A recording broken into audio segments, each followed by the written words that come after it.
gather around me, space travelers surround me. Hark now to the ballad of Rocket Robin Hood. I may well confound you, astound you, spellbound you with heroes and villains, the bad and the good. Watch now as our rockets race here from afar, for now with our Robin we live on a star. 3, 2, 1, blast off! Band of brothers marching together, heads held high in all kinds of weather.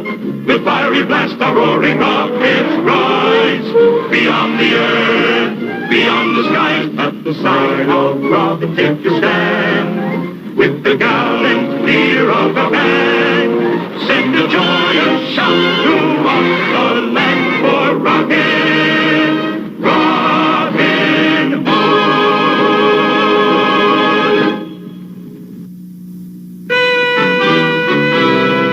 We come from near and distant stars to the sound of the galaxy born, to rally round Rocket Robin Hood, braver man has never been born.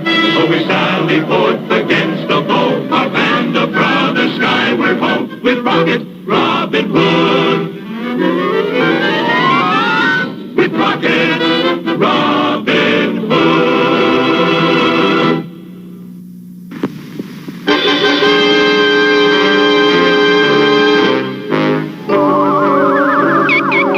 Far off in outer space floats the Sherwood asteroid, home of Rocket Robin Hood and his rollicking band of merry men.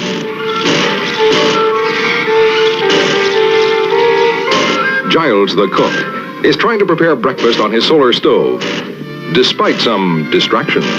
You're slowing up, you great lunkheaded ox!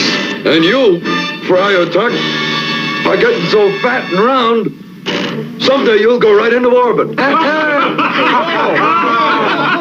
While you make jokes, I'm trying to cook breakfast before Rocket Robin gets back. Now get out of my kitchen. Go on. Come on, Little John. Pay no attention to that galactic goof.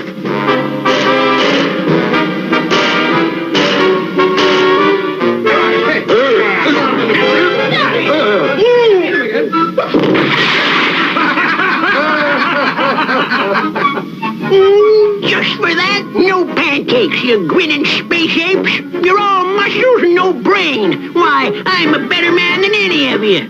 At creating garbage, Giles, you have no equal.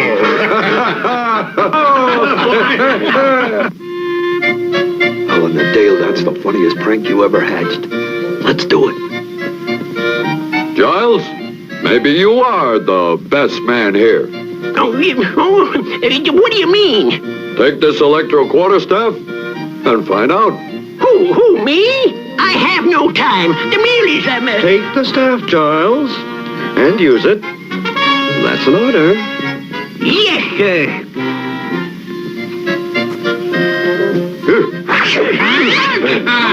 Aim for his head, Giles.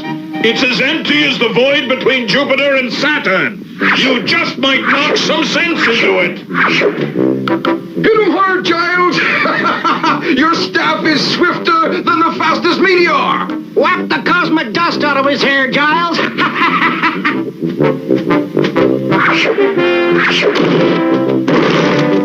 Giles wins! Hooray! He's the better man! Good for him! Giles, stop! You've won! Oh, I did? You have defeated the strongest man in the entire band in hand-to-hand combat. Well, I didn't intend to hit him so hard. Sometimes I don't know my own strength. I never should have fought with someone as mighty as Giles the Great. Giles the Great. A homing arrow. Maybe it's news from Rocket Robin. No,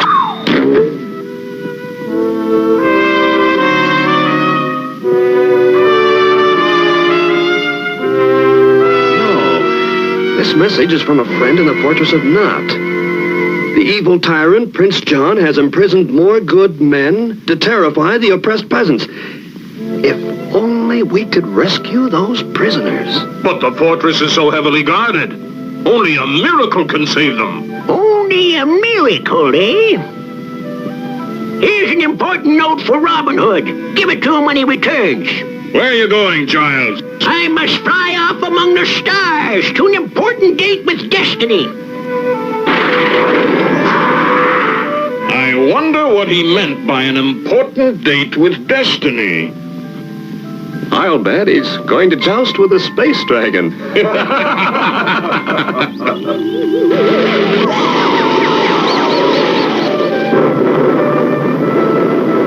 Little do they know that I, Giles the Great, with my unbeatable prowess, will single-handedly penetrate the fortress of Naught, defeat all opposition, and capture the Prince of Evil. That'll force his underlings to free the captives.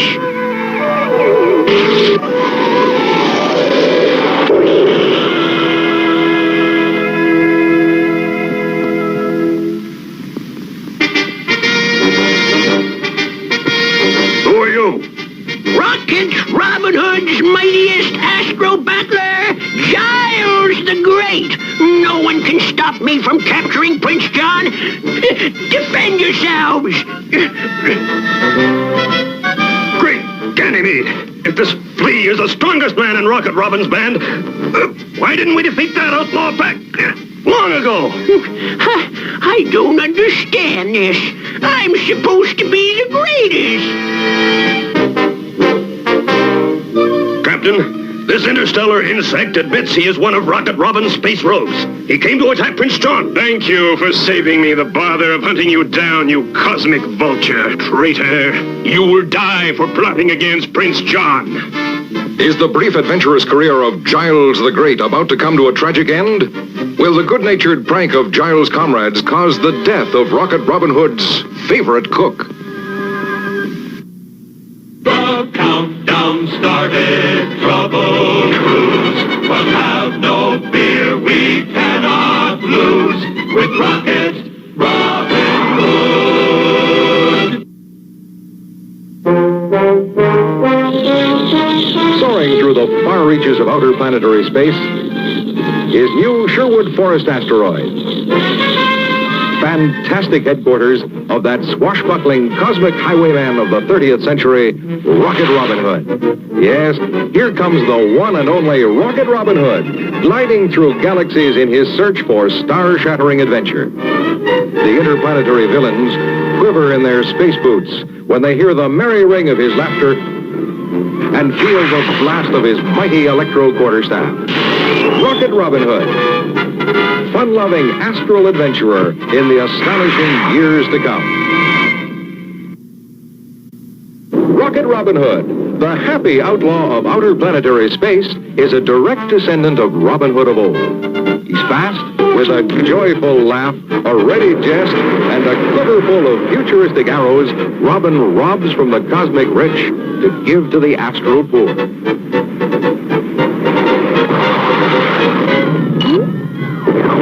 He's fun. He's fantastic.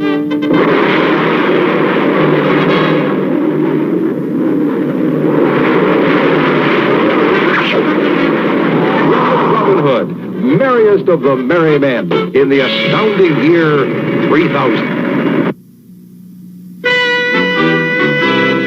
In time of trouble, time of woe, the dark before the dawn, return to Robin for his strength in brains as well as brawn. So though the villain holds his sway, there come our dawn, will come our day, with Rocket Robin Hood. With Rocket Robin Hood. Rocket Robin's comrades tricked Giles the cook into believing he was the mightiest fighter of them all. What began as a joke boomeranged when Giles sneaked into the fortress of Naught in a harebrained attempt to outwit Prince John single-handed.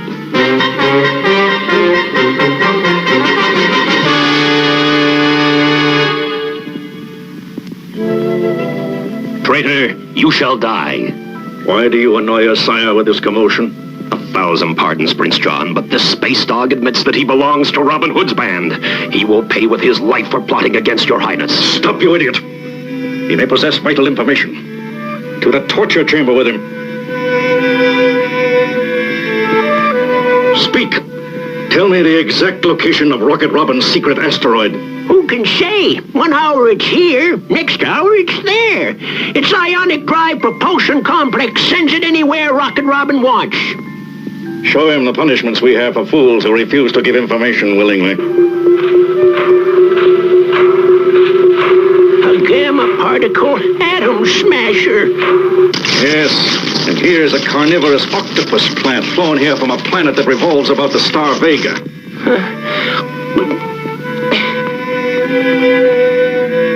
Tell me all the secrets of Robin's pack of space rogues. I don't know any secrets. I'm just Giles. I'm the cook. Well then, perhaps you'll do a little cooking yourself.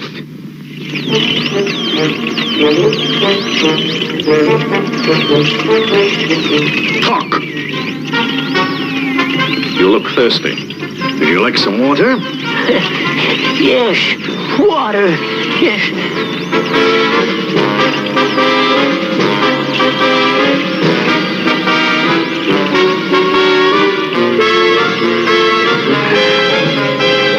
Tell me what I want to know when you will have all the water you want.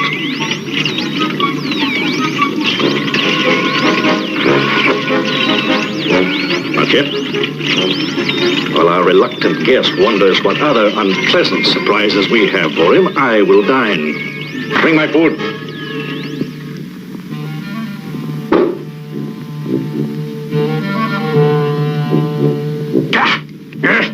I can hardly dent it. What a pity a person of your great importance has to put up with such vile food. Thanks to me, Robin eats like a king, while you eat like an outlaw. You're that good a cook? The meat is as hard as a meteorite, because it wasn't hung long enough. Now, if I had prepared it for your enjoyment, I'd have used special spices taken from mutant plants from planet 21K.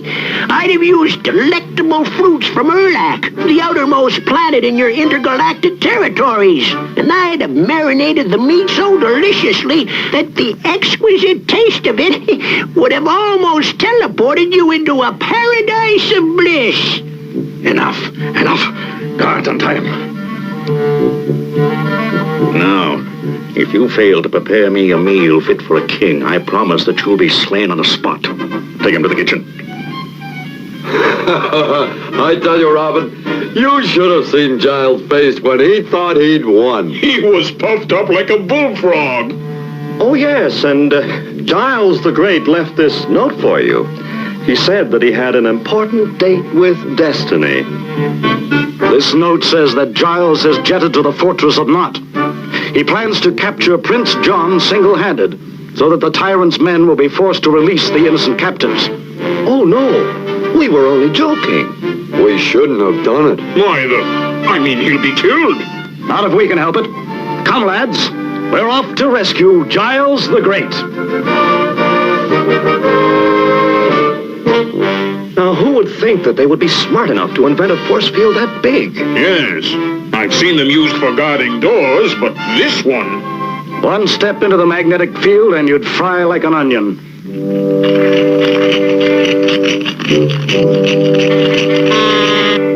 Prince John wants to know how soon you'll have his dinner ready. Maybe never if you don't stop bothering me. I can't work while I'm being watched, so get out. I'm warning you, it had better be a great meal. Get out! Great meal, eh? Fit for a king. Let's see now, mustard, hot peppers, and a little Tabasco.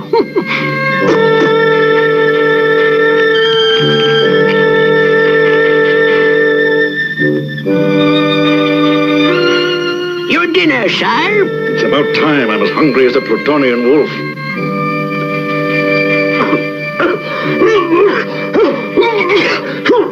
Poisoned! I've been poisoned! So, we have a practical joker here! wait until you see my little joke. An ionic thermal ray gun. I'll fry your gizzard for this. Take him away to the torture chamber.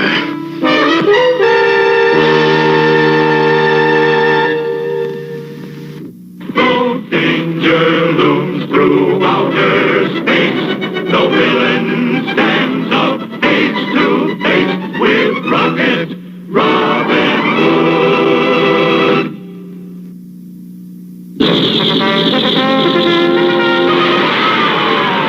Strongest member of Rocket Robin Hood's band is Little John, the brawniest spaceman ever to rocket through the cosmos in the fantastic years to come. This Goliath of the galaxies has the might of a cosmic Hercules, the brute force of an unleashed meteor, combined with a truly super weapon, the electro quarterstaff. Little John, whose great strength is tempered with a simple, good-hearted kindness toward all living things. Mightiest of Rocket Robin Hood's merry men in the amazing years to come, Little John.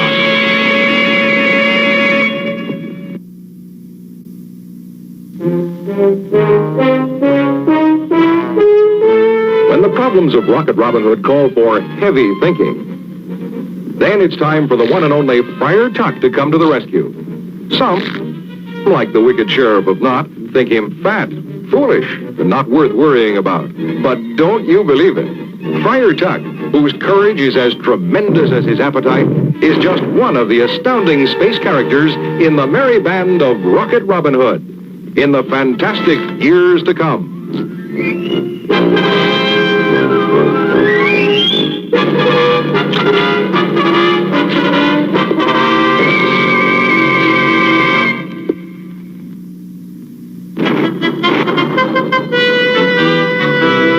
The villain thinks he has us now, he'll soon be on the run. Our systems now are A-OK, the battle shall be won. So watch our rockets roaring by as Robin's men light up the sky for Rocket Robin Hood. For Rocket Robin Hood. Giles, Rocket Robin's cook, was captured by Prince John and forced to make him a dinner. He spiced the food with mustard, hot peppers, and Tabasco, which Prince John ate with disastrous results for Giles.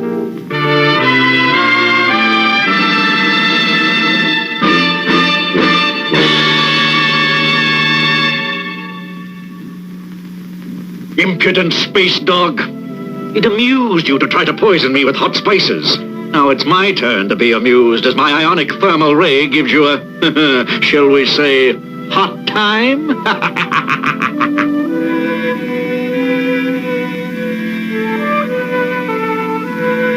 The problem is, how do we get by that force field? There's another problem. I'm hungry.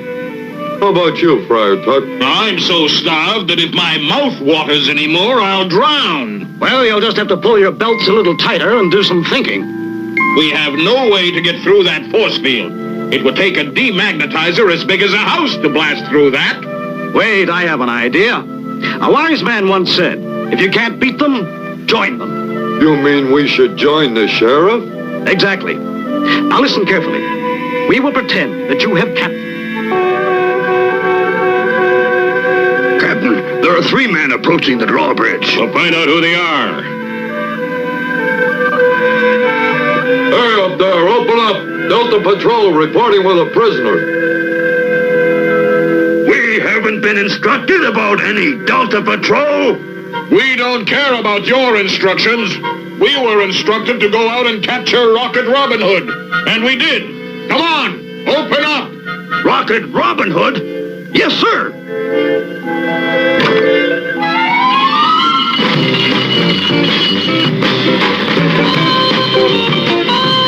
Just a minute. Who gave you permission? You fool! Those are Robin Hood's men. Reactivate the force field at once. Don't make a move. Call the guard.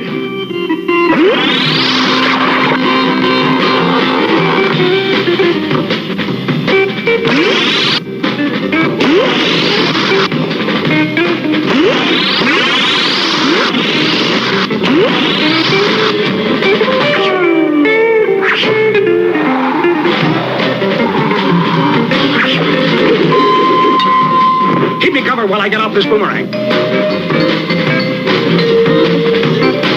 You have 1 instant to speak, and I want the truth. Where is my cook, Giles? You mean the little... Oh, him. There's nothing you can do for him now. He's in the dungeon, being tortured by Prince John. Don't try to spit this out. We'll be coming back this way. Come on, men. I hope we're not too late.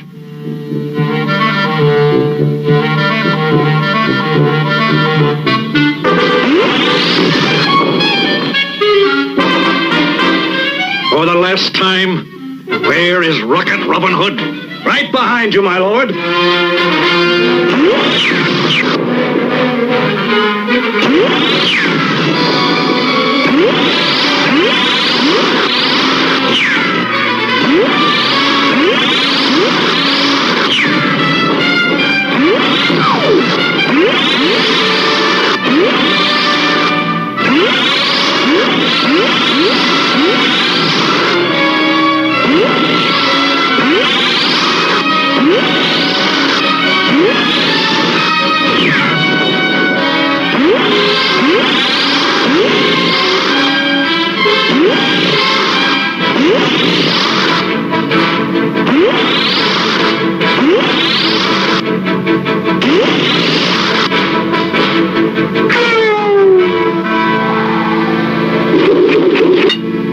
Every last one of you traitors will die for this. I doubt that, Your Grace. I bid you good night and good appetite.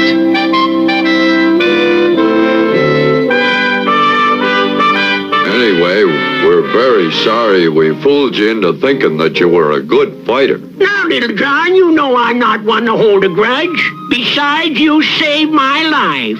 So, sit down, my friends, and enjoy the finest feast I've ever created. Thanks, Giles. Oh, I'm half starved. Me too. Look at that food. Don't eat yet, Robin. I have a surprise for you.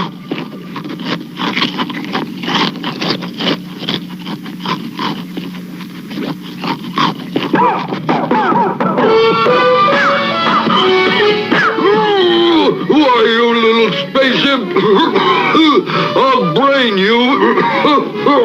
Softly, my lads. Don't go spinning off orbit. One good prank deserves another, right? Right. When it comes to playing jokes, I'm still Giles the Great.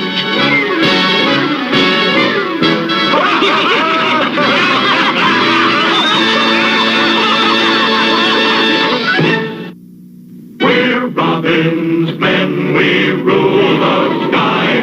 So raise your voices, raise them high. For Rocket Robin Hood.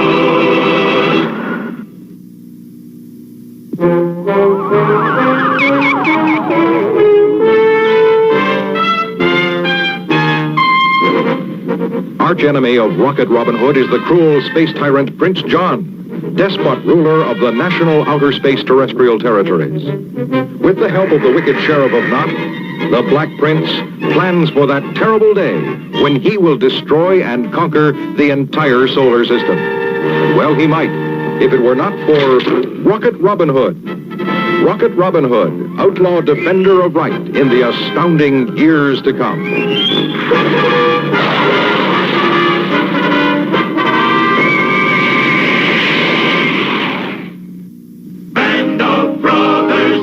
Together, heads held high in all kinds of weather.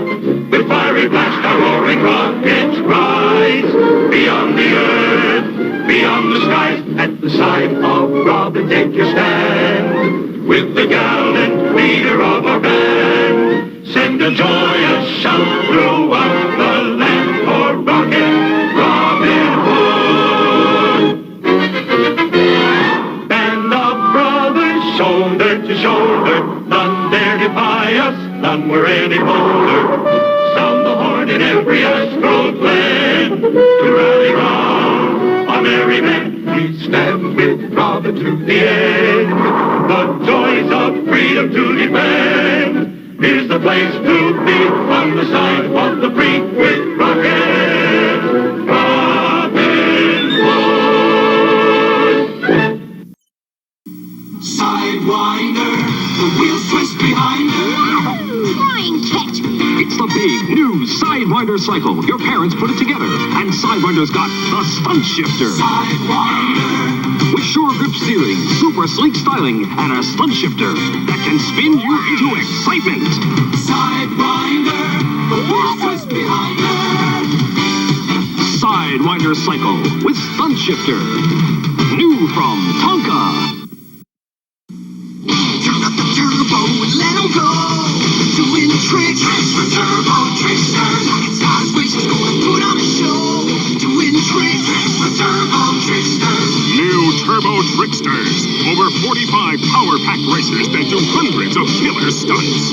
Pull them back and pop in a penny for wild wheelie action. Or race your friends through any stunt challenge. Doing tricks for turbo tricksters. Racers sold separately. New from Tonka. This Saturday morning marked the first time that no cartoons aired on an American broadcast channel. The last channel still showing cartoons pulled the plug. Cartoons were the dominant.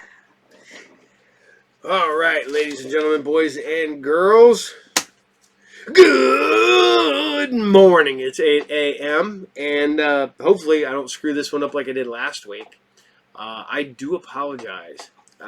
For those who do not know, I was working real hard last week, and I was a little on the sick side last week, fighting a horrible cough that I hadn't been able to shake in almost 2 weeks. I was just worn out, just tired. I can honestly say, just feet away is my editing booth. I was editing. For those who know what I watched last night, you know what I'm about to say. I literally passed out at the computer. We had issues with it. I had like a half a second to a second glitch. I had to keep messing with the uploads and everything because it would get to a certain point, the video would freeze and the audio would continue. And I literally have to go through almost frame by frame of almost 7 hours of footage. And I worked on that. Mind you, I don't sit here for 7 hours. I'm like, I go through and I keep looking back, go forward a little bit, back, forward a little bit. Found the glitch, but literally it took so long. And then I kept falling asleep while I was trying to do that. I finally get everything up, ready to go. I got it uploaded. I'm putting in the information. And at this point, it's like, I don't know, like 3:30 in the morning. And it might be 4. I'm literally putting the last bits on there, and I put because I looked over thinking it was still, you know, the day before. You know, I didn't realize it was so late because I just kind of lost it.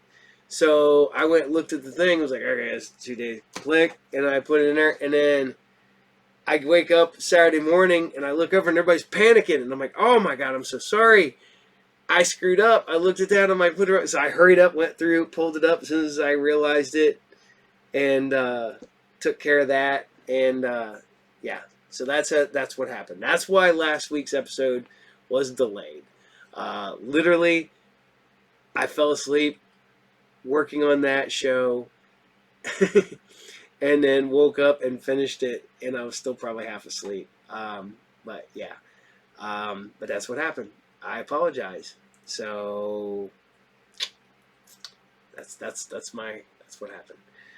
So on that note, remember, Saturday Morning Serials is brought to you by Are You Game, the best comic book collectible, video game, magic, role playing, and more store located at 124 North Sunset Drive, Pickle, Ohio 45356. You can also find us on Facebook, and you can find the Captain on Facebook, Twitter, and Instagram.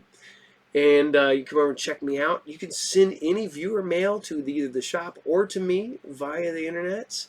So, yeah. Yeah, we've been busting our butt here. I'm getting back. I'm not 100% yet. I think I had to hurry up and get 100%, or try to get 100%, because the Tina told me she's going to make me go to the doctor. And unless I'm dying, I don't want to go to the doctor. Not that I'm afraid of the doctor. I just hate going to the doctor. Just, I don't know, man. I just hate going there. I hate sitting in the thing. Not afraid of a doctor at all. Anything.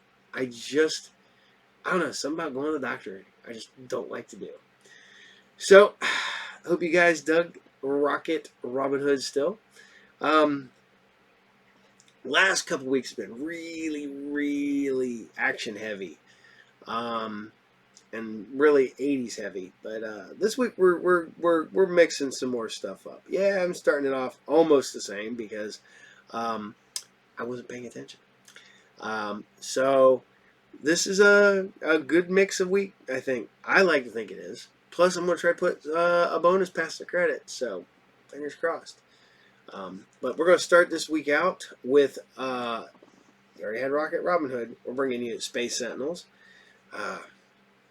Love Space Sentinels. So, here you guys go. Episode 10. Enjoy.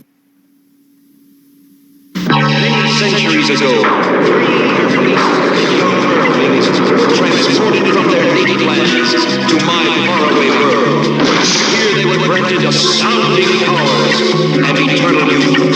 Then returned to Earth. Their mission, to watch over the human race, helping the good in it to survive and flourish. In the course of history, their names have become legend.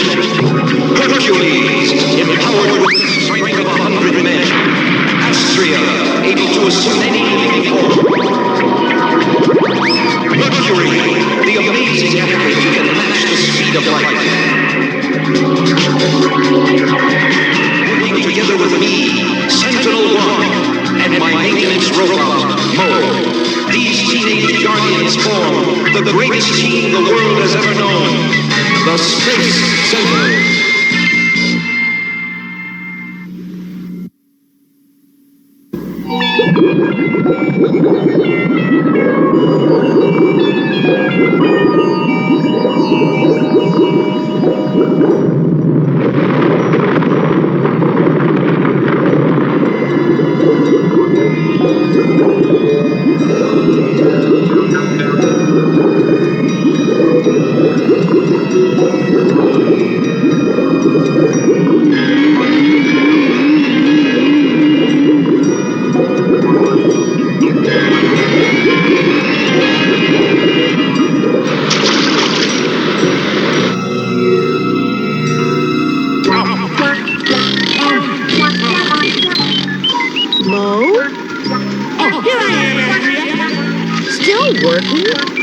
Yourself out. That's what I'm wearing out. Seems like just yesterday I had to replace this same memory module. 2.7 years, to be precise, maintenance operator. Well, I was close. Hi, S1. Everything okay? Affirmative. Presently monitoring blue whale migration.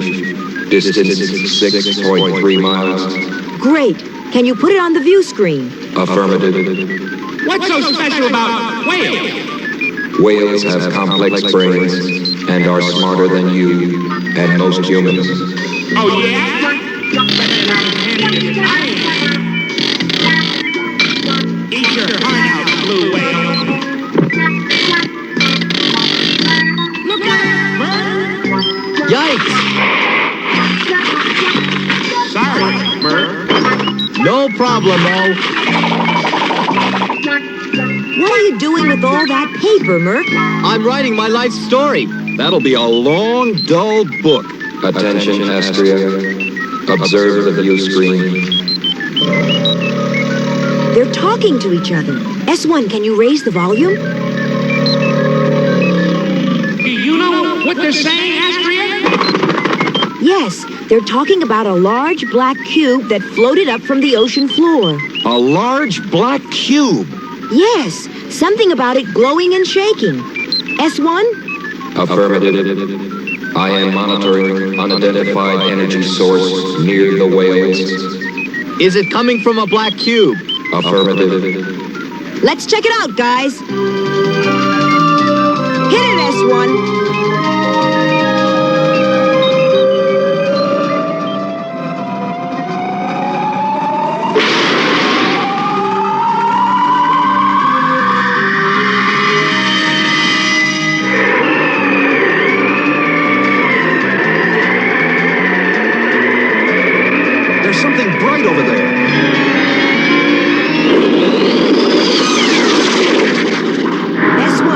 located the object. Do you have an analysis? Negative. Energy signals 2B. Proceed with caution. I guess we'll have to bring it in. You mean I'll have to bring it in? A muscle man's work is never done. That box might be a good place to bury your life story, Merc.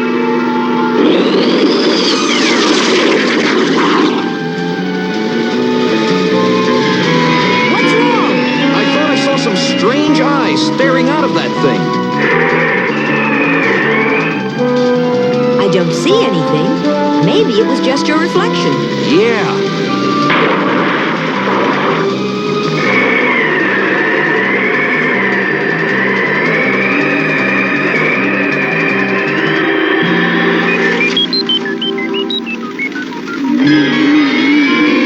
I think that's it, S1. Keep it up.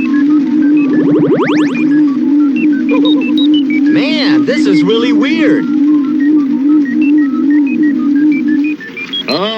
The young Sentinels. Well, this must be Hercules.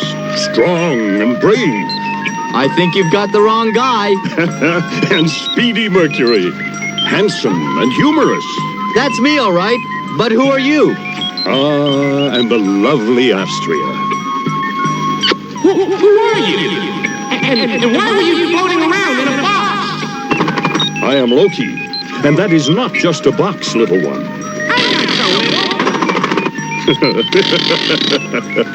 That cube is a hallway to another world, my world. You mean another dimension? Yes, it is a beautiful land. So? Why didn't you stay there? I think the little one is jealous. I gotta go back to work. Why didn't you stay there? I have been trapped in that cube, that hallway, for a long time. I have listened in on your world. Listened in? How? With my brain. I can move objects with my mind, and I have come to place my power at your disposal. I have come to join you, young Sentinels. Join us? Excuse the interrupt. Cube beginning to flow. A dangerous imbalance exists between the two dimensions. The alien must return to the cube. Never. You've got to leave, Loki. No, I will never go back. Oh, yes, you are, pal. Merc?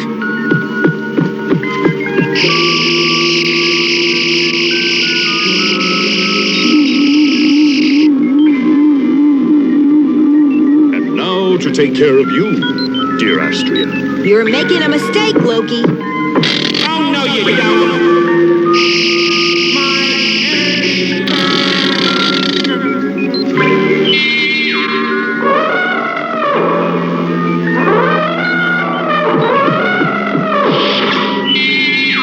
Hercules! Mercury! Hercules! Mercury!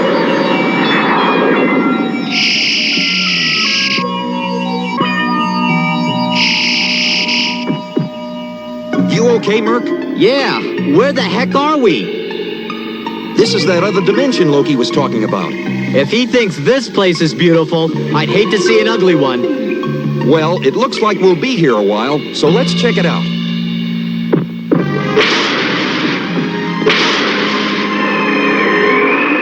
Hurry and recharge, little guy. I need your help. What about Mercury and Hercules, S1? S1? S1, are you all right? Loki's mental powers interfering with my circuitry. He must be stopped. Stopped. Stopped. Stopped. S1! Where are you? What happened?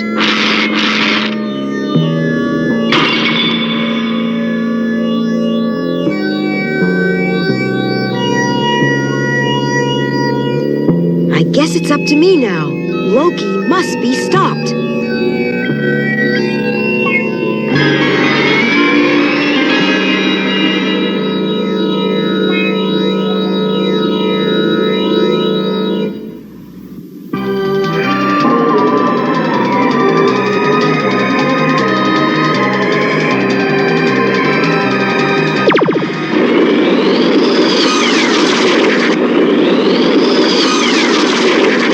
wrong, Merc? I think I saw a light in that cave. There it is again. Let's get a closer look. Let's go in. Okay, but take it easy. This isn't Carlsbad Caverns.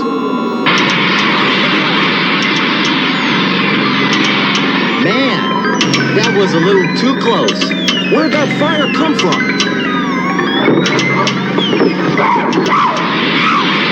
Does that answer your question? Let's get out of here.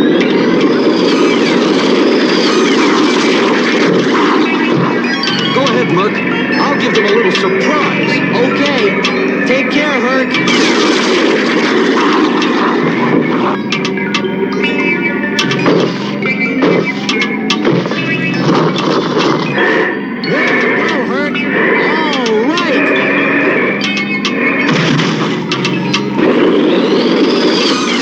Should keep him from breathing down our necks for a while.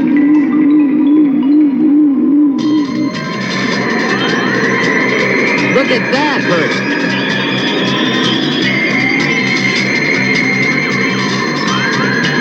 I hope they have the welcome mat out. This must be some sort of energy force field. It's hard as a rock. I hope there's an opening somewhere. We'll just have to check it. Inch by inch. I need some better eyes to see in the dark.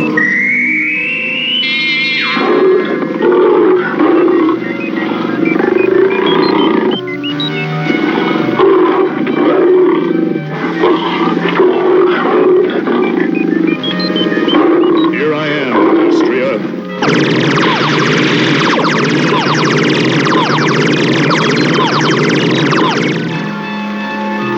Now the spaceship is mine.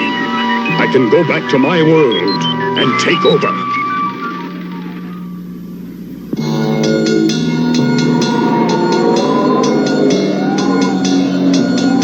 Uh-oh, here comes furnace breath again. And he brought a friend. Wasn't this where we came in?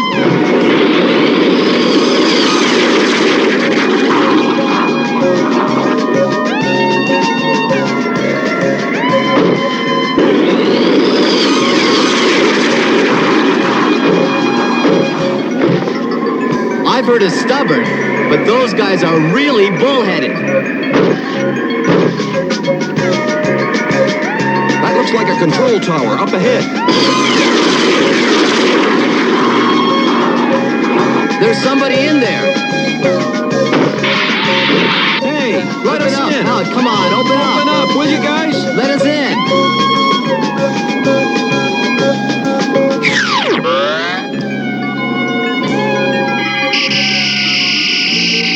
Welcome.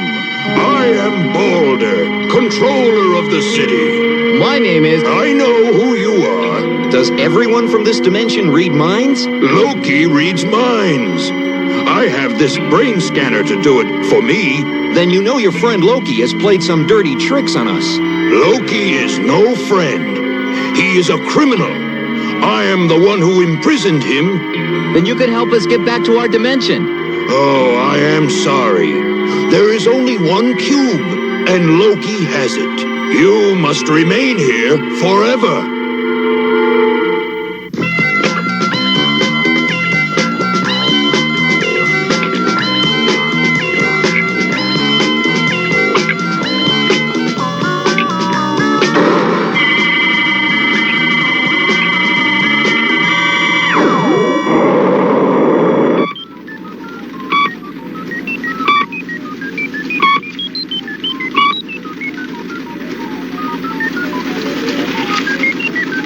Now to eject the cube.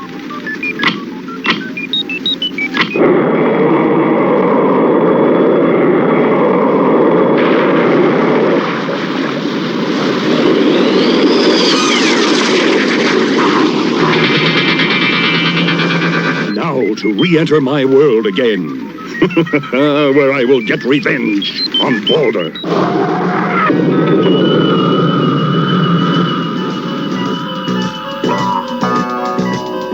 Merc, look at this.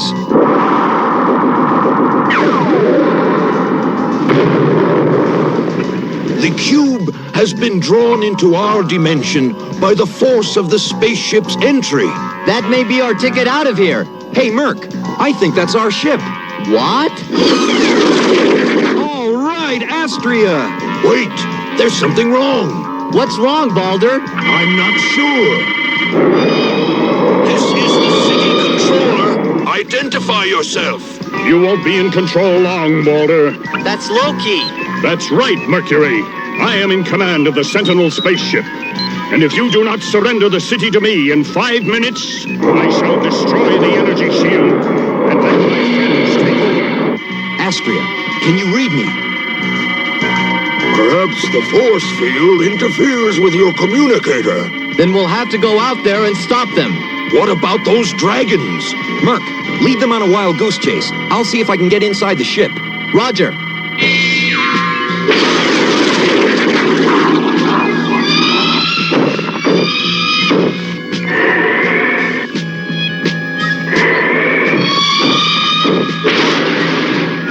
So the muscle man defies me, then he will pay. I thought I reprogrammed you, Sentinel-1. Negative. Then I shall try again. I can block your brainwaves, Loki. My brain is equal to yours. Never!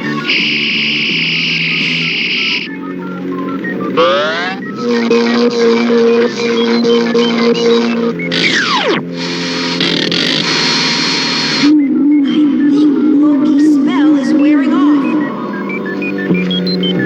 Astria, where are you? Mo, I'm here, in the storeroom. Boy, am I glad to see you. Where's Loki? He's locked brains with S1. And if we don't do something fast, they're going to tear the whole ship apart. Astria, do you read me? I read you, Herc. Where are you? Right outside the ship. Can you open the port hatch? Stand by. I'll try. Let's go, Mo. I'm gonna need your help.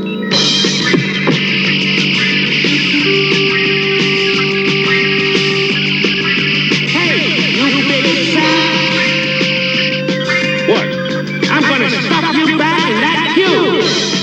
Use caution, maintenance operator.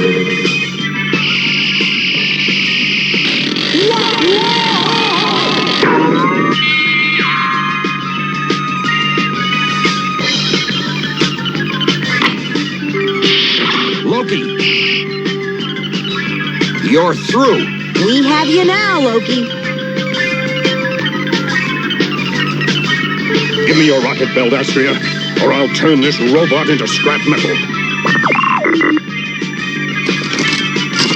You'll never get away with this, Loki.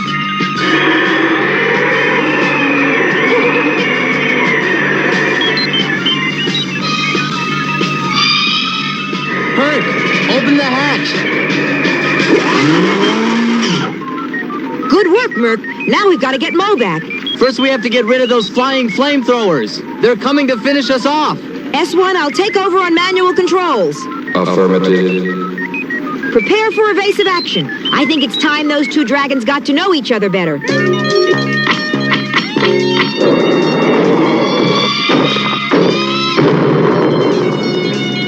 That away, Astria. Great flying. Now to find Mo. Can you locate them, S1? Affirmative. The maintenance operator and Loki are within a cave 20.3 miles southeast of our location. Okay, here we go.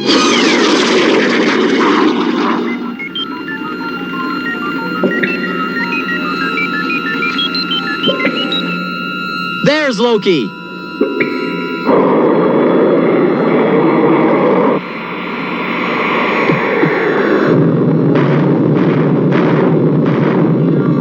He moved those rocks telepathically. Herc, can you? No problem, Astria. Let's go, Merc.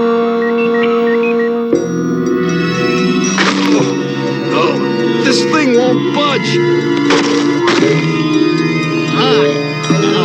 Loki must be holding it back.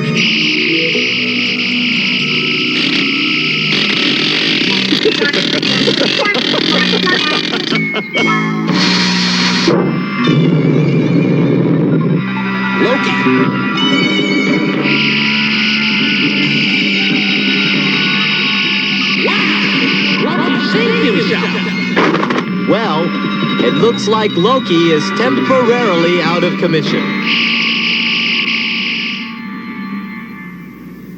Thank you for your help, Sentinels.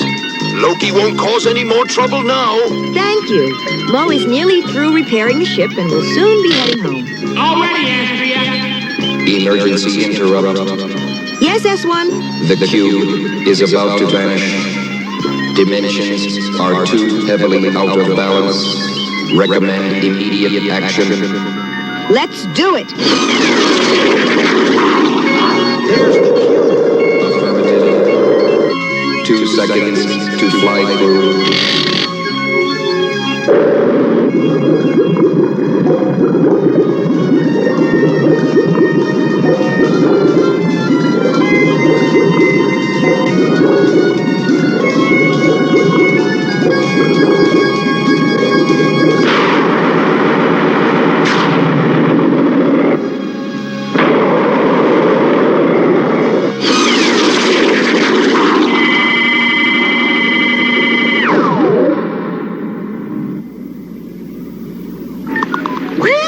We made it!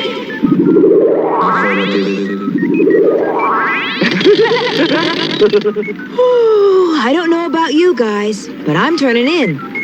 Night. Good night, Good night. Hercules. Good night now. Good night, Astria. Take it easy. Yeah. Good night. That Loki was really a mixed-up guy.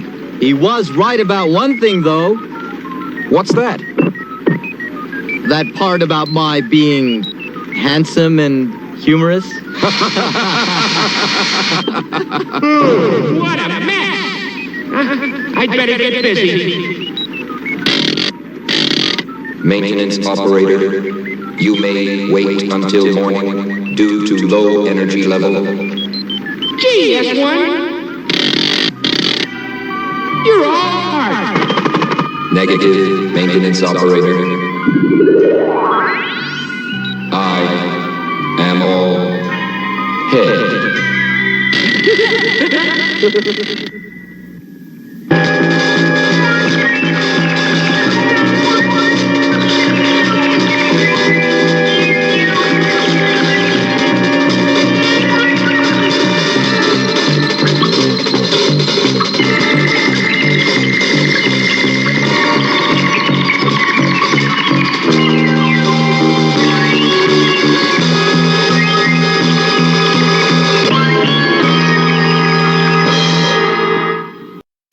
For parking my Corvette, Matchbox Garage, the best you can get. The place I park my horse and my Dodge is right here in the good old Matchbox Garage. There's so much to do at the Matchbox Garage. I'll never get bored with my Model A Ford. Matchbox Super Garage. Any way you set it up, it's the perfect place for all your Matchbox cars. Parking my 57 Chevy was never this heavy.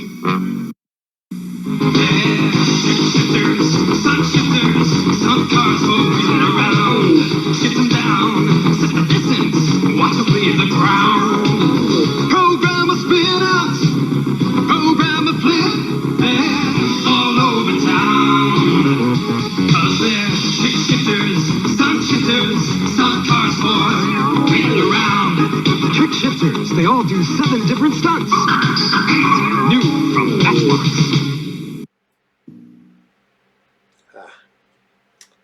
Man, early new X-Men. Look at that. That is Marvel Team Up. Spider-Man and the X-Men from 76.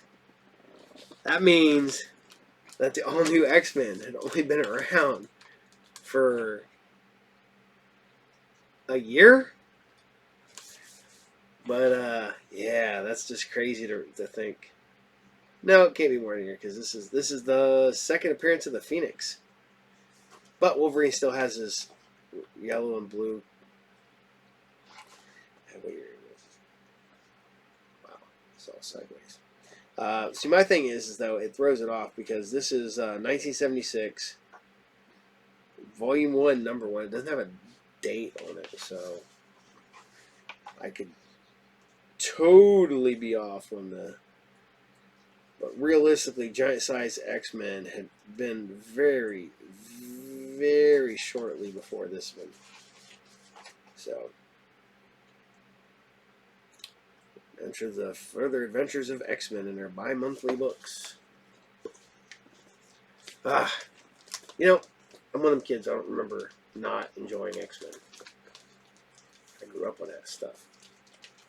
I grew up on it before anybody else was really into it. So, but I hope you guys still dig the Space Sentinels as I just ripped this book. Yeah, it's a reader copy anyways. So I got a good copy. That's my reader copy. So I hope you guys dig the Space Sentinels, because we're going to scoot right into last week's bonus. Yep, that's right. Hey, Vern, it's Ernest. I know it's not a cartoon, but it is made by Deke, and it was on Saturday mornings. And it's a Hey, Vern. Was your first introduction to Vern and Ernest, was it the milk commercials, or was it this? Me, it was the milk commercials. And the fact that Jim Varney never aged is crazy. But we're gonna bring you Hey Vern, it's Ernest, episode 2, and this is It's Clothes. Enjoy. Hey Vern, look at all these neat old clothes I found up in your attic. Old jackets and shirts and hats, even some neat old uniforms. You know, Vern, I bet you could be anything you wanted to be just by putting on some of these old clothes. Know what I mean? Roger, Wilco on Pittsburgh. Can you bring me in? Yes, we can bring you in, Roger Wilco, on number 12. I see him, sir. We've got him on radio. He's coming in. He's still got an engine. Vern! Vernon, help! I've got cobwebs all over me, Vern. I'm going to be eaten alive by cobs. Hey, Vern, today's your lucky day. We knew you wouldn't want to oversleep, Vern. We only do it once a week, Vern. Me and all the other guys, Vern. We even brought supplies, Vern. Yes, you're in a speedboard with a story and a moral and a big chuckle, hip trip, double dip, super green show. You know what I mean? No! Hey, Vern, we moved your furniture and now we're gonna fire up the barbecue, Vern. We owe it all to you, Vern. But now you gotta move, Vern. Hey, Vern! Hey, Vern! Hey, Vern, it's me. I'm on TV. Hey Vern, it's clothes. Boy, Vern, this sure is a dull game. We should be doing something more exciting. And speaking of exciting, I bet you it was a lot of fun back in the old days to dress up in costumes like this. All it took was some clothes like these and some imagination and... Vern, why don't we have our own dress-up party?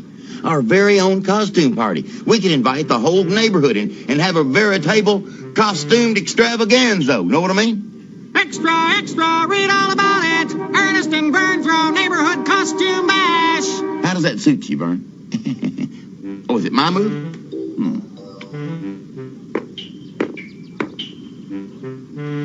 Crown man.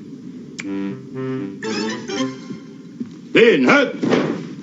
I'm Sergeant Glory. Today's subject is clothes, so pay close attention. Little joke there. Just remember, it is not the clothes that make the person, it is a person who makes the clothes. How we take care of our clothes is very important. We do this by following a few simple rules. Rule number 1, take especially good care of your socks. They outnumber you 2 to 1. Rule number 2, obey all rules. That is all. The subject is closed. Hey, Vern, what happened to those pink bedroom slippers I gave you for Christmas last year? I was thinking about going to the costume party maybe as Bigfoot. Know what I mean? Over here, Ernie. Dust Bunny. Boy, am I ever glad to see you. I could sure use your help. What is it this time, Ernie, baby? Did you get the lawnmower stuck up in a tree again? No, I just can't figure out what to wear to that costume party. Ernie, baby, I can't believe it. A fancy dresser like you asking me for advice? After you!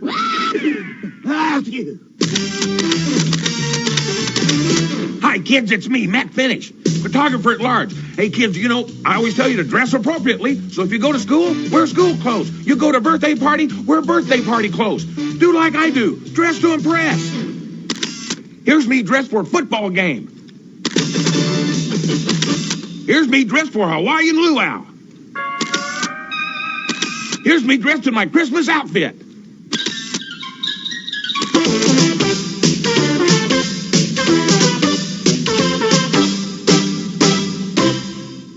Come on. Look, you gotta eat. Good morning, Earl. Oh, hey there, Ernest. Have a seat here. Let me lower those ears for you. Boy, you sure do need a trim, don't you? Yeah, I'm going to that big costume party, Earl, and I want to look real good when I take off my costume to get top prize. Well, how much you want off, Ernest? Oh, just a trim. A little off the top, maybe thin out the sides, and some back here. All righty. Okie doke. See, I want to look kind of like a lumberjack. Oh. No, a dry... No. A Wall Street tycoon. Okie dokie, Ernest. Well, you just sit back and relax and let old Earl take care of you there, buddy. All right, let me get around here first. We're going to have to get this. Hold it. Got it. All right.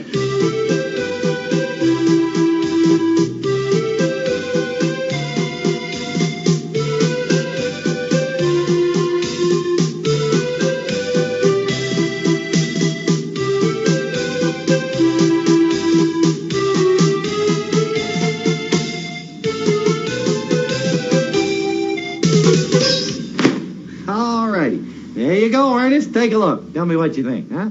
Ah! Earl, I told you I wanted to look like a Wall Street tycoon. Ah, silly me. Oh, I thought you said a clock set on noon. But what do you think? Do you like it? Well, Mr. Cutesy Pie Cat said best. Mr. Ernest P. Worth, you think you will win the best costume award. Well, I, Dr. Otto, the naive, semi-mad scientist, have created a costume more bizarre, more creative, more unusual than any outfit ever worn in this part of the world.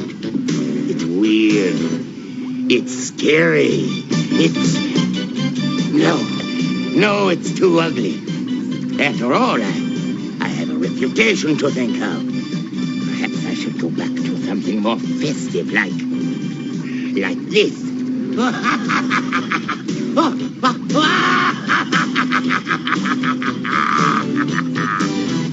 The first date. I know we're 7.5 hours early, but we want to be here in time so we can go down to the costume shop, pick you out an outfit to go to Ernest's costume party. Did you make that yourself? Bobby, is that gorgeous or what? I mean, that is really beautiful. You know what our mom did? She made us a jumpsuit out of the same material. I like the stitching better. I mean, so, Bobby, why don't you go see if the car radio's still playing and put it on the hip station? Hey, kid, over here in the back. It's me, your old sneakers. Hey, I couldn't help overhearing your mom say she's buying you a new pair of tennis shoes. Oh, look, kid, I know I got a couple of holes and my laces are shot. I still got some tread and a few miles left. Wait a minute, kid, wait, just hold on a second, hold on. You know, Pilgrim, I'm still not sure this get-up is the right kind of duds for me. Because, Vern, I bet there'll be a lot of people at the party dressed as cowboys. Hey, let's get these buffalo into the crowd so we can all go to Ernest's costume party. I just know I can do better. See this punch. Need a little more kick.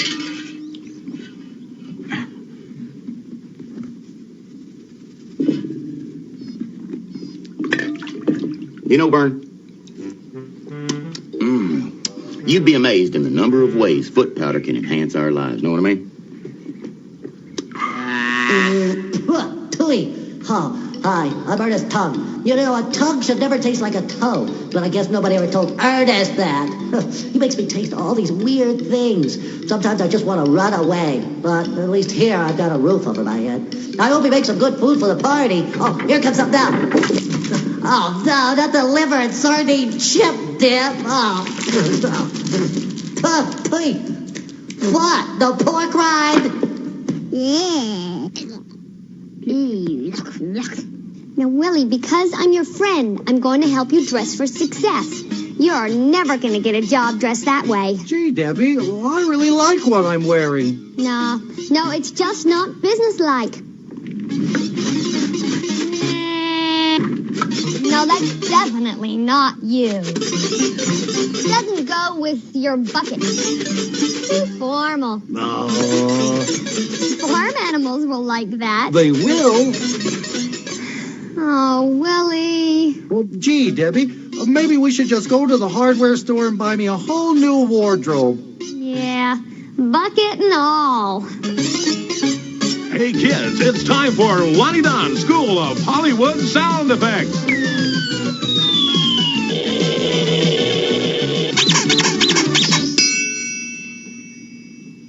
Hi, kids! Hey, did you hear that? Boy, I sure did. You know what we're going to learn today? Some sounds I made in a motion picture called The Coat Hangers Are A-Comin'. The Coat Hangers Are A-Comin'. And you know what it sounded like? Socks being peeled apart just after you take them out of the dryer. Here's how we do it. You take the meaty palm of your hand, put it against your jowl, clasp your fingers around your cheek, and blow. Okay, kids, this is Lonnie Don saying so long and see ya next week. Mama. Last night my mommy and daddy put on their best clothes and said they were going to go out and paint the town red. Well, they probably should have worn old clothes to paint in. Boy, grown-ups sure talk funny. Know what I mean? Mama. Aw, kid, I can't blame you for wanting some fancy schmancy footwear, but before you go, I just want to say it's been a gas, kid, and that I still want to be your shoes. Oh, lace me up, little buddy. I hope you're putting me on, 'cause I still want to be your shoes. Sometimes I wish I'd never been worn.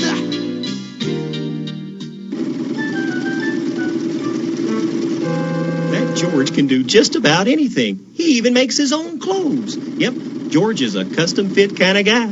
Nothing off the rack, right, little buddy? Boy, oh boy, those little lizard gals are going to go crazy when they see you with this Saturday Night Fever suit. You're going to have trouble staying alive.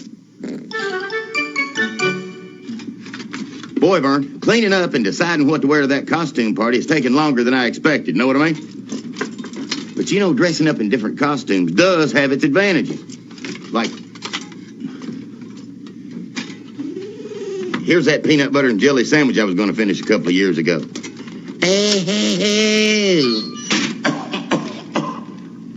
Okay, open your mouth and close your eyes, and I'll show you something to make you wise. Like a commercial. Doesn't that sound like fun?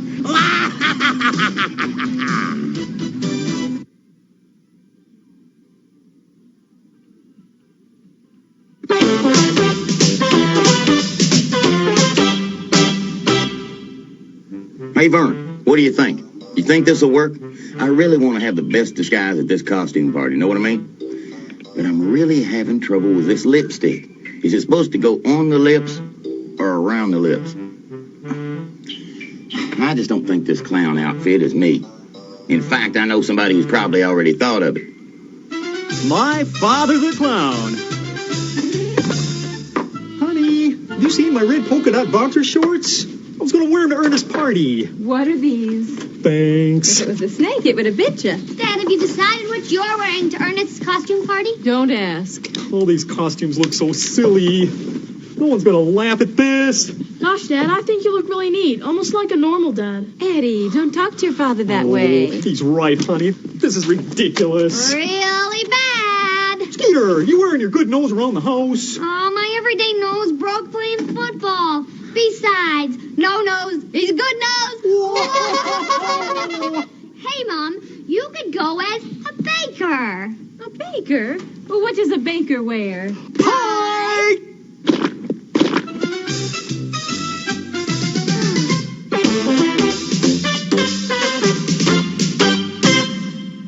And now it's time for Mrs. Simon Simmons and Mind Your Manners.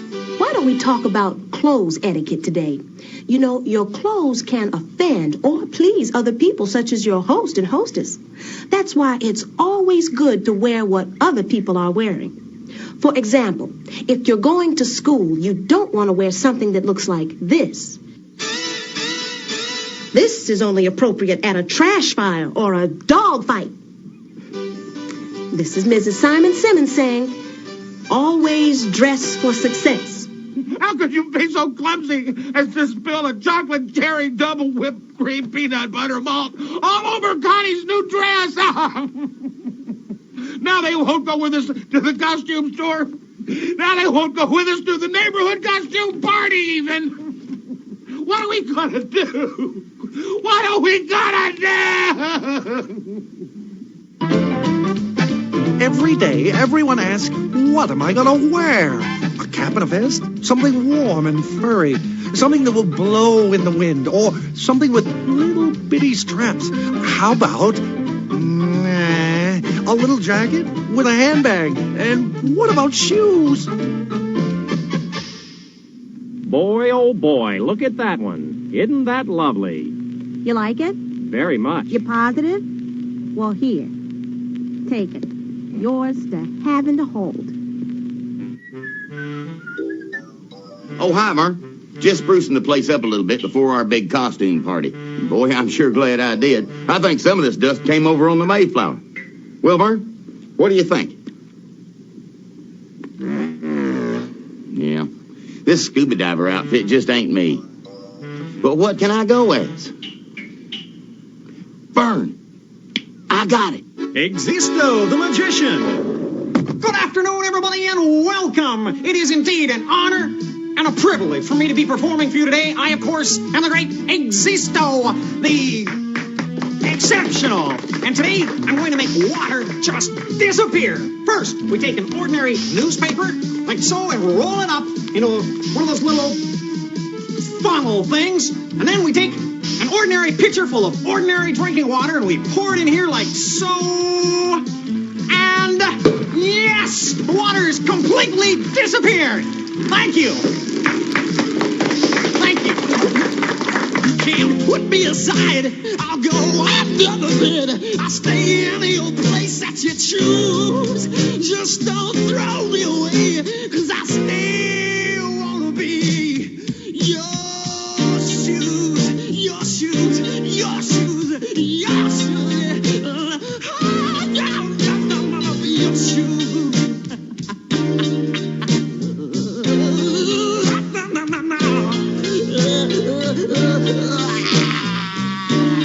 I wanna be your shoes, baby.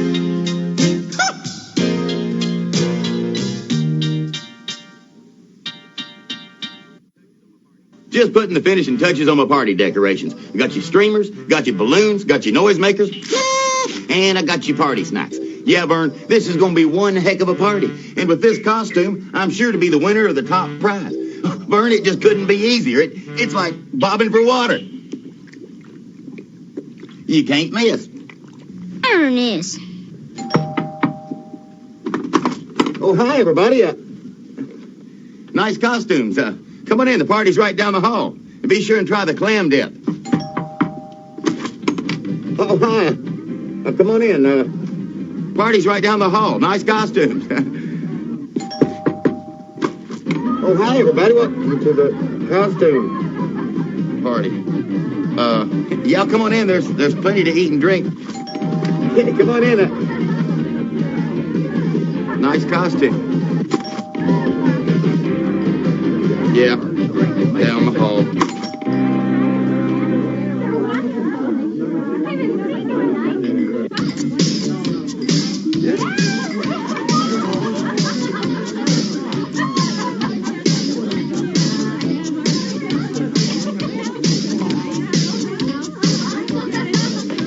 I can't believe everybody came to the party dressed as a chicken just like me.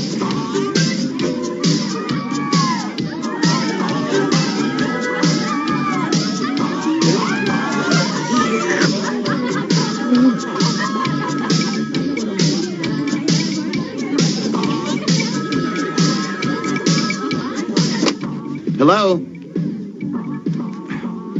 Hello? I'm afraid I'm going to have to go to the airport to get some rest. I'm amazed you can hear the phone ring with all the noise. It's Auntie Nelda, your uninvited guest. Oh, hi, Auntie Nelda. Why don't you come over and join us? Too late. But you're going to have to hold it down. You leave me no choice. If the noise doesn't stop, Nelda calls the cops. Comprendo, bubblehead? Yeah. Hey, we're gonna have to hold it down, or we're gonna be playing Jailhouse Rock. Ernest P. Worrell, Bon Vivant.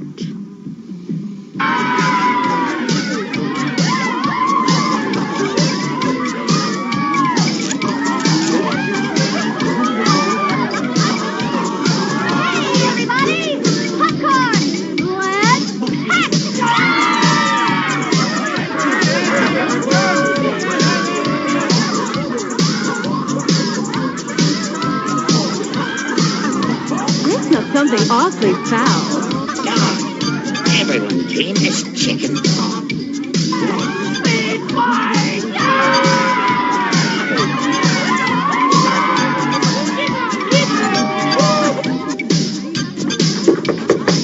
I better get that. It must be the door.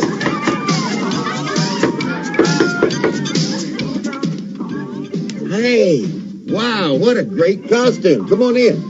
Are you Ernest P. Worrell? You're talking to him. Come on in and join the party. We're having a great time. Mr. Worrell, we have a complaint filed by your neighbor, Mrs. Annie Nelda, that you're in direct violation of Code 613, Section 5, disturbing the peace. You have the right to remain silent, sir. Any cluck can and will be used against you in a court of law. May I remind you, sir, we fried chickens in this state. Vernon, you gotta help me, Vern. They're taking me away. Vern, come on, you gotta help me beat this rap. I can't believe this. I thought I was going to win top prize at my costume party, and it turns out I'm just a jailbird. My friends are probably all going to get real steamed because I'm not there. Where's Ernest? Who cares? Boy, I really laid an egg this time. I guess the yolk's on me.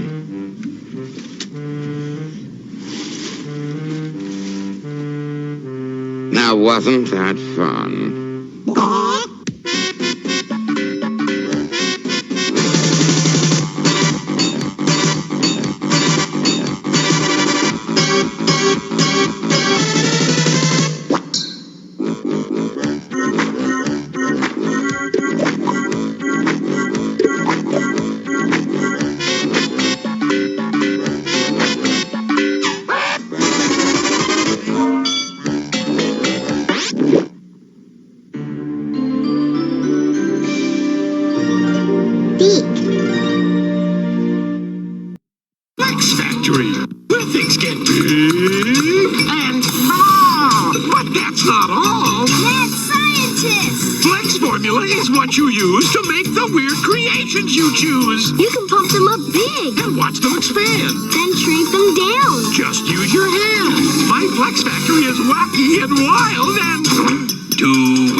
Not included.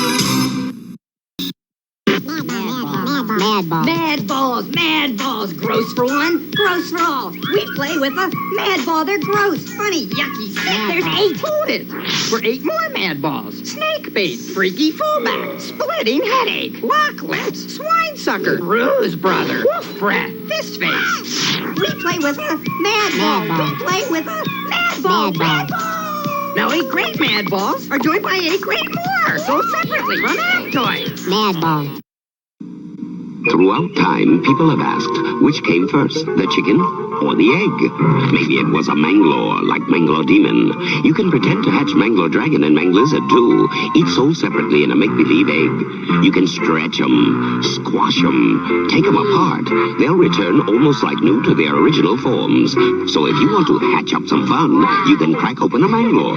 The Manglores, Manglore Demon, Manglore Dragon, and Manglizard, each sold separately from Ideal. You know, I love how basic these things are and how fun it is. You ever wonder what the budget on an episode of Hey Vern it was? You know, it was like probably like $18. It was so cool. I mean, they handmade everything. Literally, even the dude's hat is a hand. So it was handmade. So, gotta love it. But yeah, I don't like I said. I want to know how you found them. The milk commercials or these. Let me know. So we're gonna scoot on into some show that we are about done with. I think I'm just gonna run this one out until we're done. This is Ulysses 31. We're on episode 22 of 26. So a few weeks we'll be done before October. And you can't what? You can't. It's a great cartoon. Liked it. Good animation for 1982 or 81 or 82. And it was deep. But you know, they put a lot into it. So here you guys go. Ulysses 31, episode 22. Enjoy. Ulysses, Ulysses, soaring through all the galaxy. After these messages, we'll be right back. Theory? Loud and clear. Take off. Roger.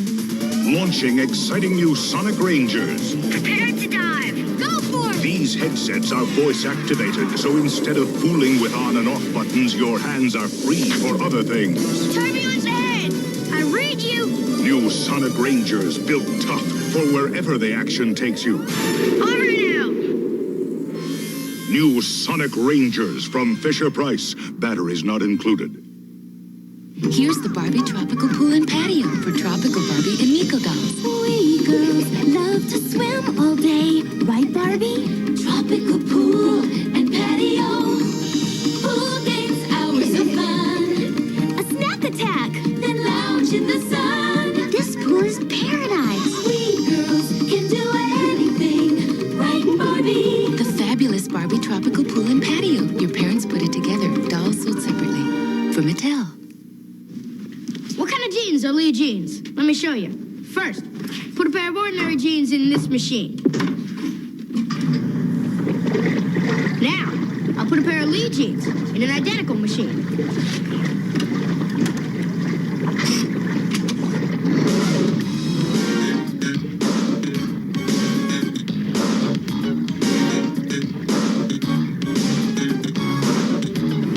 Lee, the brand that fits. You know, I don't know why, but I still absolutely love this cover.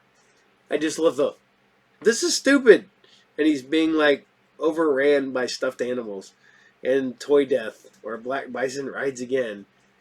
I don't know why. I just always loved this cover since,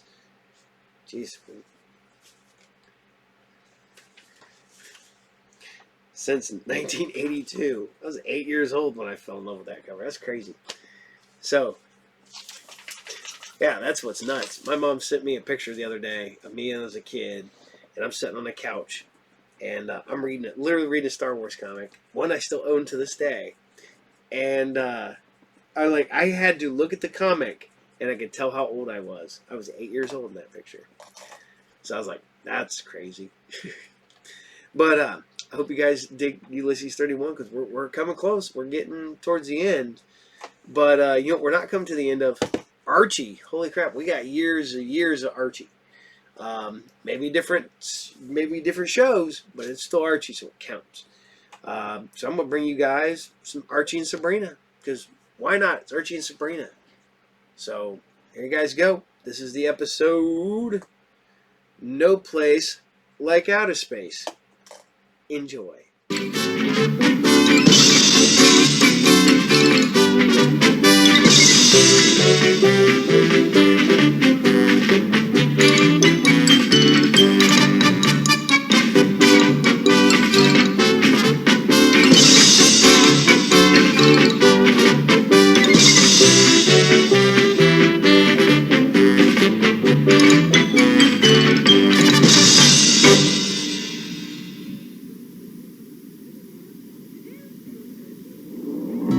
Today's field trip is to the Riverdale Space Center, one of the few space centers outside of Houston. We're really going to the Space Center. Can you believe it? Maybe we'll meet a couple of dreamy astronauts.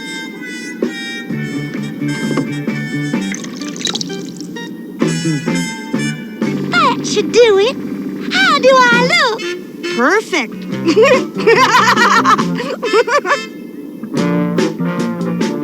Moose, what time is it? 7 minutes to 1:30, I think. Hey! Isn't it just beautiful? Are you kidding? It is magnificent. They don't call me hot dog for nothing.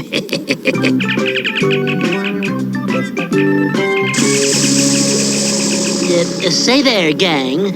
According to my calculations, we shall be arriving at the Space Center in 17 minutes. Gee, thanks for the earth-shattering news. Well, I thought it was pertinent.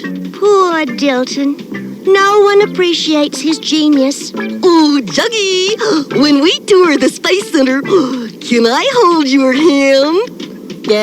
Sure.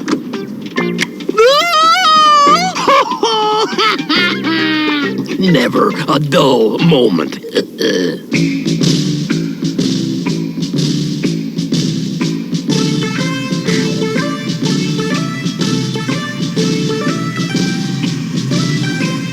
We are approaching the communications center for the entire Space Center.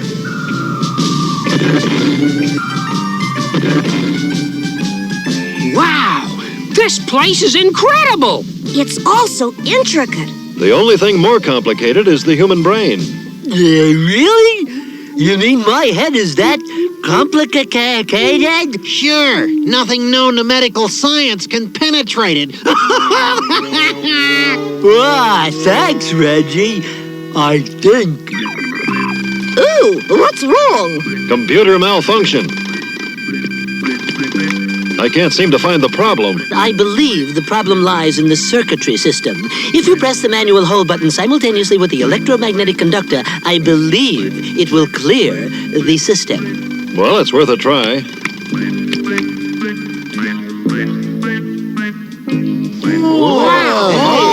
Oh, boy.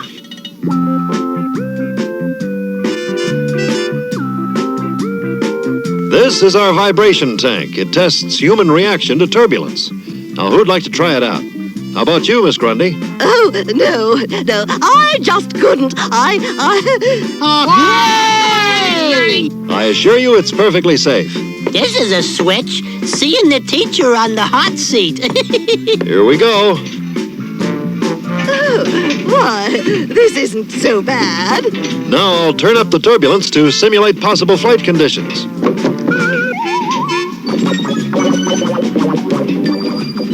I always said she had good vibes. Hey, Arch, she dances better than you. Boy, I've never seen her that shook up. I think she looks kind of cute. She's a good sport. Let's hear it for the first woman astronaut. Hey! Yay! This brain scanner allows us to look at an astronaut's brain under various conditions. Here is a picture of a normal brain. Now, how about a look at one of yours? I'll try it.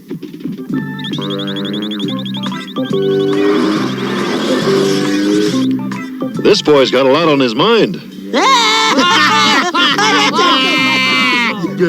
I'd like to try it. Go ahead. Someone's got to cool that thing off. Why do I suddenly have the urge for French fries?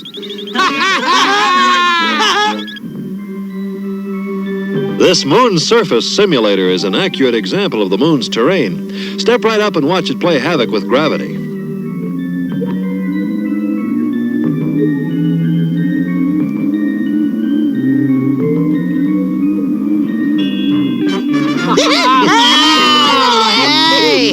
Same old Archie. Looked like a typical day in gym class. I'd like to see you do better. Say no more.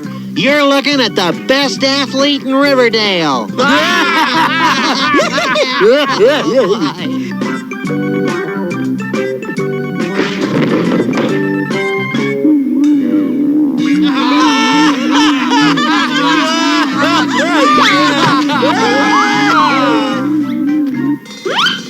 Congratulations, Reggie. You just ran yourself into the Hall of Shame.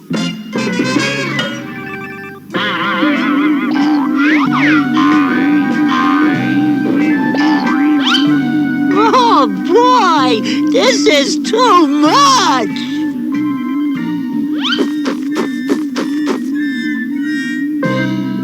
Wait for me, Chuggy.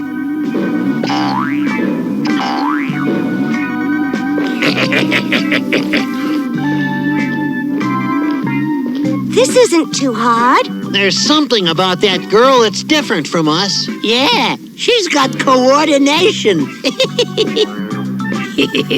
I'm gonna explore around this here place.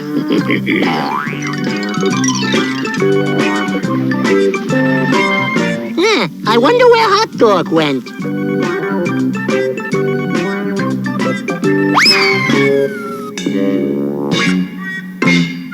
Hot Dog! Come here, boy. Here, boy.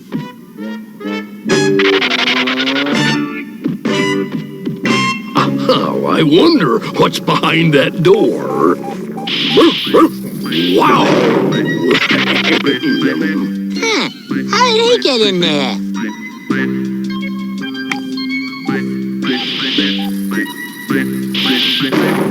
Wow!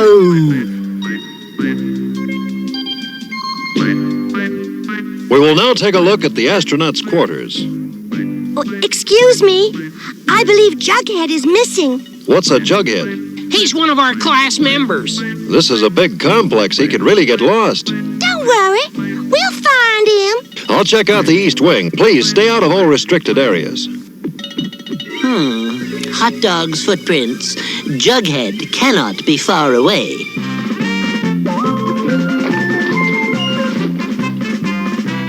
I wonder if Jughead could be in there.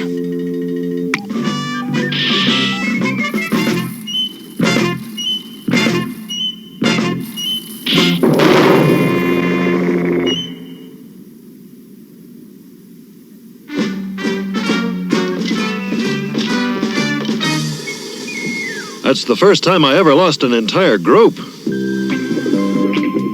How did you find this place, Jughead? It was an accident. I just followed Hot Dog's footprints. And everything gets blamed on me. This place is a trip. It's unreal. What is it? I believe it is the AB 11,000, our most sophisticated self-contained space station. Why, it's a modern miracle. She should talk about miracles. It's no miracle. It's just science. I built a miniature version of this when I was 6. I should have known. What's that? Oh, that's what we're on. You mean we're launching? What are you afraid of? There's no way they're gonna launch us into space. This is flight control. Prepare for launching. We are launching. I can't believe this! We're not qualified to be astronauts! Oh, you can say that again. Oh, no. I don't even have a driver's license. We're gonna miss the prom. What do we do for food? Easy, gang, easy. It is the experience of a lifetime. We had better strap ourselves in. This astronaut stuff is fun.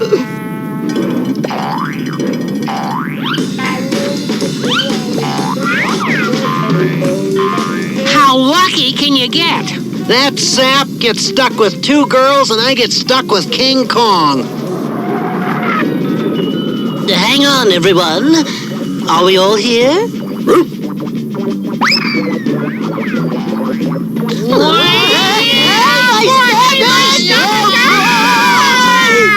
Some astronauts, boy. Amazing. According to the navigational computer, We are over 200 million miles from Earth. I guess we can't call out for a pizza then, huh? Hey, how do we get off this thing? I suppose we have to wait for it to land. What was that? What? That! Is that your stomach acting up again, Jughead? Hey, I might be hungry, but my stomach never growls like that. There is nothing to fear. I am the commander of this flight.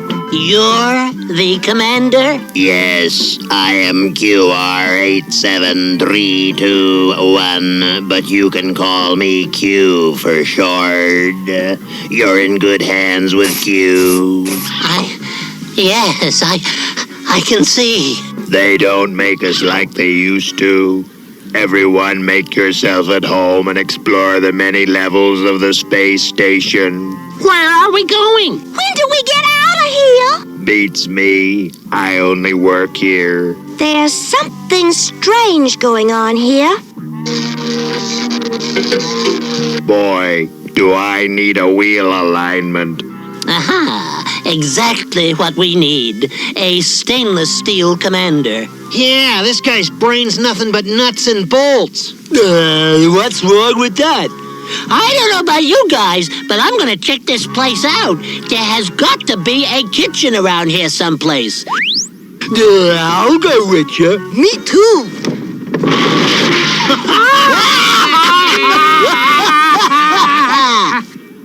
This is the neatest cafeteria I have ever seen. I can't believe it. All the food you could ever want is in this machine. Let's see. I'll have a hamburger, French fries, onion rings, and a chocolate shake. Ooh, make it two. Make it... The 3 orders coming up. This is it. Hey, I didn't get a bun. There is something up ahead that looks strange. What is it? I believe it's a magnetic force field. Once the ship enters into it, we will lose our gravity and become weightless.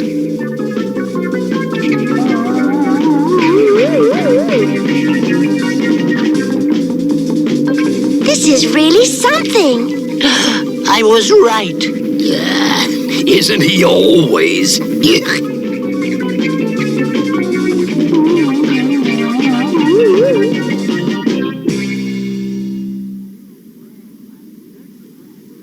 Well, I'm certainly glad we're out of that force field. That loss of gravity was really strange. It made my stomach queasy. Well, I'm glad our course is back to normal. It was back to normal. Look. Oh, we're gonna collide. I can't look. I am trying to change course. Hang on.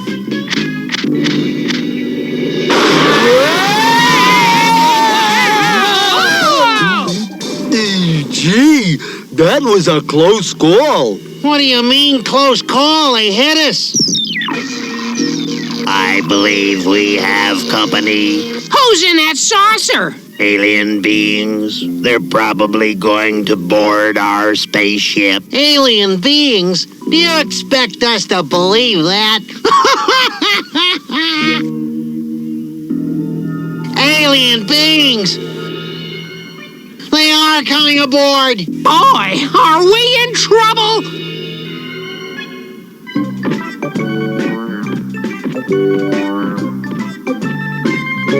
Well, that should seal off the entrance. Even if those aliens do break in, I'm not afraid of them.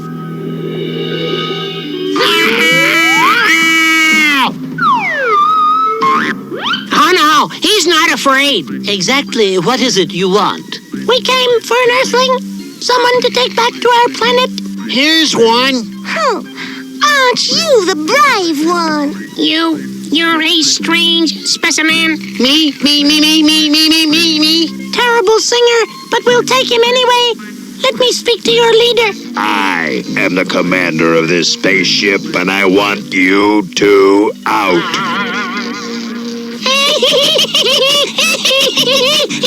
Now you've got me mad.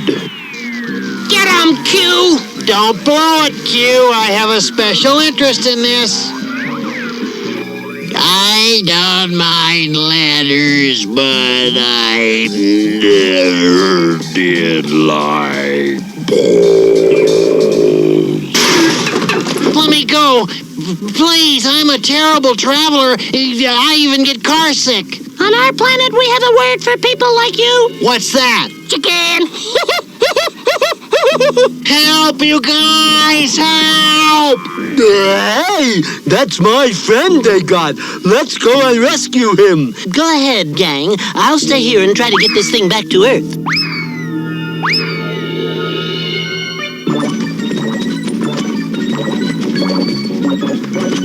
This has gone far enough. Time for a little magic touch. I think I'll throw a net over those rascals.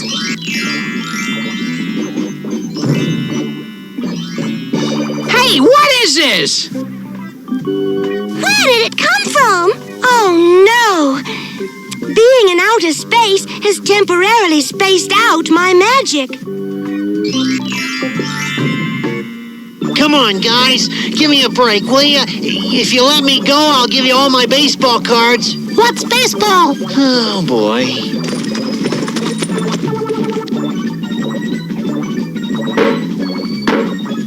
I better try something else and quick. I must cause those aliens some distress.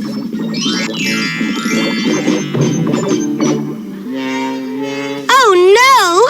I order up a distress and Reggie gets a dress. So that's it. You're gonna turn me into a girl? Look what they've done to him. That dress is ridiculous. It doesn't even match his shoes. I have to give it one more try. Do all Earthlings do that? And I thought we were weird because we shed our skin. Oh, now what did I do? Hey, they changed Reggie into a volleyball. He's coming down to us. Sorry about that, Moose. Hey, it tickles, eh? Give that Earthling back to us. Somebody just grab him and we'll make a run for it. Yeah, I got it. No, I got it. Not so tight, Moose. You're gonna crush me.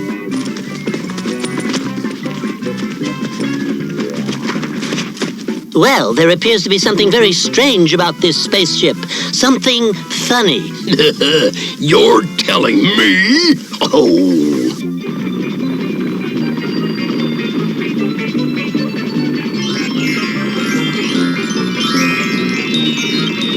Boy, are we out of shape. Either that or these Earthlings are fast. It worked. Now I'll see if I really have my touch back. Okay, Reggie. The ball game's over. Hey, look what I found. Come on, Dilton. Get behind here. The aliens will be here any second and they'll be mad. No, I can't, Arch. I'm on to something big. Okay, Earthlings, we're through playing games. I can't take any more of this. Oh, they're coming closer. What are we going to do? I don't believe it. I simply do not believe it. Hey, gang, you will never believe this. Do something, Dilton. Those goons are going to get us.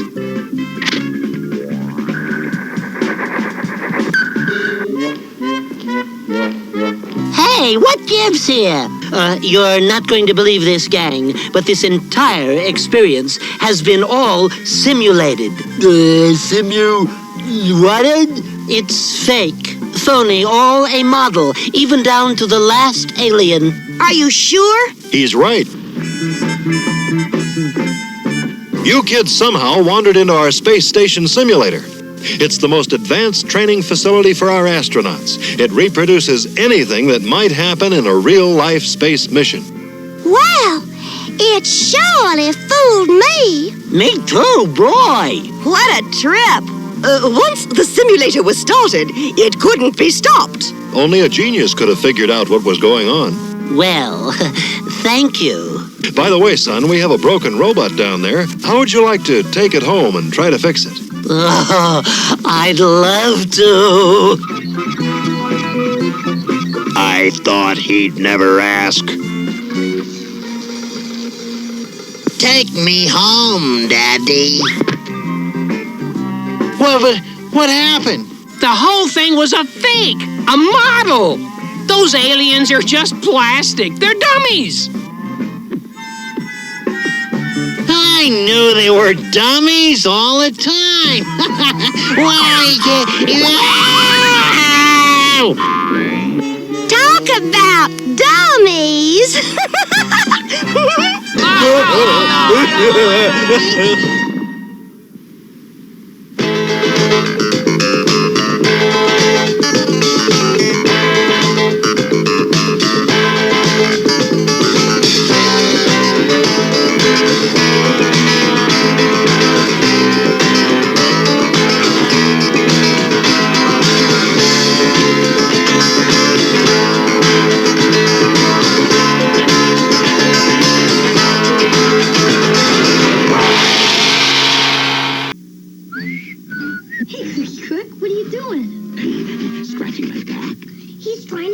Cookie Crisp. Where's the cookie cup? Cookie Cup? You'll do anything to get the real cookie taste of Cookie Crisp cereal. I know. It even looks like little chocolate chip cookies. But it stays crispy and milk. And it's part of this complete breakfast. Well, Cookie Crook, what do you have to say for yourself? I guess I'm not such a smart cookie, after all. If you like cookies, you'll love Cookie Crisp. Robots. You have pretended the evil Psykill has sent 2 new renegade robots to trap the Guardians. Robots sold separately. Look over there, Zero. Tux, I'm picking up Leader 1 on my radar. Renegade. Flip Top to the rescue. Take this, Tux and Zero. Glad you dropped in, Flip Top. Robots. Tux, Zero, Flip Top, and new Leader 1 each sold separately. New from Tonka.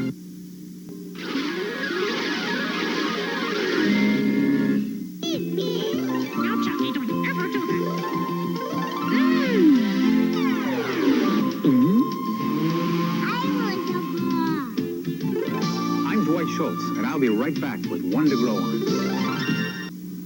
Ronnie, you're gonna get in trouble going on strike against your parents. But it's the only way I'll ever get anyone to listen to me.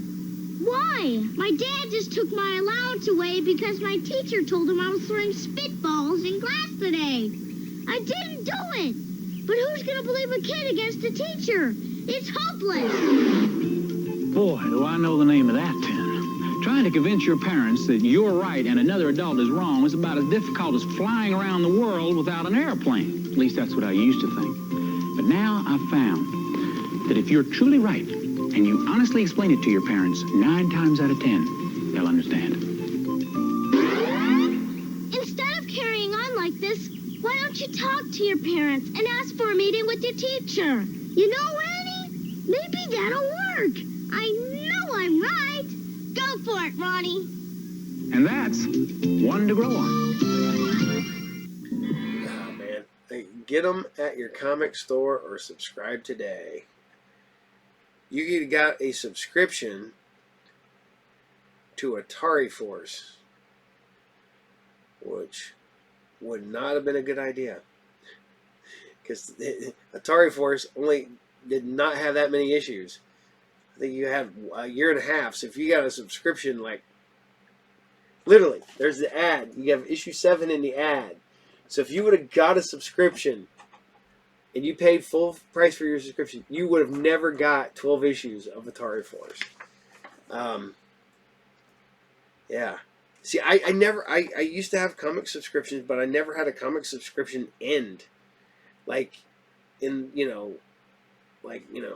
paid for like 4 years, and then suddenly, like 2.5 years in, the book ends. You're like, so what happens with the rest?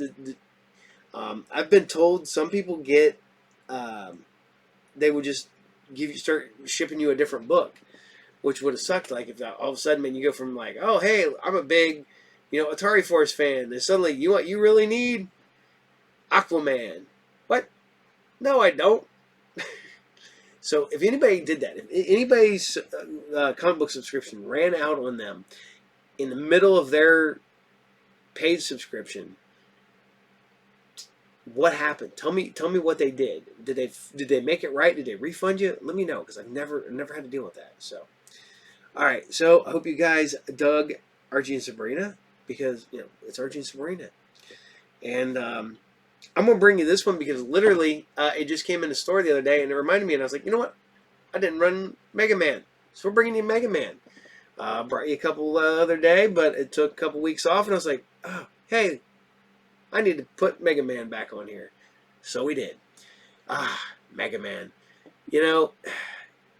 This is one made before my kids were born, but my kids used to watch this all the time. So... I think it was on USA at a certain point. But here you guys go. MegaMan episode 4. Enjoy.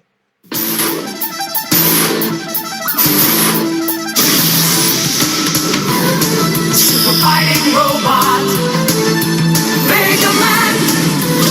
Super fighting robot, MegaMan. Super fighting robot, MegaMan.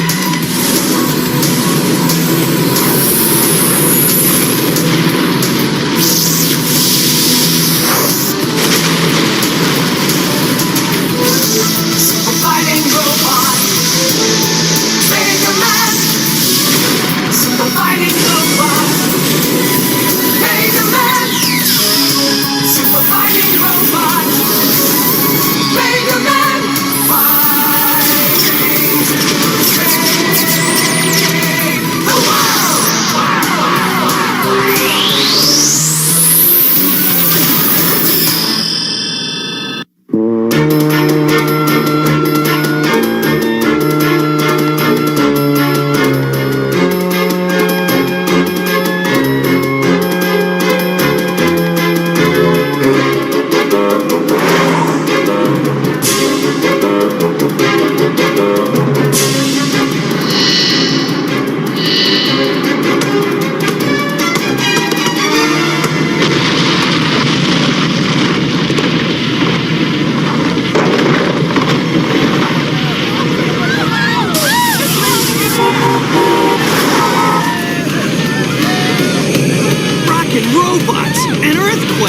We better get busy.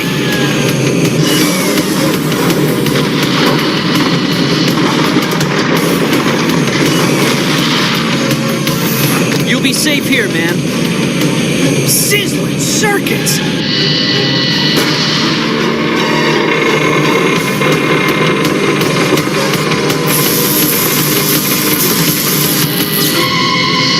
Phew, that was close.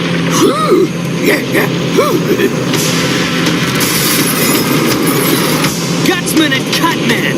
Well, those robo-vultures won't make this disaster any worse than it is.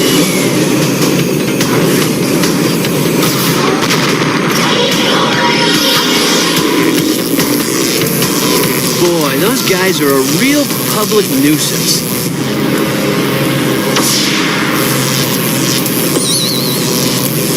Mega fool fell into our trap. We've done what we came here to do. Let's go. Leaving so soon? The plasma party's just beginning.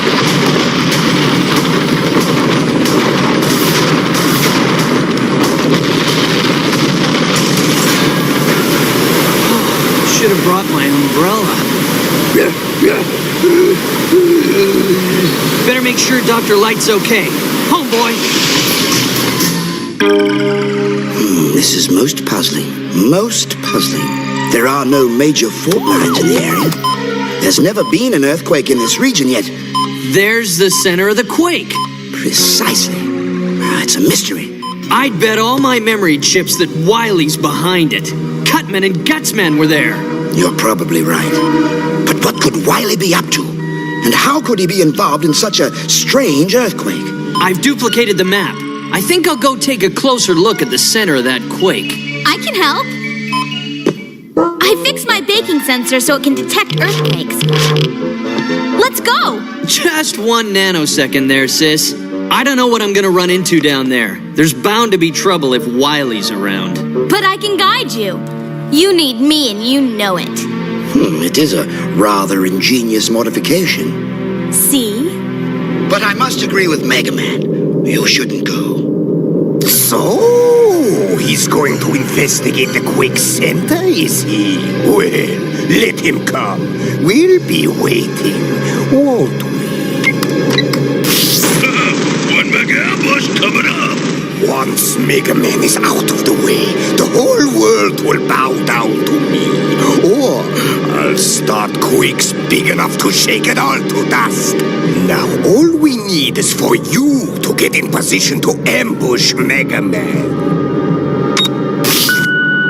That's him, right? Of course. That micro-transmitter I had Gutsman plant on him is working perfectly.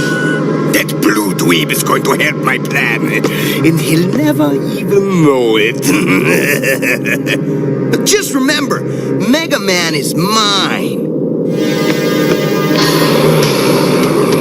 My plan can't fail, with or without Proto-Man.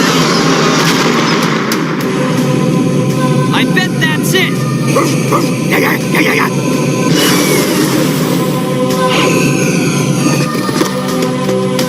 Let's see where this goes.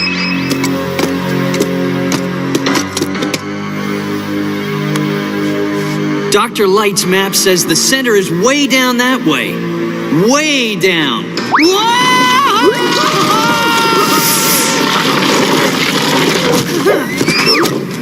Whoa! Better than a roller coaster, eh, Rush? This was the center of the quake, all right. Dr. Light's seismic map was dead on. Just as I thought. Wily has definitely been here.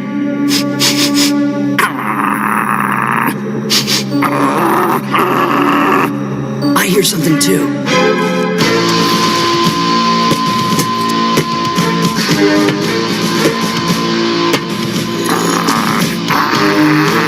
This way, boy, we better get some cover. If I didn't know better, I'd say they were waiting for us.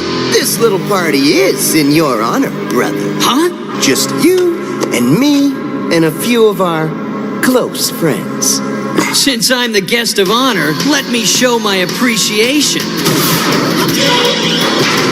Come on! He can't take us on! You'd be surprised what I can do.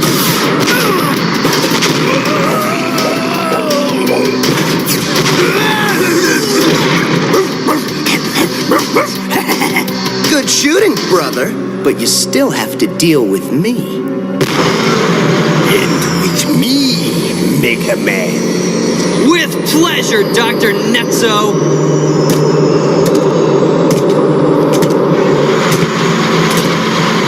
I think we're in trouble, boy. You're right for once, MegaMan. I'm going to grind you into dust. MegaMan will be right back after these messages. Oh, MegaMan!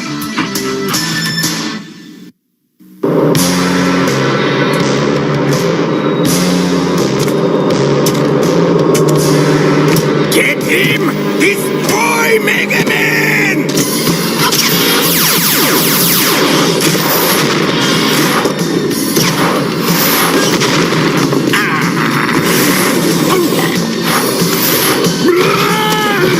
Good work, Rush.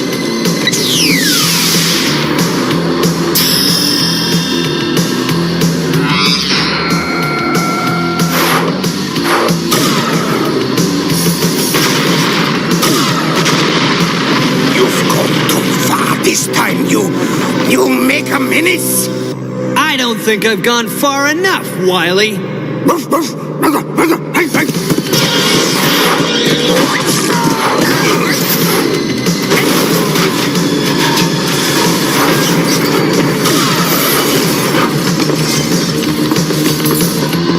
Nobody destroys MegaMan but me! Thanks, brother, but nobody's destroying MegaMan today. Let's get our tails out of here. Stop them! Stop them! I'll get them! Not like that, you sack of circuits! Put me down! I hear and obey. No!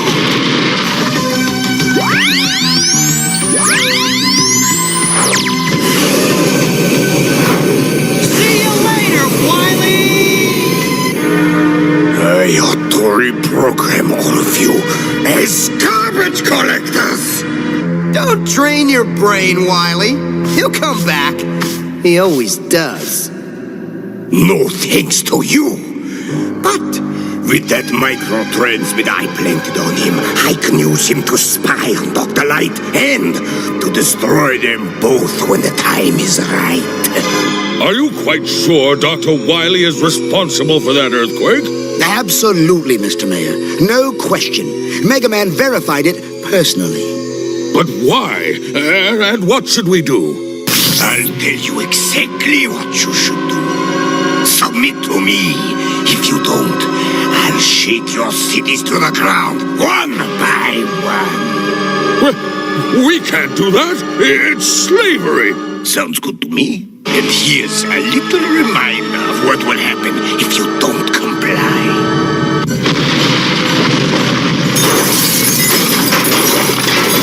Hold on to me!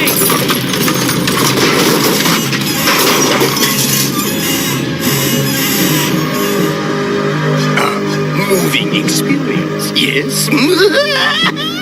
Submit, or not one city will be left standing.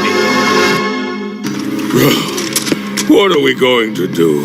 He's already caused millions in damage with his quakes. I have one possible solution. My anti-quake stabilizer. I started work on it years ago, but never finished it. Let's get to work. If we can finish the stabilizer and stall Wily long enough, I can take out his whole operation. Right. Science marches on. So, Dr. Light's going to build an anti-quake stabilizer, is he? Why is that stupid techno-jerk always in my way? I'll use Megadweeb to destroy Light, and that will be the end of MegaMan 2. Then nothing will stop me. I'll target a 10.0 quake directly at his lab. Cutman, Gutsman, get to work on Sector 5. It's lights out for Dr. Light and MegaMan. Adjust that circuit to 90 megahertz. 90 megahertz. Check. My anti-quake stabilizer just isn't responding. There's something not right with the sensor interface. Maybe it's the input protocols. Of course! You are one smart MegaMan. You made me that way. Oh, what a touching father and son moment. That just about does it for the sensory controls. We can start on the damper field next. It's a shame to destroy such an interesting-looking device. But I just can't help myself. Is that special Sector 5 fault line ready? Ready? Goodbye, Dr. Light. It's been miserable knowing you. Dr. Light! MegaMan! Earthquake! And I think it's a really big one! I don't hear anything. Better adjust that little earthquake sensor of yours, Roll. It's just not...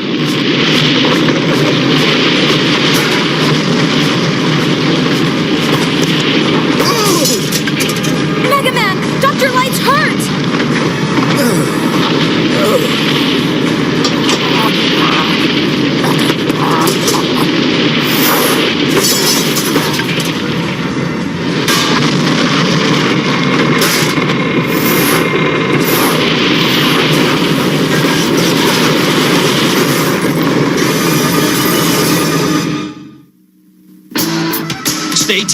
We'll be right back after these messages. We now return to MegaMan.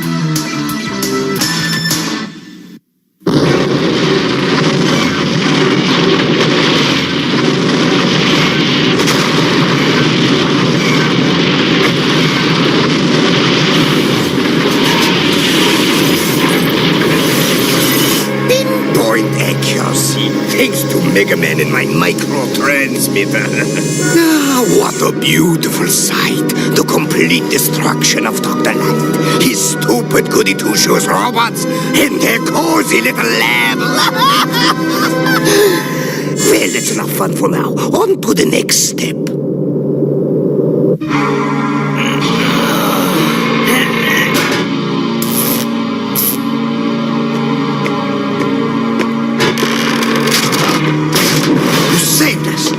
My security vault held up. I'm glad you're all okay. We'd better get to work on you right away. You might even have internal injuries. How could Wily have targeted the lab so accurately? That worries me too. He always seems to be one step ahead of us. But right now, let's take care of you.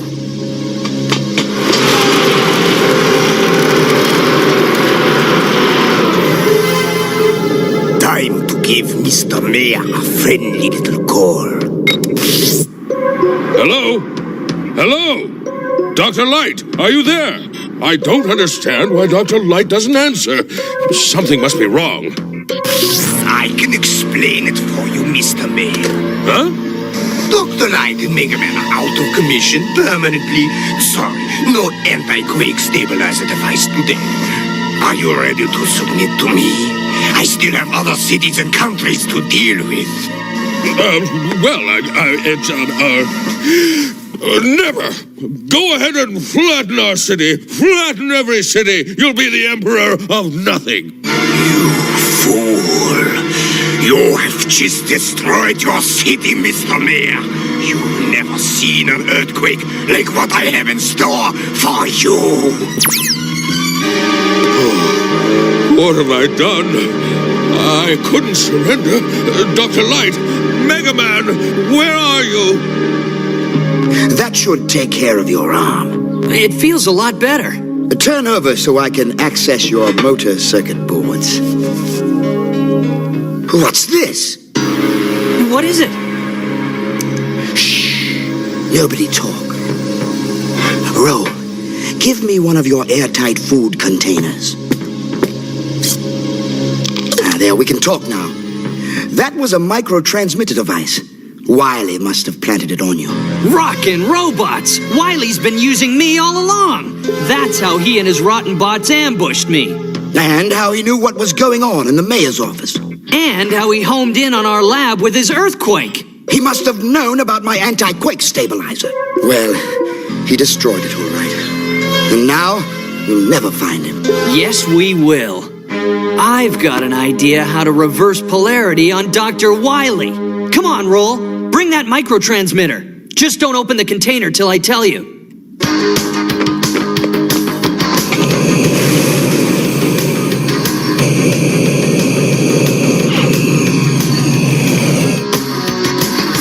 I still don't understand how we're going to find Dr. Wily. We don't have to.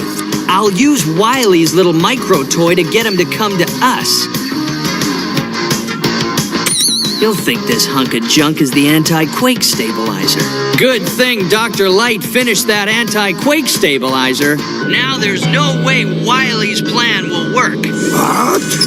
MegaMan still functioning? Dr. Light's anti-quake stabilizer working? Yeah, good thing that quake didn't really hurt anything. I'll start cleaning up here while you go teach Wily a real lesson. So, MegaMan coming after me. That blue dweeb thinks he's going to teach me a lesson, does he? Gutsman, Drillman, let's move out. We're going after MegaMan? No two ways about it. All we have to do is track that transmitter signal. We'll give him the surprise of his very short life. I'm triggering the big one now. This is gonna be fun!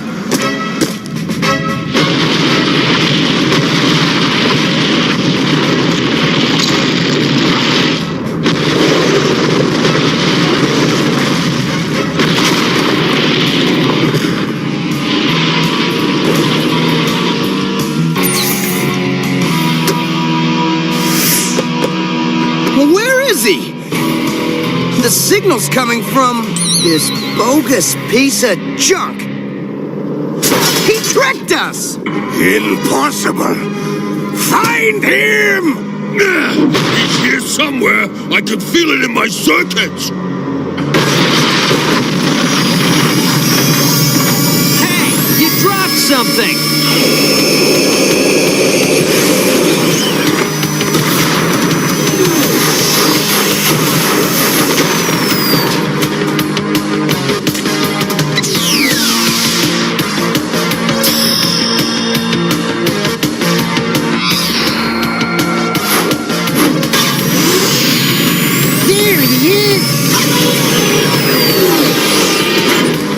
Shouldn't throw your toys around like that.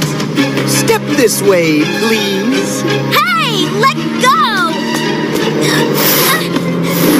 MegaMan! Roll! Disrupt my plans. MegaMan won't dare interfere as long as I have you. I've got to stop Wily and save Roll. Not today, MegaMan. Let's finish him. You're the one who's finished!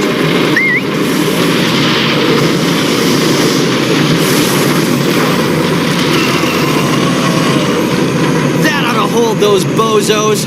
Now it's time to shut off this quake.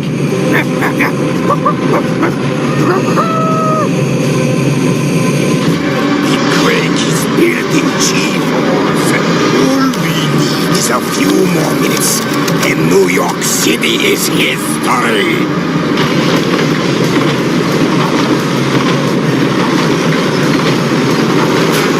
If it's drilling Wily wants, I can give it to him. Just like opening a can of worms. MegaMan. This just isn't your day, Wily. He busted my blaster! My beautiful plan is ruined. We must retreat.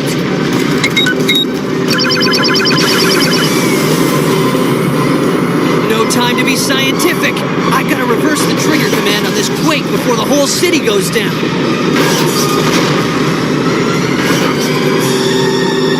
Looks like I punched the right buttons. Yeah, but now we're gonna crash!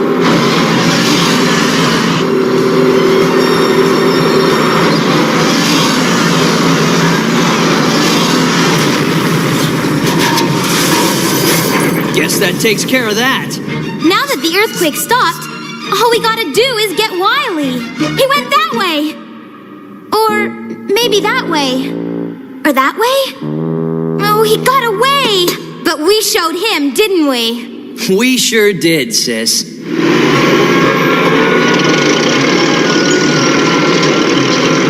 It'll take some time, but we'll be back in operation better than ever.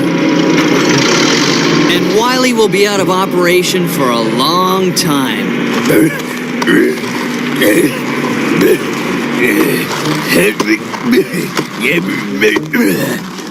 I'll give you an energy biscuit.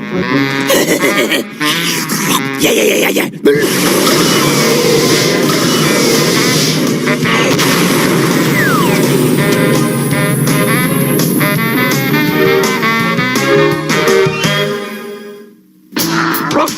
Mega, right back.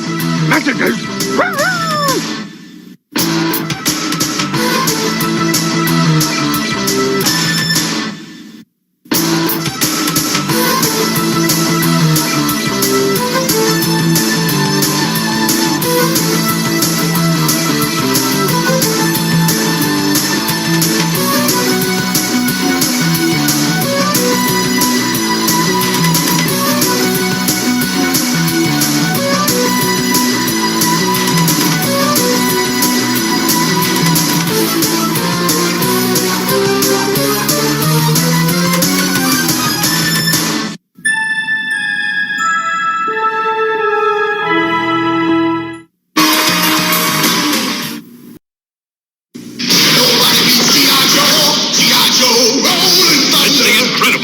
Joe Rolling Thunder. Corb is running scared, starting to wonder, can he survive the rolling thunder?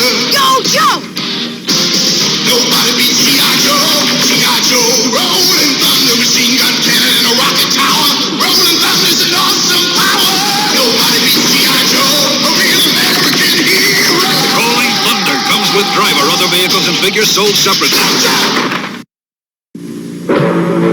New from the Masters of the Universe collection. Get up, Battle Bones!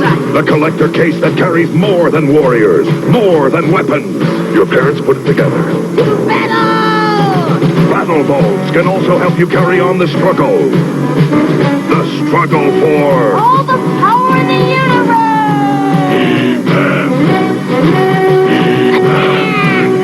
The Battle Bones collector carry case, new from Mattel. Each toy sold separately. So, I bet you're wondering, I'm feeling really good today. Still got a cough. I'm feeling real good. Tomorrow will be 2 solid weeks of this cough. Today the cough is almost completely gone. So hopefully when I wake up tomorrow, it'll be all gone. But since I've been bummed out for like the last 2 weeks straight, now I'm in, like I said, pretty good mood. I got to see several of my friends today and hang out with my son and play with my dogs, so life is good. So, just having a good day. So, I hope you guys dig MegaMan, because why not MegaMan? So, we're going into the Space Police Department here. So, we're going to bring you some more Galaxy Rangers, because, Galaxy Rangers, why not? Super cool show. Definitely... I say this every week. Definitely somebody needs to pick up this IP and bring back this toy line. Just saying. You're bringing everything else back there, freaking Nacelle Toys. Look into it. So, Galaxy Rangers, episode 39. The Shootout. Next to a big blast...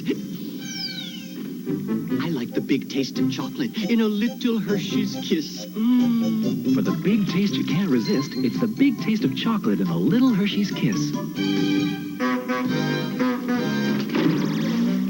Next to my big car, I just love the big taste of chocolate in a little Hershey's Kiss. The little kiss with the big taste. I'm moving my feet for a taste so neat. The Kellogg's Pop-Tart taste. Pop, pop, pop, pop, my feet can't stop until they pop up nice and hot. Because they taste so good. I'm moving my feet to the Pop-Tart beat. I'm moving real fast, but they sure won't last. Fruit filling on the inside, pastry on the outside. Pop, pop, Pop-Tart. I'm moving my feet to the Pop-Tart's beat because they taste so neat. You're so serious, but you still can have some fun. You can Yum it up with new wacky fruit bubble yum. You can live it up, wacky fun is on the way. I'm not giving up till you yum it up today. It's wacky taste that's popping up all over. Yum it up with bubble yum. I love to yum it up, new wacky fruit bubble yum. Yum it up with bubble yum. All right, ladies and gentlemen, boys and girls, remember when you got free stuff from Fig Newtons? But better yet, do you remember when you used to get free stuff with Apple Newtons? Apple. Yeah, there was Apple Newtons at one time. I like the strawberry ones. I actually like the apple ones, but they were not. They were too good for us. We weren't meant to be. Was it the candle that burns twice as bright, burns twice as fast? I miss them. They were delicious. So, I hope you guys dig Galaxy Rangers, because we're scooting right on to Saber Riders. And, yeah. Saber Riders has a pretty good, lineage. Because seriously, it comes from the same people that brought you Ultron. And a lot of Transformer people that worked on this show doing voiceovers. So, all right, here you guys go. Saber Riders and the Star Sheriffs, and this is episode 3, Little Partner. Enjoy.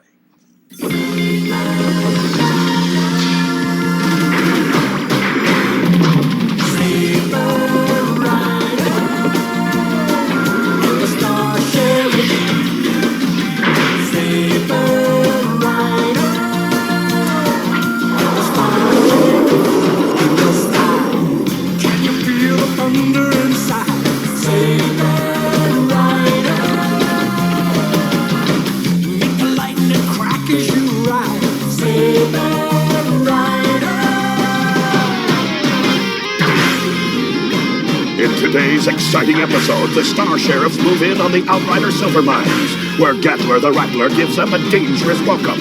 With the help of a maverick mountain boy, Colt hunts down a robot wrangler, and Saber Rider delivers a lesson in trick shooting. It all happens here on Saber Rider and the Star Sheriffs.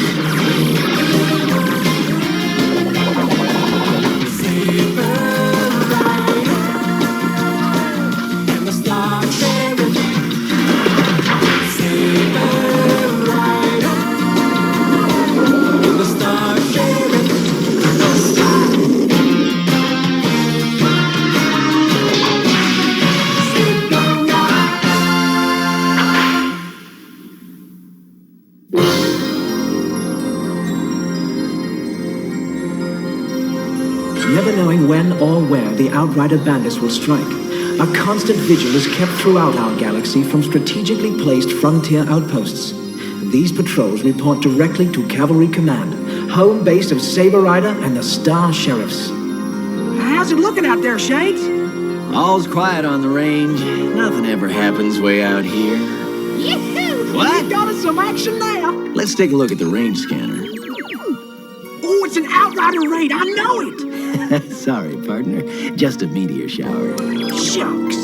The Outriders must be dimension jumping on some other planet. Oh, man, I'd love to tangle with them just once. If the Star Sheriffs need help, I'll give them your number, Chubbs.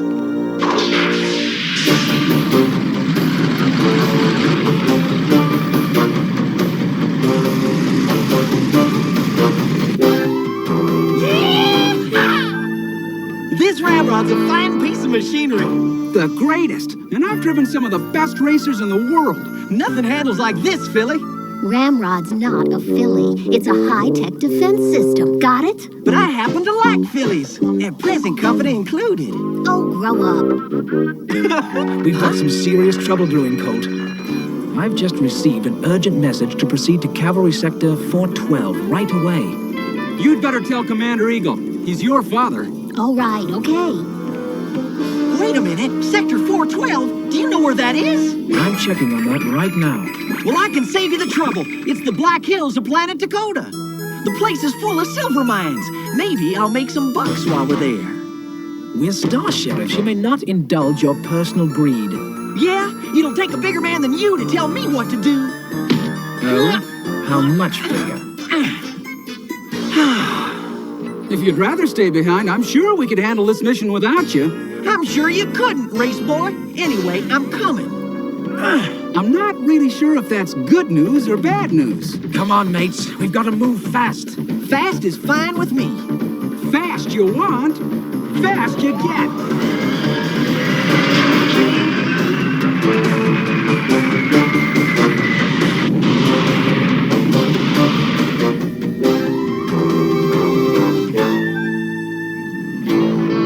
Making approach to Dakota. Now you're gonna see some pretty country. There's the hills. It's Dakota, all right. Let's get a closer look.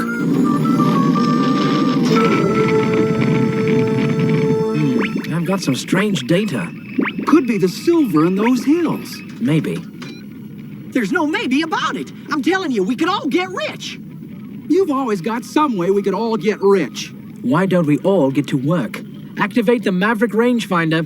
You got it! Ready for touchdown, Top Sword. Right. Let's do it.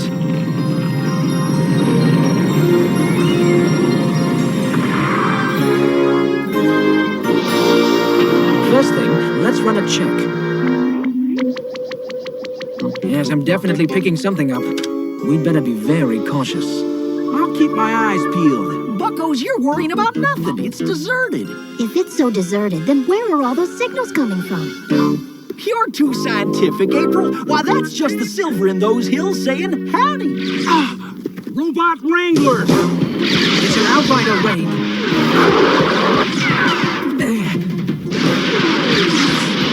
Get down! Well, they're coming back for more, are they?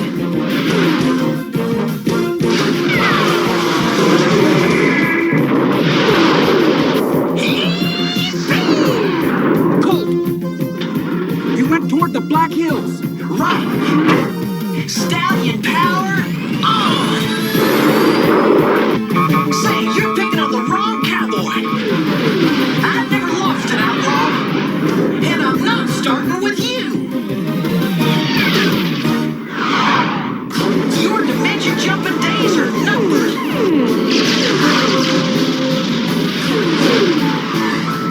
Adios, hombre.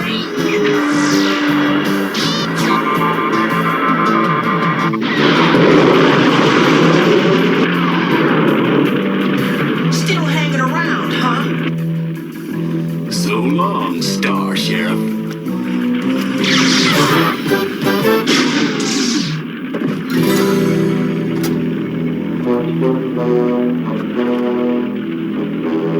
Don't you even think about going for that blaster, Pard. Why aren't you taking off for your own dimension? I know. You've probably got a captive here, don't you? Come on, where is he? Never mind. I didn't want to know anyway. Wait, I'll tell you. He's over there.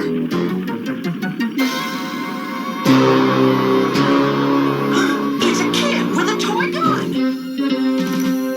Well, galloping stallions, look what we got here. You shouldn't be running around with toy guns. It's dangerous. You hear me? Who are you, mister? Coats the handle. You could thank me for saving you from that outrider. Now, I better take you back to the ship. I don't care what you do. I'm telling you nothing. Oh, come on. We're amigos. Friends. Don't be afraid. We're the Star Sheriffs from Cavalry Command. We just want to be friends, okay? Yeah, I'd say we're out after the same thing. To send those robot wranglers back to their own dimension. Fireball, you're gonna scare him talking about Outriders. Now, my name's April. What's yours? Come on. I'm Hoyt. All right, Hoyt. Now, where's your family? Haven't got a family anymore, thanks to the Outriders. What happened? I don't know if I ought to say. But you can tell us, partner. We're listening, Hoyt. One day, those varmints made a surprise attack on my town.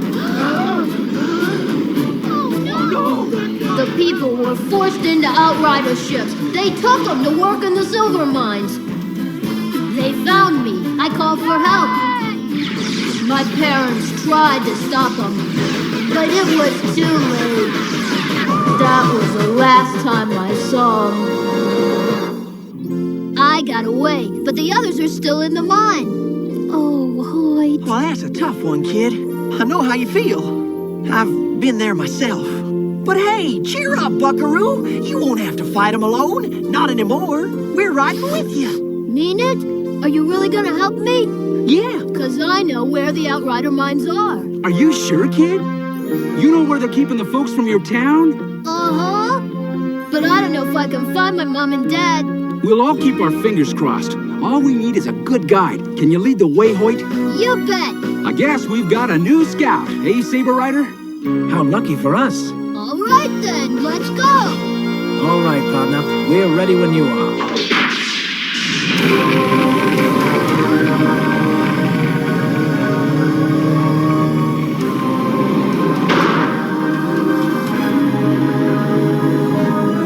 I have returned. All's looking well in the mine, Gatler. Then get back to work. Bet they've got a whopper of a security system. Yep. Gatler knows everything that goes on around here. We'll be far outnumbered. Our only chance will be a surprise attack. The prisoners are weak, Gatler. Work them harder. This mission must not fail. We need more silver. Oh, as you wish, Gatler. Okay,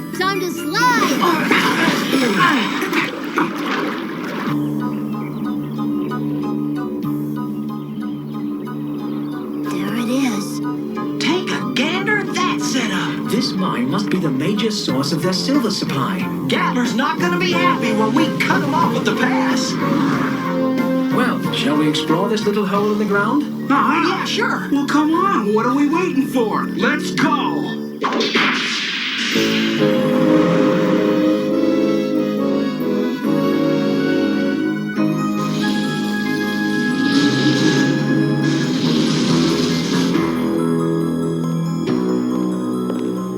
Security check. Look out. Area ground zero. Report in. Area secure, sir.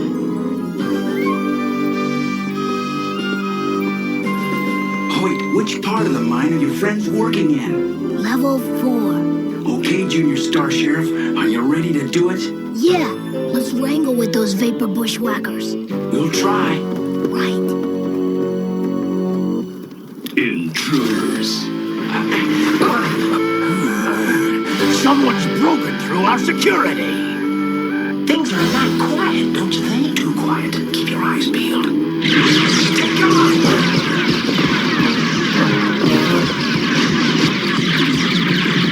It's the welcome committee! Ooh. Saber, you're the only one that can pull us out of this. All right, chums. Good afternoon, chaps.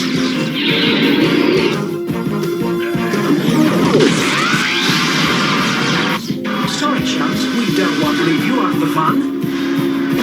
Step aside, Saber. There's the entrance. Right behind you, bucko. All those folks are counting on me, Colt. We gotta rescue them. Well, they're counting on the right fella. You brought him the Star Sheriffs. You're a brave boy. Is a Star Sheriff ever scared, Colt? Nah, just cautious.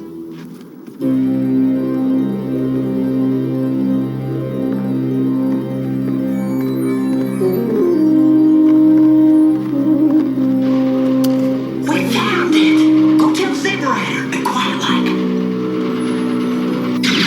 Gatler knows we're here. Saber Rider, we have got to get those people out of here, and in a hurry. My sentiments exactly. Cover me! Pretty brave. Are you okay? Yeah, Colt's inside. He's gonna need some backup. He's got it. If they dare to come in here, it'll be the Star Sheriff's last stand.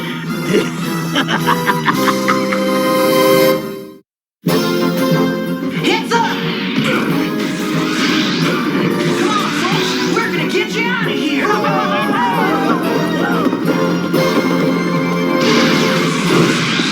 Stay together. They're in Sector 7. Stop the Star Sheriff's Gatler, or you'll be doing the mining yourself. Hang in there, Colt. We're on our way.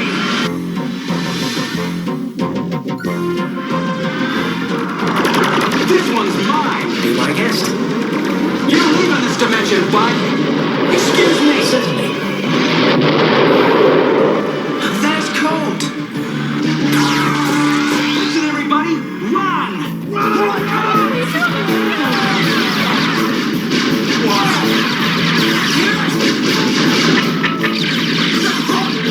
Time to reload.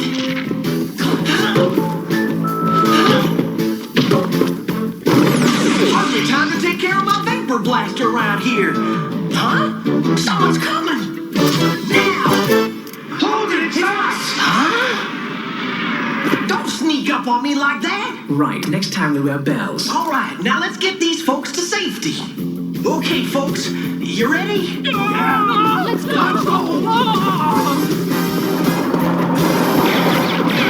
Take cover! Gatler, he's mine. He's ours!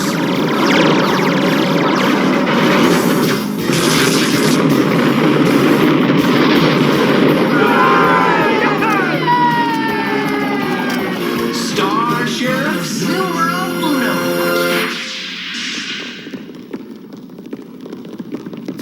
Gatler and his men used that train to take the silver out of the mine. It's just what we need.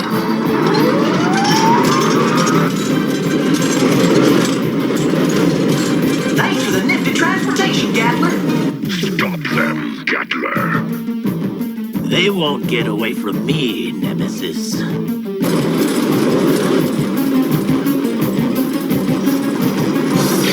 Hit the deck! The deck!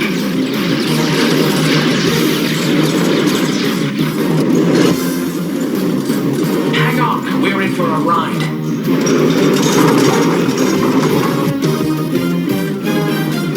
Look out! Oh, he's trapped us. Pull the brakes! We're heading for the wall. We've got to use our power packs. Right.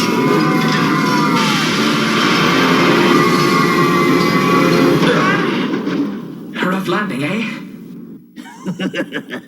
I finally got these star sheriffs where I want them. Are you watching on my monitor, Nemesis? I'm going to give them a little surprise. A very wet surprise.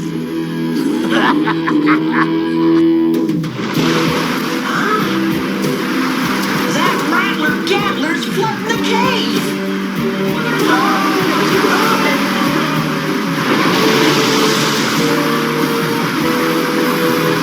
Saber rider to Ramrod. We need help. Oh, the water has interrupted the transmission. That's comforting. Howdy! Hoyt! Taking time out for a little swim? Follow me. I'll show you the way out. There is no way out. Not for you. A renegade unit. Hoyt, help the people take cover and lay low until this is over. Okay. Star Sheriff's calling Ramrod. April here. Fireball? Yeah, we need your help here. Pronto. On my way.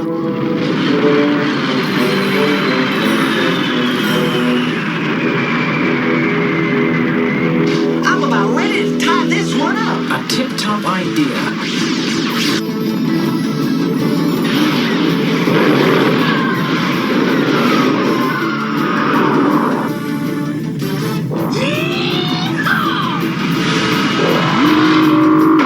Let's move out. Ready. Ramrod will now take navigational control. Acknowledge, April. Navigational control on. Ramrod challenge phase 1.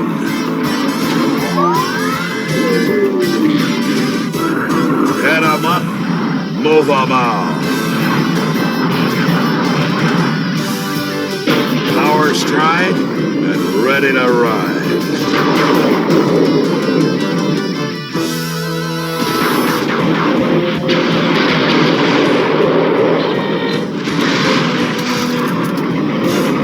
Oh, we're hit! Return fire. That's my fast draw, Hart. Close one.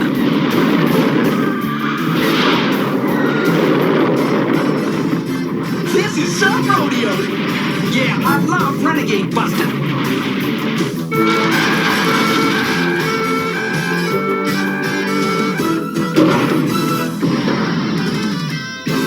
Looking for us? You found us. Ready? Aim! Blast him!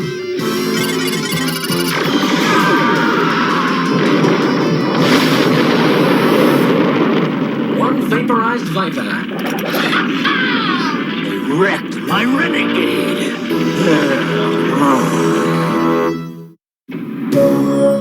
Move, Gatler.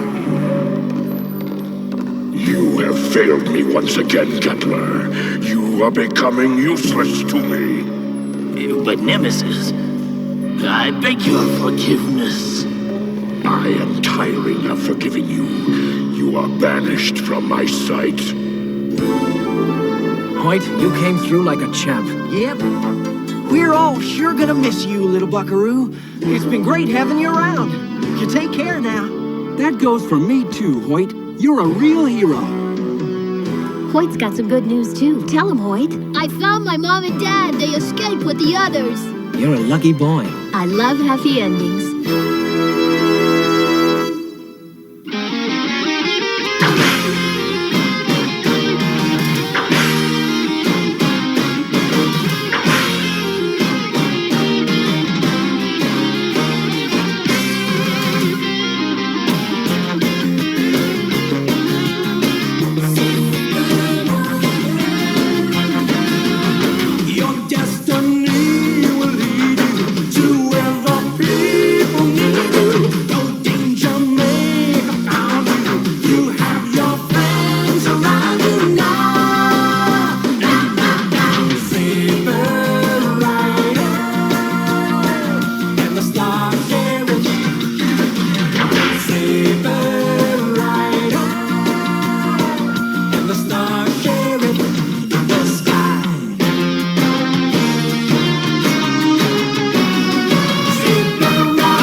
Matchbox Speed Track made racing history with Race and Chase. Then they made headlines with Turbo RPS. But time marches on. Now, Speed Track introduces Slipstream Racing.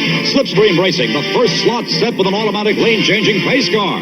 With fast driving, you can keep out in front of the pace car so you don't get blocked. With fast thinking, you can force the pace car into your opponent's lane so he's blocked. Slipstream Racing, one small step for Speed Track, one giant step for racing.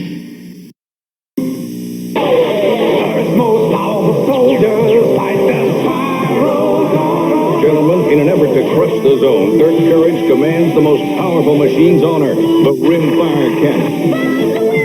And the Zone Rider Cycles. Only their awesome power can defeat the evil Overlord's Bullwhip Cannon. Have a nice trip. And monstrous sledgehammer tanks. Each sold separately, new from Tonga. Alright, so I hope you guys still dig Saber Riders, because we're going into the other Space Police, and we're going to be bringing you some BraveStarr.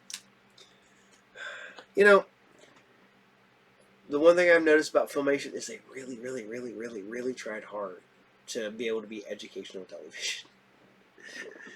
And this one's one of them. They have the beauty is in the eye of the beholder. I think this is another one of the tropes that appears in almost every cartoon at one point or another, how this works.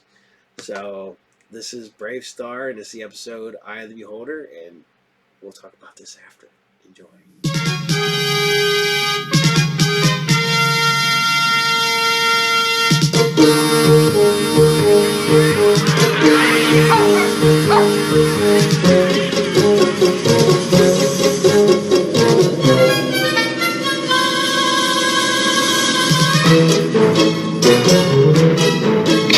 That's the last of it, Miss Kingston. 27 rentograms of pure carium. The most valuable shipment we've ever had. It'll be safe until the strata stage gets here tomorrow to take it and you back to Galactic Vision Laboratory. Well, our scientists think that purified carium may have the power to make blind children see again. Oh, Allie, that's wonderful. You know, it seems there's no end to the things carium can do. Yes, but first you have to get it back to the Institute. This much pure carium is bound to attract some of our less than honest citizens. Oh, yuck! Don't you see? I beg your pardon. Yuck! No, foolish fuzz. I forget you doesn't see. I beg your pardon, ma'am. Of course, Fuzz. But what is it? There's a cloud of dust appearing on the horizon, ma'am. And I think we're in for a storm of trouble. Tex Hex style.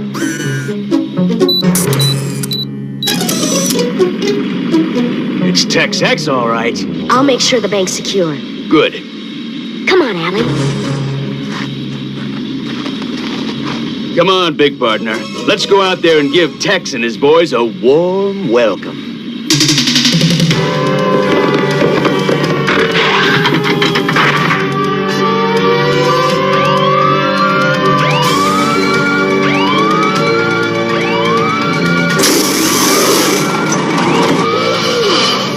Howdy, Marshal. Nice little town, Fort Carrier. I'm sure you want to keep it nice. Get to the point, Tex. Here you got a big carium deposit. So why don't you just hand it over? We don't want any trouble now, do we? The carium stays, Hex. You don't. Besides, we like trouble. Then it's trouble you get.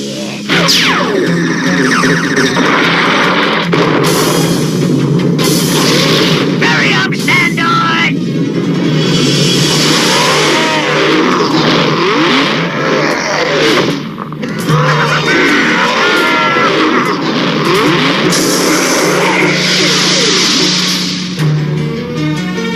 Okay, boys, the party's over.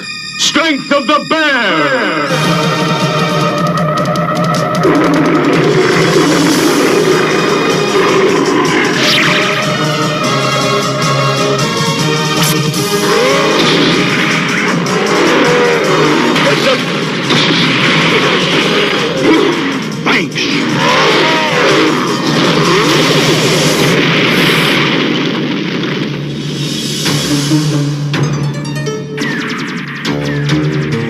Thunderstick. He's at the bank. Come on, big partner.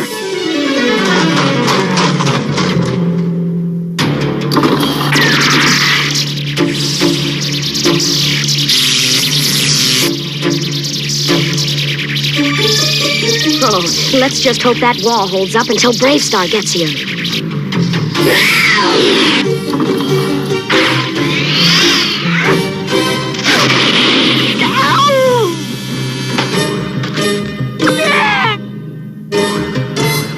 Hold it right there! It's BraveStarr again! How'd he get away from those Sandoids?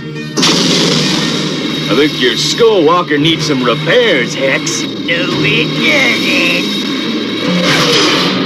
It does now.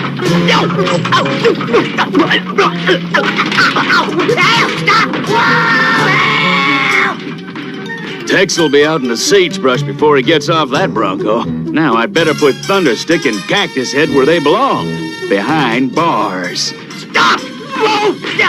Pull up, you stupid skullwalker! Order you to stop!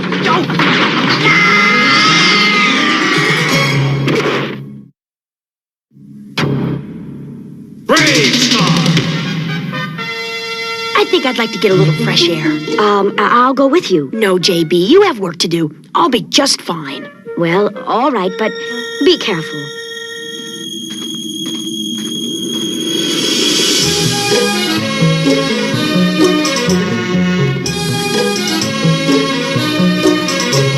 My aching head.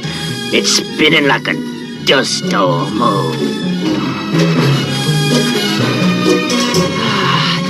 They're so fresh. Sounds as if someone's hurt. Hello? Who's that? Say something and keep talking so I can find my way to you. She's blind. Who are you? I'm Allie Kingston. Now just hold on. I'll find you in a minute. Kingston? She's the one with the Carium shipment. This is perfect. I can grab her, then exchange her for the Carium. Yo! Whoa!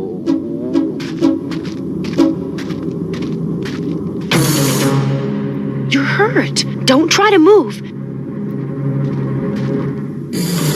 Oh, your hand is cut. Here, I'll bandage it with my scarf. How did this happen? I fell off my mount. You're very kind. There. That should do it until we get you to a doctor. No doctors! No! Whoa! I feel a little faint. You think you could just help me get home? Of course, my friend. And frankly, BraveStarr, I'm worried. Allie still isn't back from her walk. She can take care of herself, but I'd feel better if... Don't worry, JB. We'll find her. Come on, big partner. Let's ride. BraveStarr! And so the Carium may have the power to heal all those blind children. Wouldn't that be wonderful? You sound very excited about it. Oh, I am! That Carium shipment can power spaceships and radar weapons, too. Whoever controls Carium has power over the whole galaxy. Power? Well, I guess so. But Carium's real value is when it's used to help people. I mean, isn't that what life's really all about? Loving and caring for each other? What is it? Loving and caring for each other. Someone once said the very same thing to me. But that was a long time ago. Someone I cared about very much. You remind me of her. What happened? I left her. Why? Because I wanted Carium and power.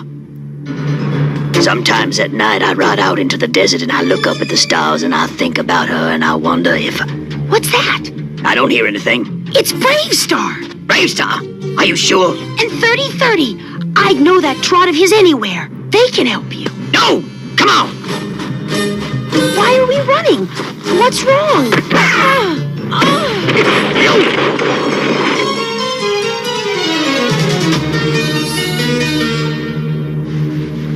Are you all right?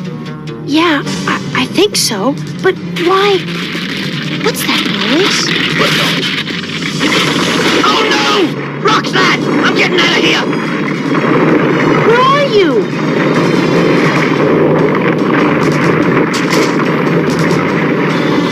What is it? What's happening? You stay here. It's safe. I'll get here. Please wait. Come back. Strange. There's a rock slide over there. Wonder what started it. Eyes of the Hawk!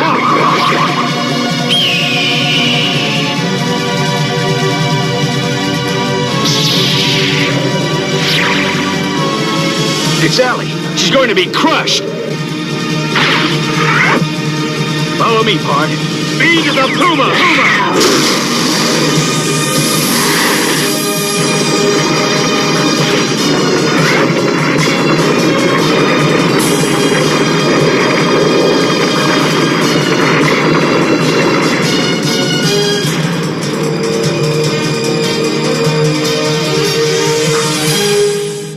Ellie, what are you doing here so close to the hexagon? I was out walking when I found an injured man. I was helping him home. Tex Hex. Tex Hex? The one who just tried to rob the bank? Tell me about the man you met. Well, he wasn't evil, so he couldn't have been Tex Hex. I mean, he was strange, a loner, but friendly. I told him about my plan to use the pure Carium to cure blind children. He saved my life by risking his own. No, he wasn't evil. Well, maybe not, but you better go back to town with 3030 while I take another look around, just in case. If that's what you feel is best, but I think you're wrong. If it were Tex, he now knows how valuable that Carium shipment really is. And that means he'll be back, and soon.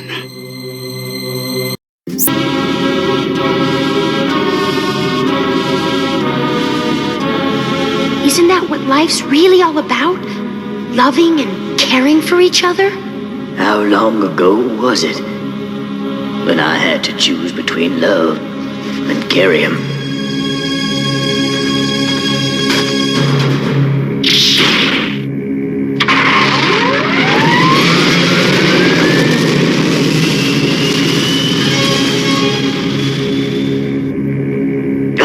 Enough of this nonsense. Love is for weaklings. It's just as well I left it behind. Carium's what I want now, not love. Alec Kingston means nothing to me. BraveStarr! No sign of Tex out there, partner. Miss Kingston all right? Yup. She's at the bank with JB. One thing's for sure. The shipment leaves tomorrow, and if Tex is gonna make his move on that Carium, it'll be tonight. Let's close up the town.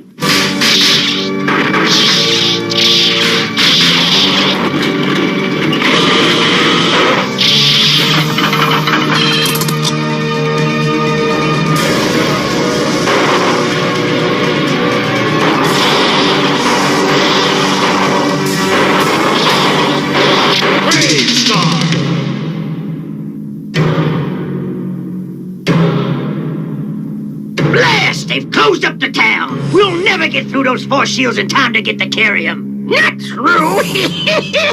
Maybe under. Under. You can dig a tunnel under the force shields. Ooh, I like it, Scuzz. I really like it.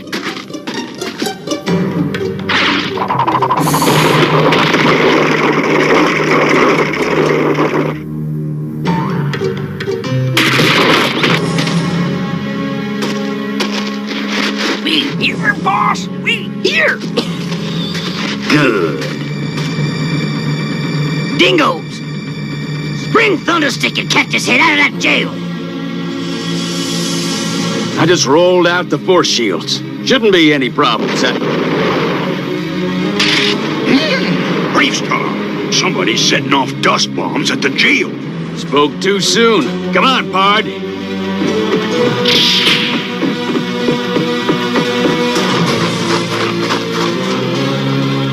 Good. That'll keep them busy while we grab the Carium. Let's go.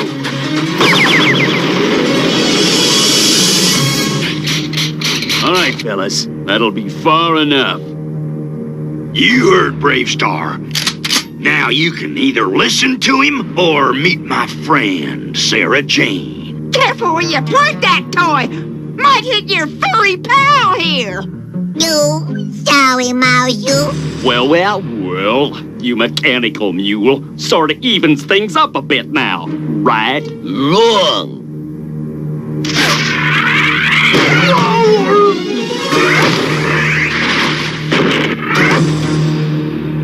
Now they're evil.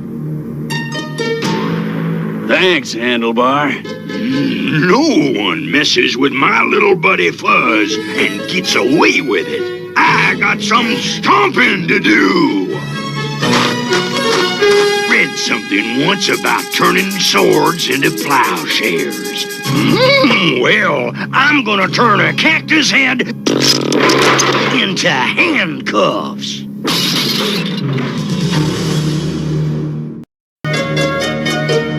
Sounds like BraveStarr and 3030 have everything under control. Good. I'll be glad when... Shh! Somebody's coming. Evening, Judge. And what are you doing here? Always a pleasure to see you, too. Is that you?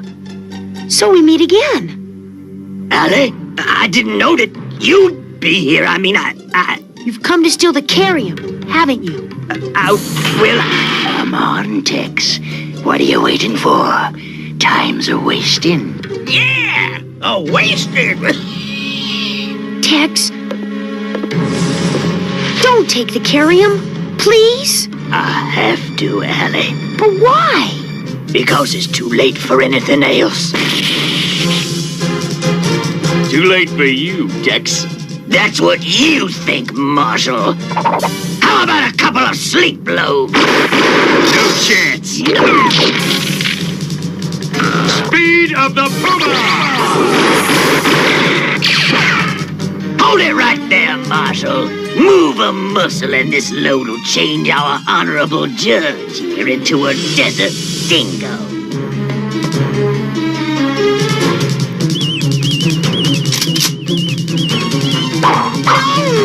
What?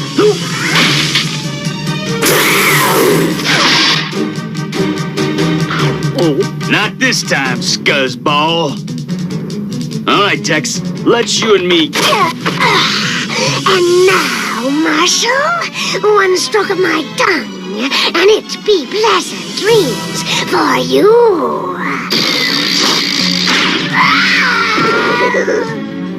Oh, Fur's multi-rope were good. Good work, Deputy. Let's hustle these coyotes over to the jail and... Sorry to disappoint you, lawman, but I have other plans.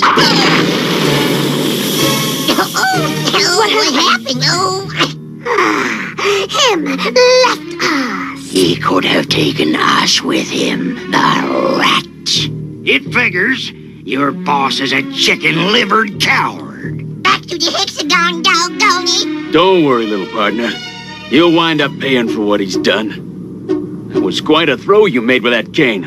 Thanks, Allie. You didn't do so badly yourself, Marshal. And I think you could teach me a rope trick or two yourself, Deputy. No, shucks, ma'am. Well, it's nothing. I don't know if my stomach can take much more of this cutesy talk. So I'm gonna give those varmints some shovels, and they're gonna fill in that tunnel that Scuzz dug. Good idea, Big Pard. Tex got in a little too easily, but we'll fix that. And now, let's all get some sleep. Allie has a long day tomorrow.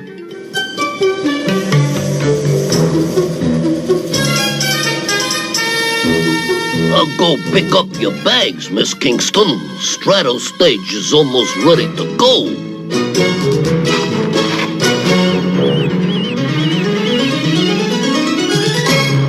You've come back again. Why?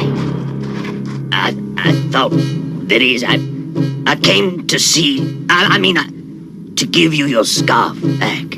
No, you keep it, as a reminder. A reminder? Yes, of someone who saw the good in you, not the evil. But I am evil. I must be evil.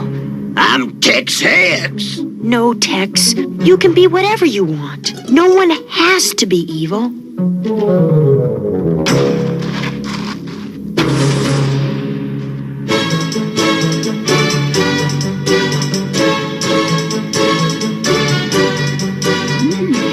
Allie's quite a lady. But she sure was wrong about old Tex-Ex, that good-for-nothing. I don't know, Pard. They say there's a little good in even the worst of people. Could be that Allie sees things that we're blind to. Could be. Come on, let's head over to Handlebars. I'm buying the Sweetwater.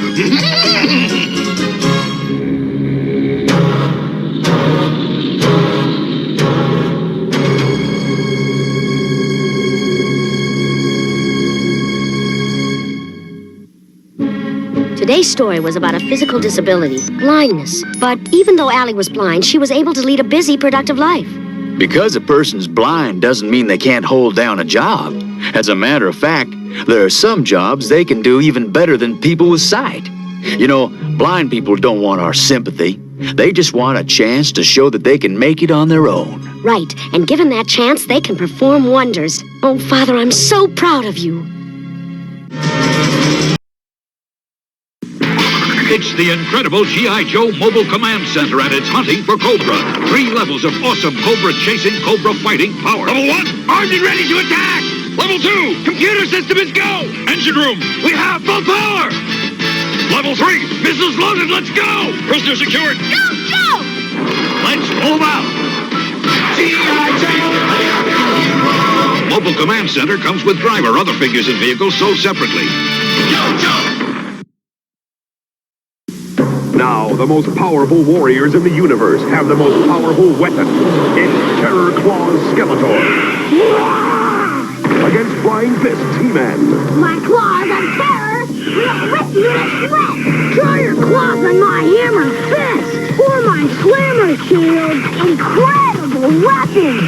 Watch the weapons fly as Flying Fist He-Man battles Terror Claw's Skeletor. New from the Masters of the Universe, each sold separately from Mattel. So, I told you we were going to talk about this. There's always the bad guy finds somebody who likes him or loves him, even because they know that they're actually good. They do this in this one. They technically do this with the Christmas episode of He-Man.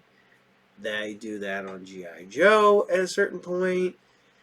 You know, they do this trope on so many cartoons, and I'm like, the older I get, the more I notice it. And you're just like, wow, that was blaring at that point. You're just like, oh yeah, I was a little kid. So, and all I was like, yeah, what are we playing? All right, yeah, BraveStarr, and yeah, He-Man. You don't pay attention to, like, you know, the nuances that they hide in there. That you get older and you're like, somebody was smart when they read this. And then you realize, like, oh yeah, that's J. Michael Straczynski. He wrote that. And some of the other people. You look at some of the people who wrote them, and they're like big, legit writers or have other huge things. You know. So, Bruce Timm, he created Batman in the animated series, pretty much. So, all right. So, hope you guys dug BraveStarr, because now we're going to Droids.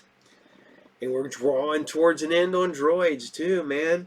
Only 13 episodes, and this one's episode 11. But I can't believe they let us run. They're going to let us run all the episodes. I thought for sure Disney would be like, no! And, because they did with Ewoks, which is crazy. I can't run Ewoks, but I can run Droids. I actually like Droids way better than Ewoks. But I was shocked that it got by there. So, but, you know, here you go.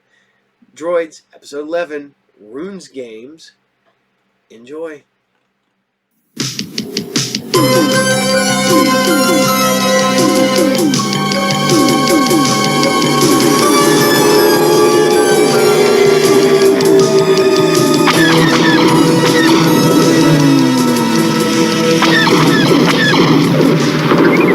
Master Bunyo, Arto says there's a Governor Coon's drone fighters after us.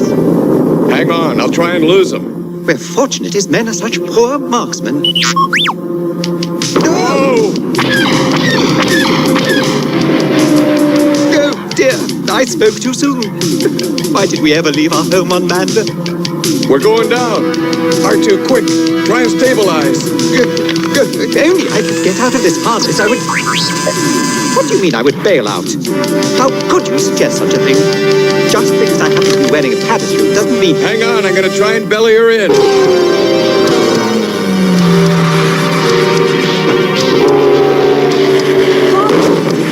See if they're okay, Oren. I'll catch up. Time to make my report. Our mission has been completed. Good. Bandito, take the controls. I'll inform the governor. You promised my Emperor rune stones, not rune games, Kung. But as an agent for the Emperor, Admiral Screed, you should know that I have much more to offer the Empire. What else could the Emperor want from a desolate planet like Rune? Games, my lord. What? We have to defeat them at the games, so we can conquer Ambu. And by doing this, get the rune stones. Mango Baobab has been destroyed. Excellent. Soon, his fate shall be shared by those meddlesome revolutionaries that challenge my rule. Your rule? Kung, you are only governor of Tontum, a mere province. I run this entire planet, except for Ambu. After the games, Ambu will no longer stand in my way.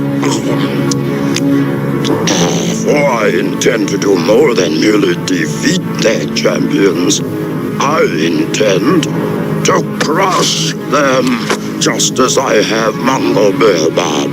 You have done nothing that I could not have done myself, but you have saved me a little time. Now it's time to see how you control Ambu at the Rune Games.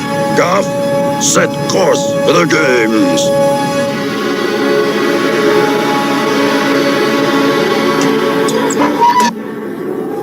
Where are we? What's happened? Somebody help! Master Mungo, we're still falling off! Oh, dear. Are you all right, 3PO? Fortunately, sir, the worst seems to be over.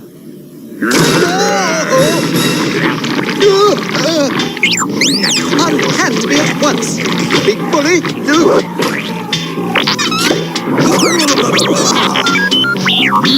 Oh, Master Mungo! Do something! What are these creatures? Hang on, 3PO!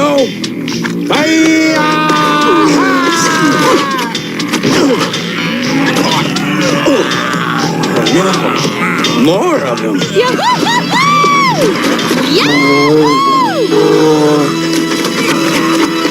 Miss, over here! That's all right. I can manage. Do you have a water pump?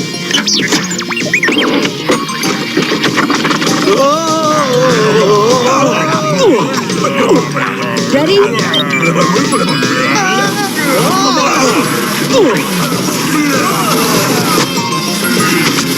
Nice going. Those mudmen just love shiny metal objects like you and your friend. They're really pretty harmless. Harmless? Look what they've done to my ship. Maybe I should have saved the ship and left you to the mudmen. I'm sorry. Thank you for helping us. I'm Mungo Baobab of the Baobab Merchant Fleet. These are my droids, R2 and 3PO. I am pleased to meet you, Mistress... Orin Yom. My father and I were on our way to the Rune Games when we saw you crash. Mungo, this is my father, Niels Yom. I take it you had some trouble with Governor Kung's men. We were prospecting for runestones when his drone ship spotted us and gave chase. Governor Kung wants to control everything on this planet. But he will never control the free spirit of our home province, Ambu. Someday, we'll find a way to defeat him. Why don't you ride with us to the games? You might find someone there to help you repair the ship. Baobab's with Orin Yom? He survived? We should inform Governor Kung. No, he will lose favor with Screed. I will deal with Baobab myself. But what about Oren Yum? She's Coon's main competition at the games. She was his only competition. Gap cleared for takeoff.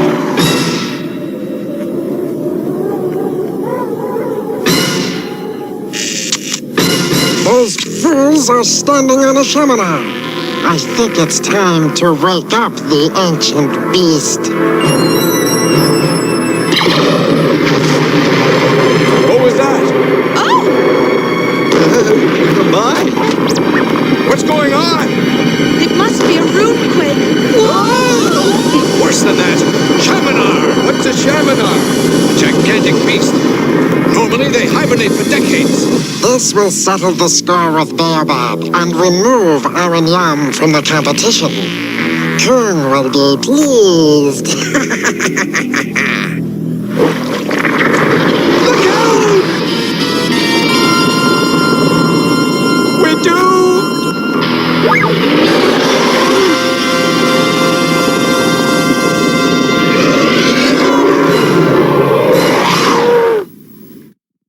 out!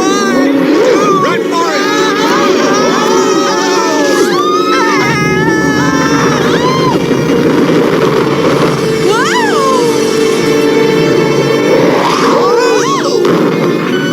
Where are the others? Over there!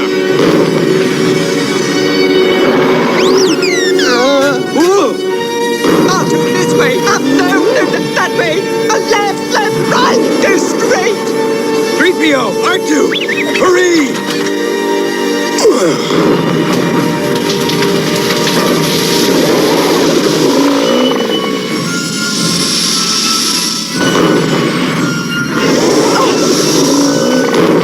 The Shaminar will crush everything. There's nothing we can do against such a beast. If there's a will, there's a way.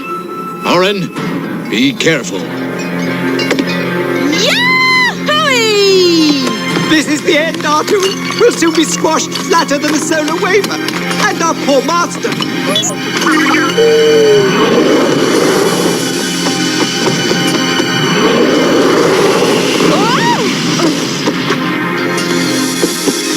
Oren! 3PO! We have to draw the beast away from Oren. Hiya!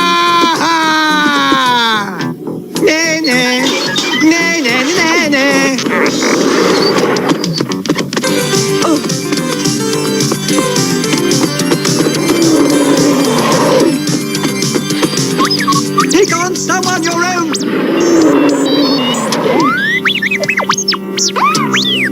Sight. That's enough, R2. I think he's seen us. R2! 3PO! Get out of there! Oh, help! Get in!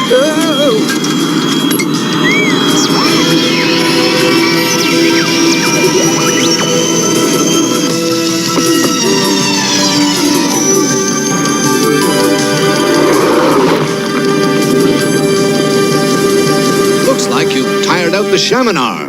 And not a moment too soon, if I may say. Thank goodness you're safe, Master Mungo. We're all safe, thanks to Arn and Nils. You were great, Mungo. The Umbu team could use a rider like you against Kung's team at the games. Kung's team? R2, 3PO, we're headed for the Rune Games and glory. Come along, R2.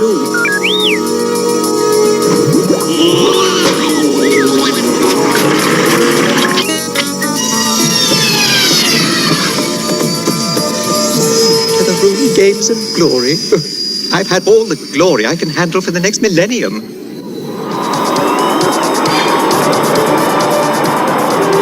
It's been an exciting day here at the Rune Games, and now the field is being set up. As the crowd anxiously awaits the final and most crucial event, the Drain Sweeper Race. The Emperor would enjoy these games, provided that he always won. As my team has demonstrated to you today, Admiral Screed, your Emperor is a man after my own heart. Perhaps, Kung. But your team has yet to compete with the Umbu Rebel champions in the final event. Everyone is waiting for Oranyam and her Umbu racing team.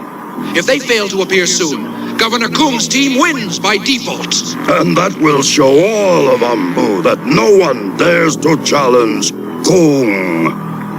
And there they are. What? Baobab?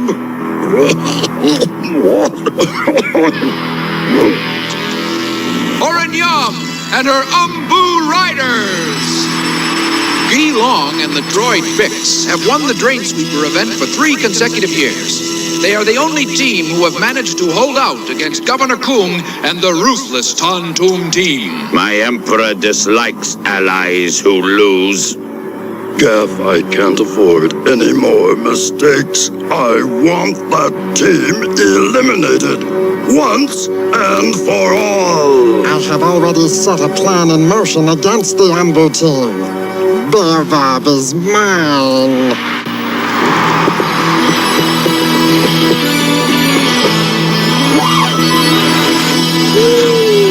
Listen to them, 3PO. The crowd loves them. Nils Yom has asked if you would be joining him and Mistress Oren for some refreshment. I think we should use the time to try and track down a repair crew for the cloud car. A good idea, sir. Come along, R2, and stop playing with that repulsive mud creature.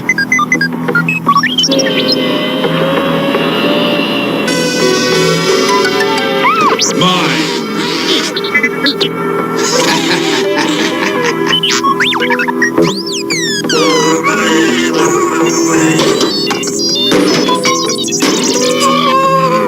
Leave me. I have work to do.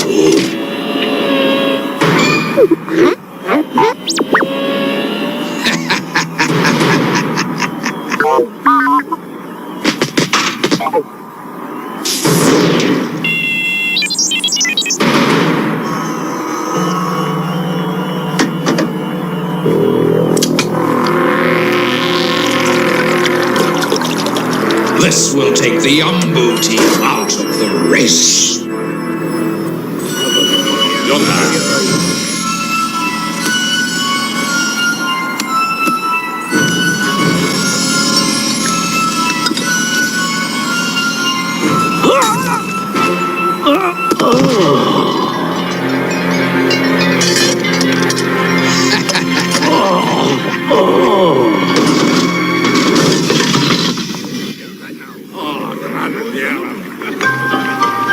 Any luck, 3PO? No, sir, but I brought you some muffle juice. Thanks. R2, what's the matter? Slow down, R2. What do you mean? We're not in any danger.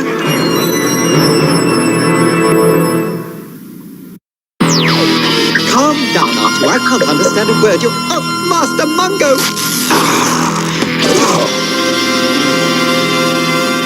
Master Mungo! It's only a scratch, but it may be poisoned. Oh. What happened? Looks like you had a little run-in with Kung's man Gaff, my friend. Bix? Gelong? What's going on? Droid coolant in the muffle juice supply. It's only a stomachache, but he's out of the competition. So's our droid, Bix. He can't be recharged until after the race. And now, the moment we've all been waiting for. The Drain Sweeper race. What are we going to do? Perhaps you could recruit another droid. Me? Oh, no, I'd rather not. I'm not much of an athlete, you know. Just ask R2. Umbu can still win the games if they can defeat Tantum in this event. With the Umbu team out of the race, this should be easy. Yeah!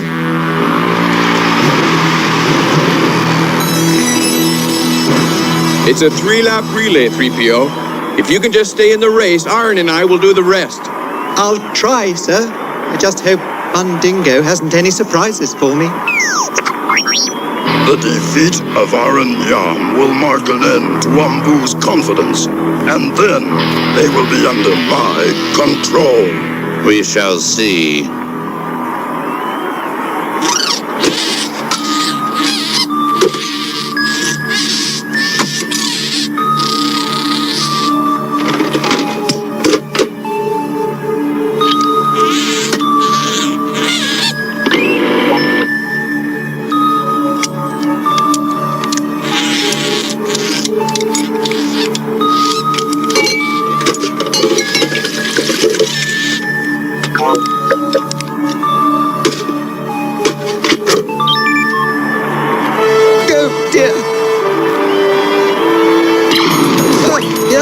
And the race is underway.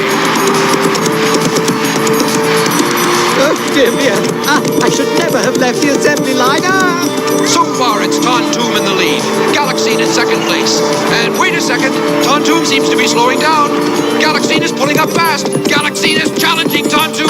Aha! A clever move by Tontoom. Galaxine is out of the competition. Oh, my goodness. Hey, did you see that? Don't worry, it's all part of the game. An official below the funnel adjusts the gravity to ensure a soft landing. Whoa, he's a heavy one.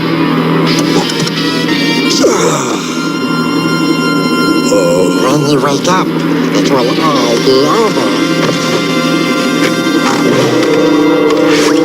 Especially for Aran Yam.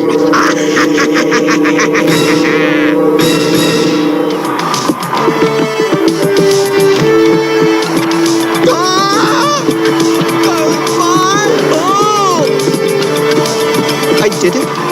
I did it. A valiant effort by the Umbu rider, but he's still in last place. Lap 1 to Tontoom. Their second rider is quite a lead.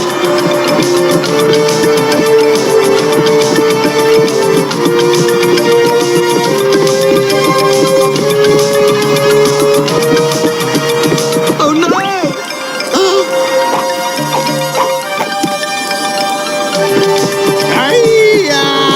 3PO, you were terrific. Thank you, Mistress Aura. Thank you, Uncle. I suppose I was sitting tall in the saddle.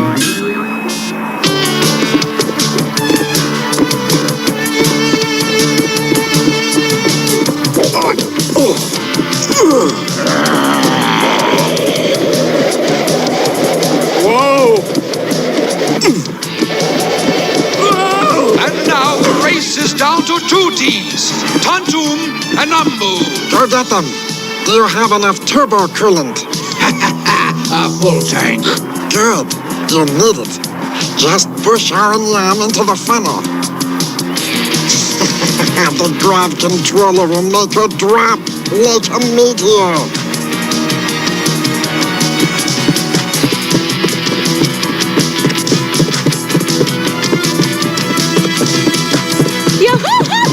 Go get him, Oren! Get him! I'm breathing down your neck, Fundingo.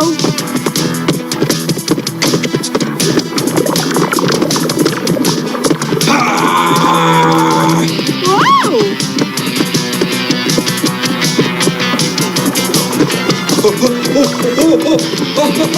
Something's happened to the Tontoom droid. This could be just the break Umbu needs.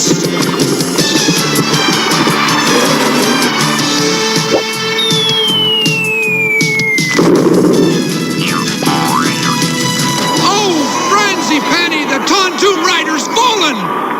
No. No.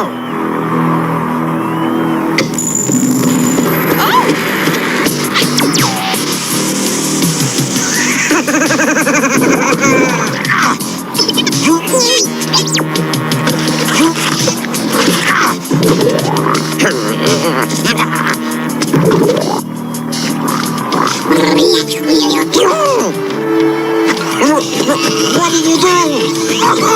Put me down. Do you hear me? Stop this. And the race goes to Umbu! Tontoom is defeated! Umbu is champion once more!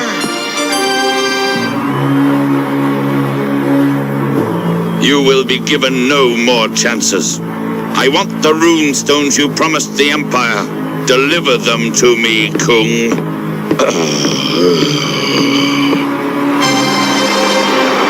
Sounds like you've made a lot of friends here. You'll have no problem finding a repair crew now. Then you and the droids will be going home. Only if we don't find any rune stones. I'll help you, Mungo. R2, this is for you. You deserve it more than I do. You're most welcome, R2. But next time, you do the riding.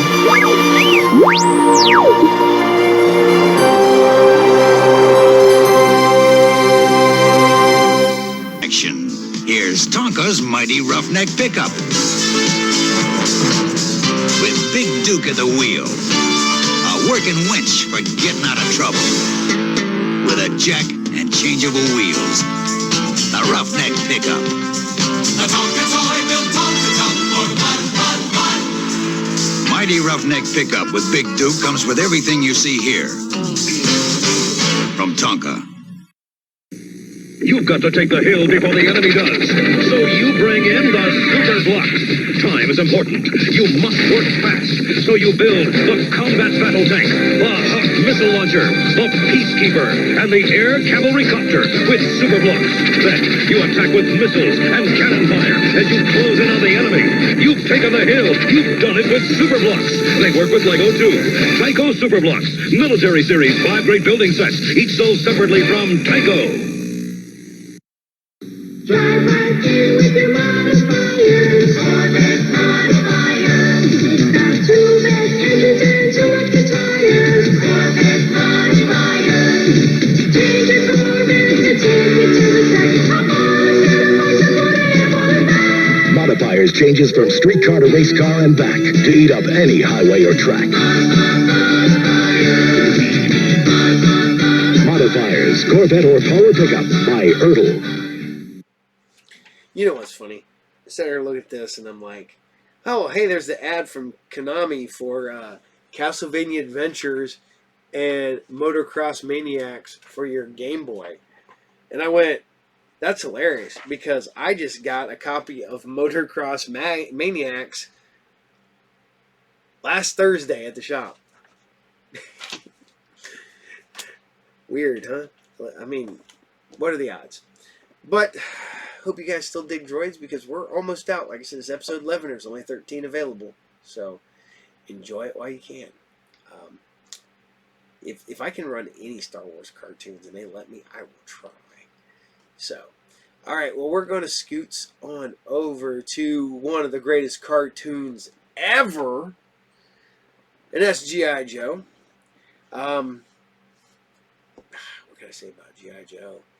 I just love that you know, Snake Eyes was one of the biggest, most popular characters they had. He was constantly in the comic books, but never on the show, because they did not know how to write for a mute character on the show. I mean, I would have, but they love Spirit and Storm Shadow, but they just played down the, you know, there's no references to Snake Eyes and Storm Shadow even being really connected in any way, shape, or form. They fixed that later, but so here you guys go. G.I. Joe episode 25, and this is Where the Reptiles Roam. Enjoy. Yo, Joe!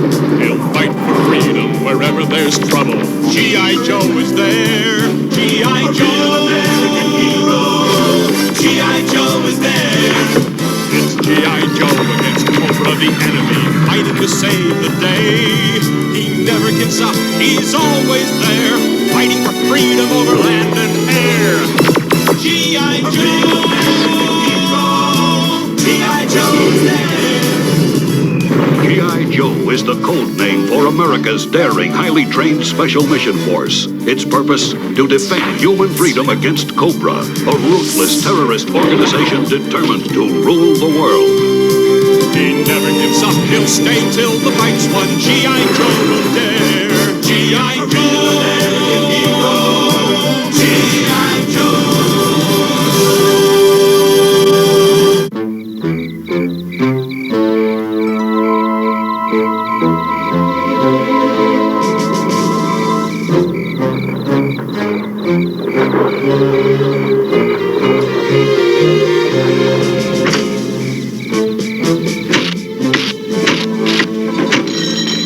Open sesame.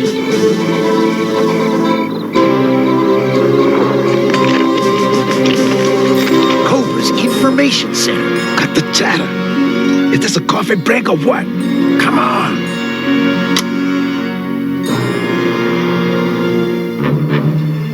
Jackpot. Cobra's main computer. All their recent transactions with dummy companies are stored here. And in just about 2 seconds, it'll all be ours. Bazooka, can't you be quiet? Feet dangled. Gotcha. Correction. We've got you.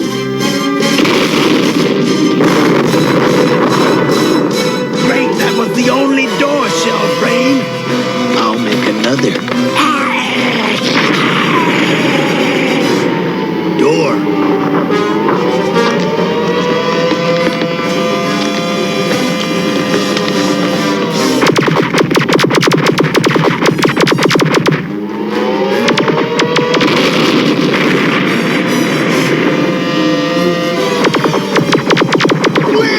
We're bringing guests! Cover us!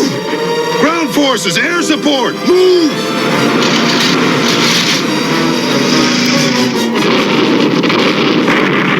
Alpine! Look! Cavalry! Yahoo! Get along, little doggies!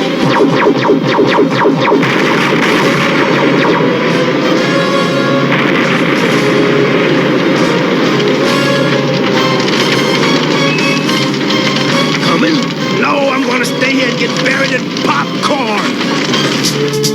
Let's see what you got, Baker. Standard Cobra protection scheme. Shouldn't be too tough to crack.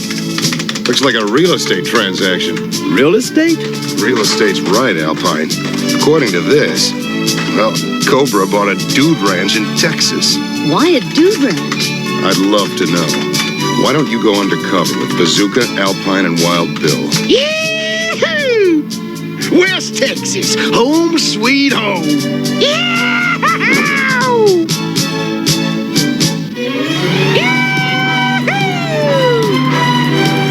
Slow down before we take off. Can't you take a little wind in your hair? Oh! Gosh, Alpine. Cows. Oil well. Not oil wells, Bazooka. Microwave antennas. Part of a solar energy farm. They receive microwave energy beamed from an orbiting satellite. Then they relay it via those power lines to electric plants.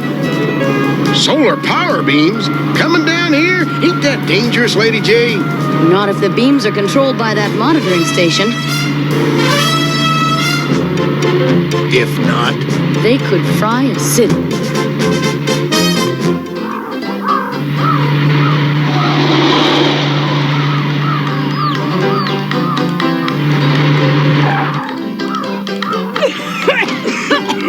Howdy, y'all.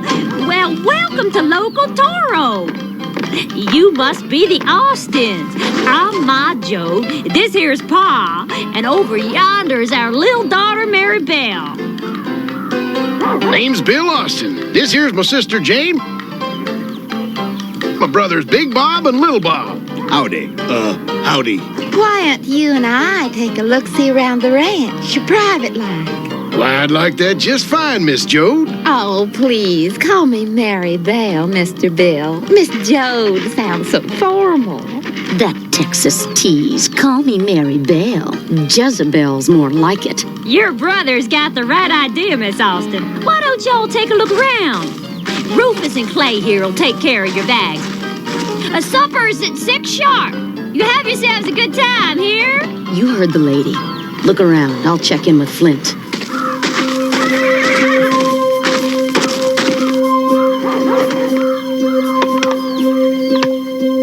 Lady Jade of Flint. We're at the ranch. It looks like Cobra bought it as an R&R center for the troops. But there may be more to this than meets the eye.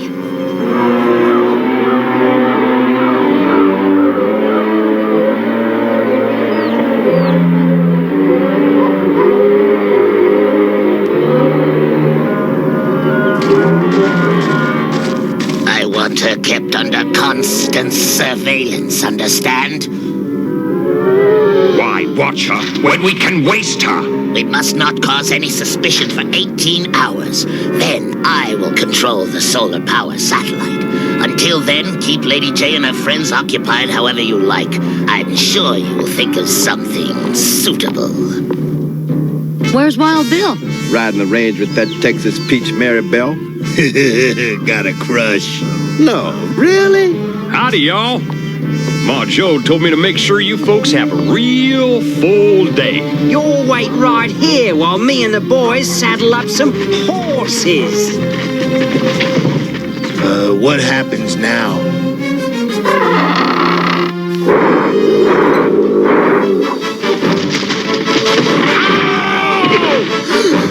Holy cow!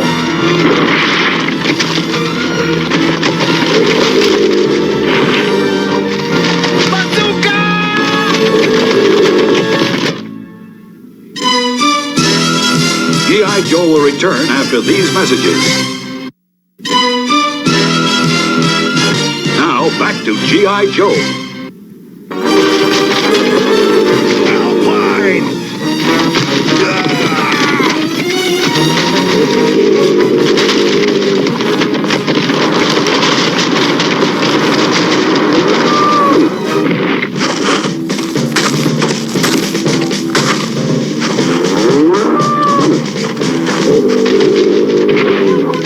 You okay?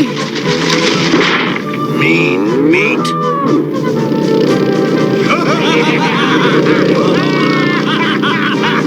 No, I think those bumps set us up. This here's a mighty educated horse, Miss Austin. Mudpatch, tell the lady how old you are. He's got taste, too. Mudpatch, is this a pretty lady?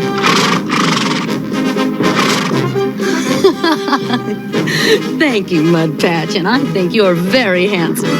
Why don't you take him for a little ride, miss? Let me give you a leg up.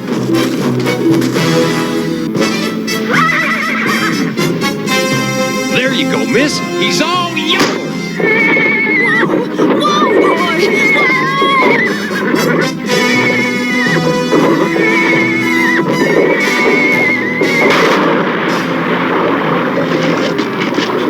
You hurt? Just my pride. Easy, boy. Easy. A burr. No wonder Mudpatch tossed me. Call it a wild guess, but I'd say we weren't wanted here. Ah, Texas air. Nothing like it in all the 50 states. Maribel, you see that? Looks like a dust storm. That ain't no dust storm. That's a stampede. It's headed right for the solar farm control blockhouse.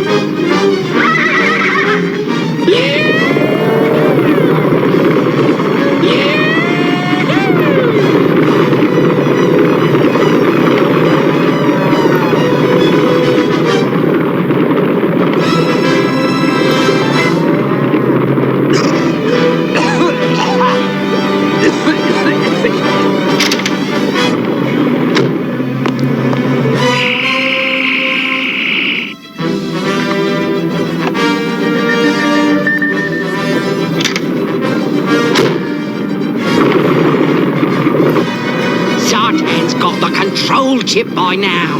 And thanks to the stampede, nobody'll even know the chip is gone until it's too...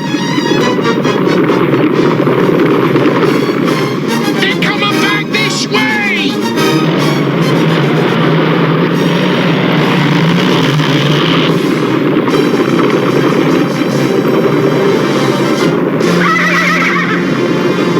You crazy cowboy! You could have been killed! Aw, shoot, ma'am. Wasn't much.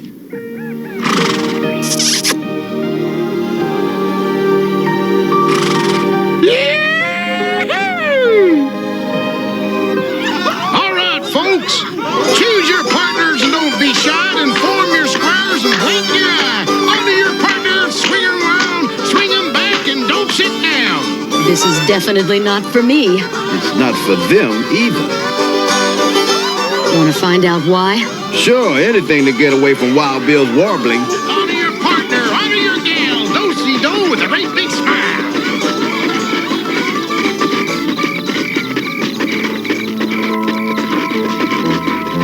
Follow the ranch hands. I'll look in on the Jodes.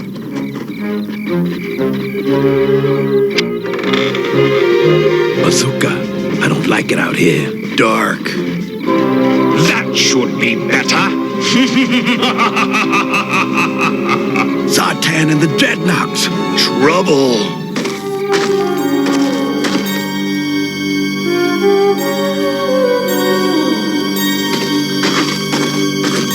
Where's the light coming from?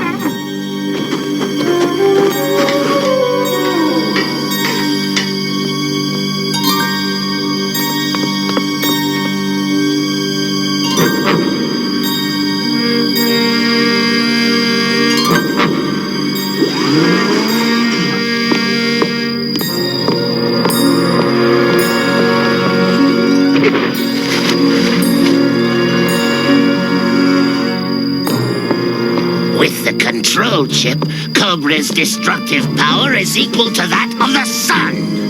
Hard to believe that something so small could command a satellite orbiting hundreds of miles above us.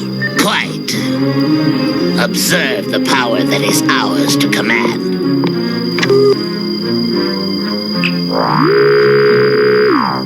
We can direct the solar satellite's microwave beams anywhere. Just as with this model.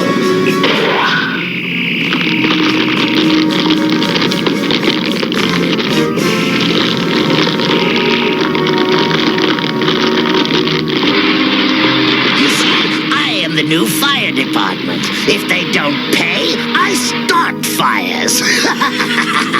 How much do you think they will pay? Fire insurance is expensive, Destro.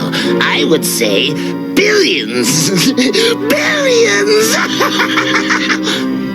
You're not one of my people. Destro, quickly, an intruder! Good, there's just one Joe left. Can't rightly remember when I've had a nicer time, Maribel. Look at the stars. They're beautiful. West Texas sky. Yep, that's a mighty pretty sight. Reminds me of home. But back home, I never had me a pretty lady like you, Maribel. Maribel? G.I. Joe will return after these messages. Now, back to G.I. Joe. Maribel, why don't you... Baroness! At your service, y'all. Well, that's very persuasive.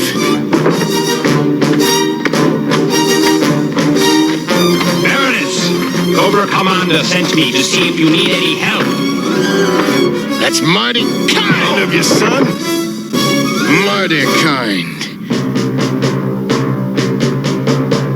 NASA's been getting some weird telemetry off solar power satellite #1. They think it's tied in with that West Texas dude ranch Lady J's investigating. Any word from Lady J, Breaker? I tried raising her, but the frequency is being jammed by... Now what? This is Cobra Commander. You have 12 hours to pay Cobra an insurance premium of $1 billion in gold bullion, or a city will be burned. For every hour that the premium payment is delayed, an additional city will be eliminated. And if you doubt Cobra has the power to carry out this threat, the demonstration that I have devised for your viewing pleasure should reassure you. That's the Golden Gate Bridge.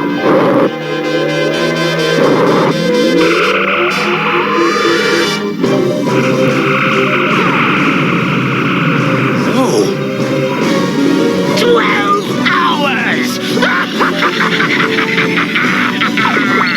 Let's check out that dude ranch on the double. Perimeter defense sensors indicate G.I. Joe troops moving in from the northeast. Let them come, Destro.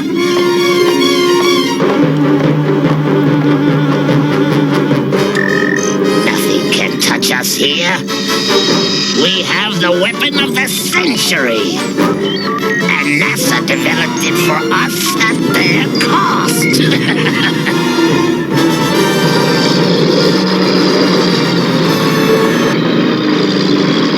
Ricondo, what's the word? All clear, Flint. Maybe too clear. Not a person in sight. They gotta know we're here. Let's give them an education. Move out! Yes, just a little closer. A little more. Now!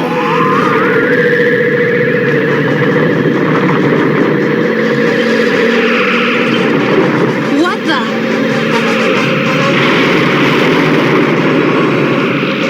How am I gonna fix that? Think you'll give us a turn? Get serious. Flint, this is Ace. We're making our run.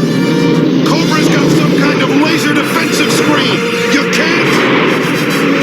Ace to Flint. I seem to have run into a problem. Literally. Starling to air group. Peel off. Regroup. Ricondo, how'd you get across?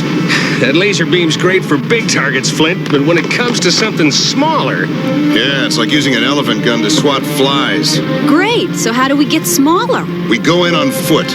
Now you're talking. What are they doing?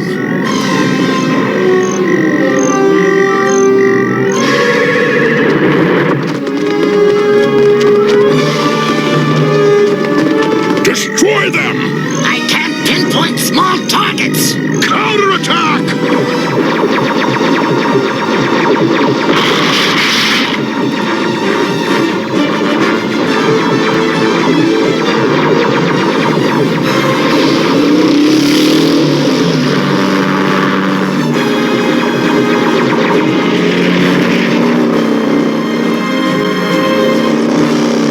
We need our mobile heavy artillery. But we'll never get it past that big solar satellite beam.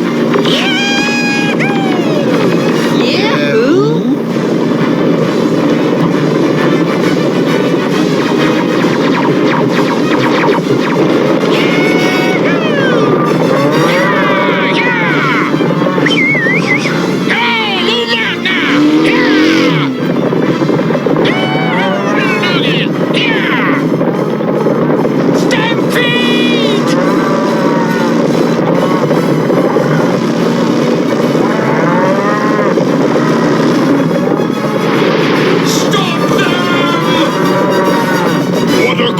Form of weaponry! No, there's two!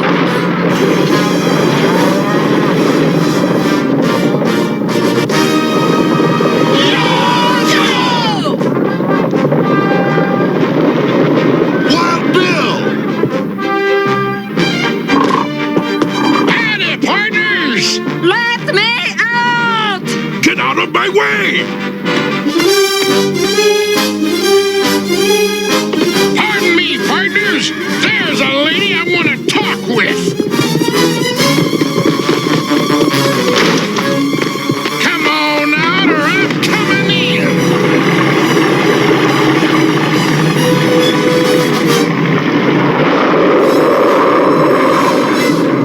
That has to be the most newfangled sanitation system I ever saw!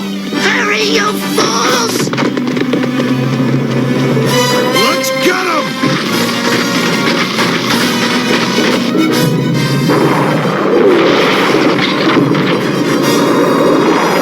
I told you there were holes in this plan to begin with! Foiled by a cattle stampede! A cattle stampede! I can't believe it! But I'll be back! What kept you? Oh, just a little cattle stampede. And that's no bull!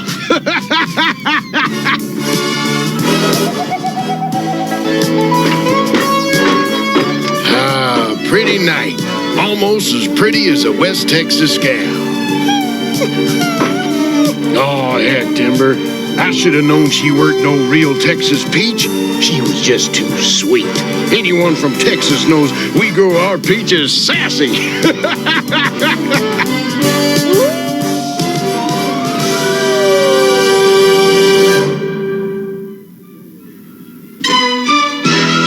G.I. Joe will return after these messages.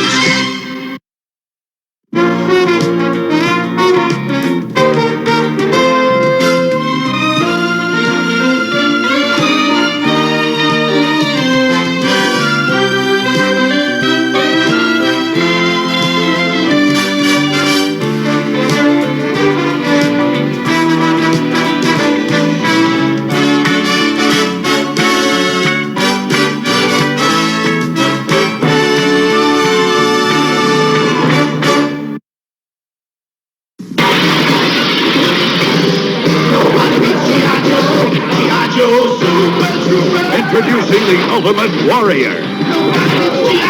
The G.I. Joe Super Trooper. There's only one way to get him. Send 4 Super Trooper certificates and a $1 handling charge. See details on specially marked packages for your Super Trooper, the Ultimate Warrior. Nobody beats G.I. Joe. Real American hero.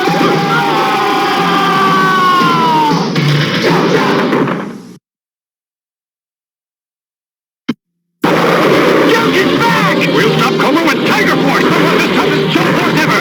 Little captured Cobra vehicles repainted and re-armed. They're part of Tiger Force now. Tiger Force, showing the colors yellow and black.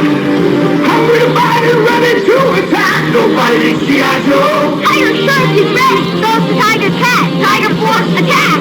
Nobody needs G.I. Joe. Tiger Force. Tiger Force. Vehicles and figures sold separately. After these messages, we'll be right back. 32-26 pop. Pop your football popple. Who's got the ball? I've got a popple. Pop your soccer ball popple. Who's got the ball? Who's got that ball? I've got a popple. Pop your basketball popple. Who's got the ball? Pop it, it's a popple. Stuff, it's a ball. Pop your sports popple, they're a ball. Sports Popples, soccer ball, football, and basketball, each sold separately. From Mattel. Okay, how many of you had the red box for your D&D? That beginner, the basic. Oh, God, I love that. That's what I started on.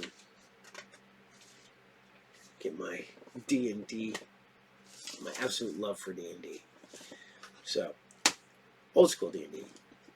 First, second, third, 3.5, fifth. And I don't know why they skipped from 3.5 to 5th. They do. But hope you guys still dig G.I. Joe, because G.I. Joe, what? You know, you can't not love G.I. Joe. We're still running.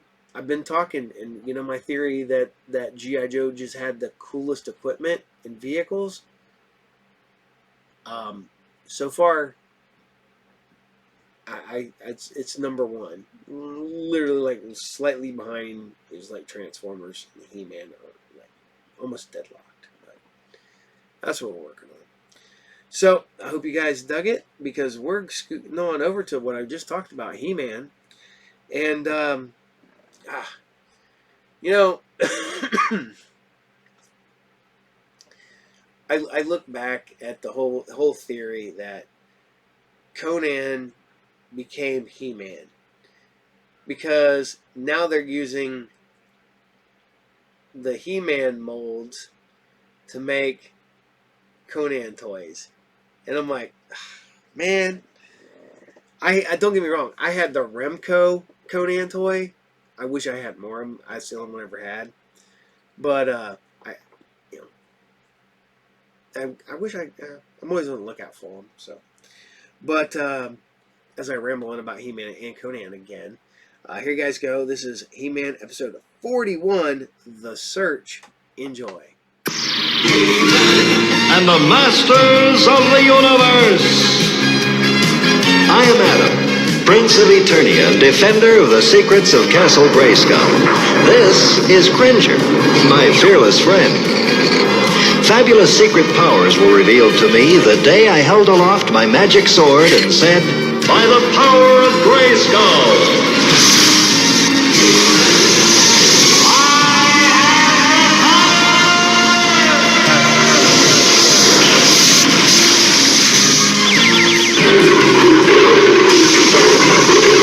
Cringer became the mighty Battle Cat, and I became He-Man, the most powerful man in the universe. Only 3 others share this secret.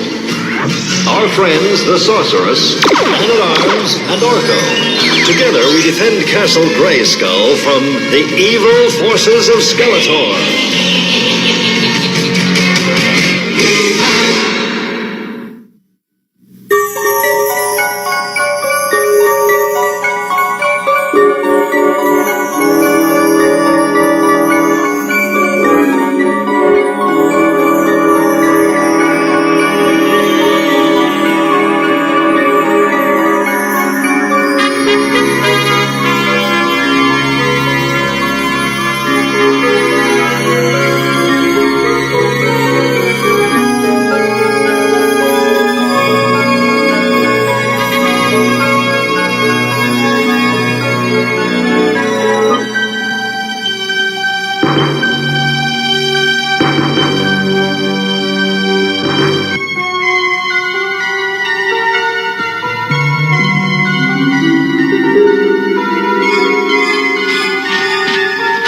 To the Power Stone, right, hand up to the left, okay. Oh, turn the page, crystal, oh, let's see, oh, it's all pressed right here. Oh, that's it, no, oh, maybe this is something, oh, turn, let's see, try to remember. Okay, it's magic time.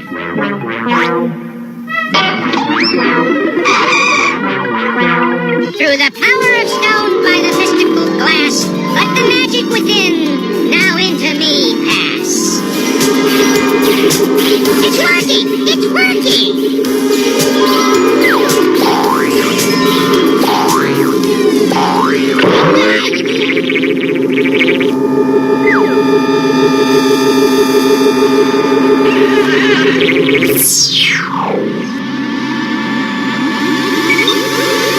What happened?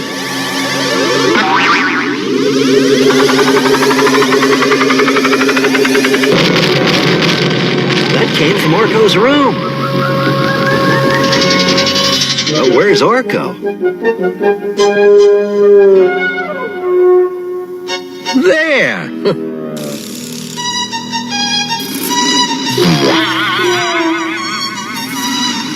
Hold on.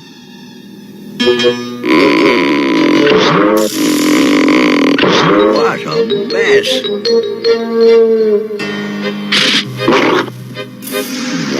What happened, Orko? I don't know.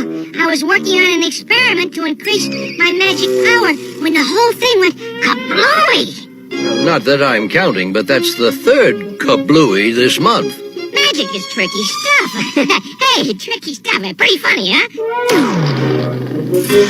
I guess not. Well, I better start cleaning up. I'm showing the king a new trick tonight. Well, then I better move fast. Why? Well, if Orko's going to do a trick, somebody's got to warn the king.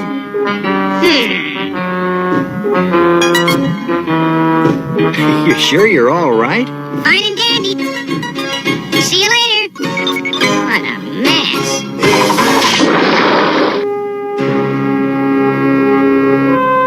Your Majesties, friends, for your amusement, I proudly present the ancient and mystic globes of Ramasnama.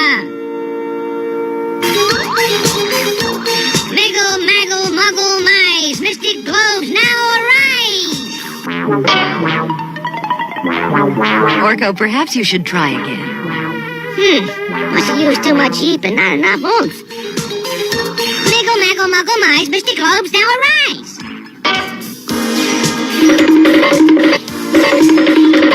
Really wonderful, Orko. You think we could see it again? My magic! It won't work! It's gone! Orko! I didn't mean to hurt his feelings. Oh, I better have a talk with Orko. I'll come too.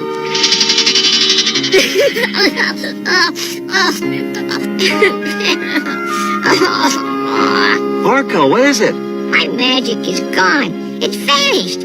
Not a zap left, and without it, I'm no good to anyone. That's not true, Orko. We love you for yourself and not for your magic.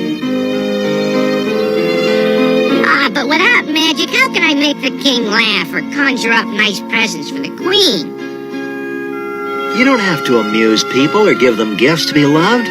You're a special person, Orko. Very special. Yeah, too special sometimes. And even without tricks, there's magic in your heart. And it's that magic that makes us your friends. Well, thank you. Thank you all. But I need my magic and it's gone. Well, Orko, what we have to do is find out whether you can get your magic back, and well, I know someone who can help us. See you later, Tila.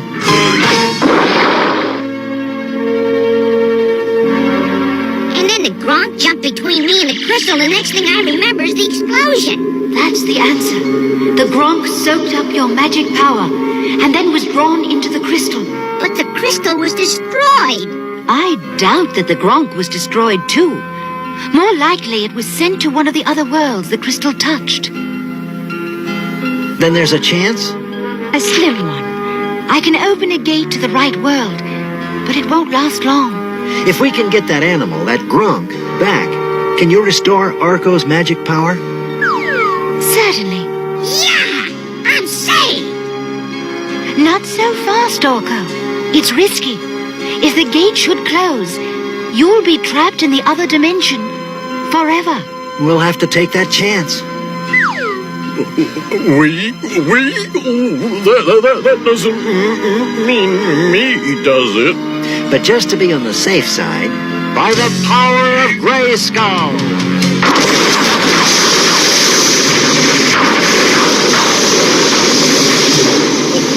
It means me.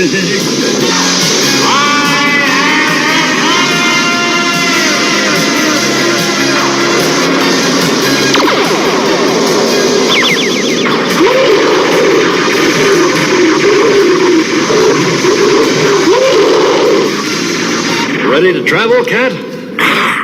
Let's go! I'm going too. No, Orko, you stay. Without your magic. I know I won't be very useful, but you're doing this for me, and the least I can do is help. All right.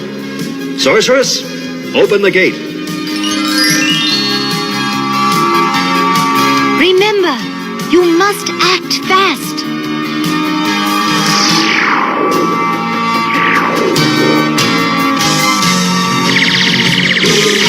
Well, here we are. Yeah, but where is here?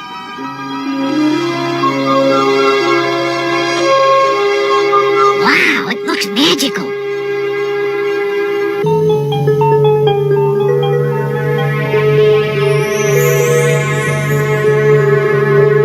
I wonder what the people are like. Demons. I told you more of them would come. Excuse me, but... One of the demons speaks. Quick, make it go away.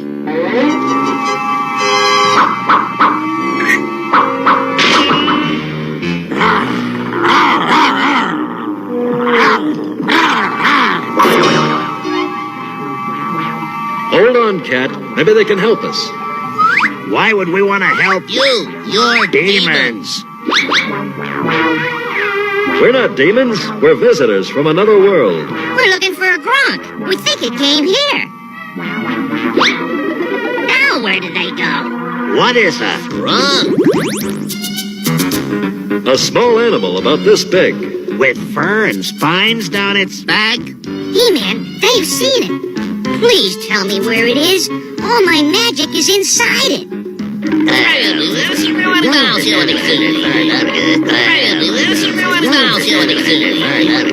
Hey, you should be more careful with your magic. This thing you call a Gronk has ruined everything on Omeros. So, this place is called Omeros. Yes, And I am Pig.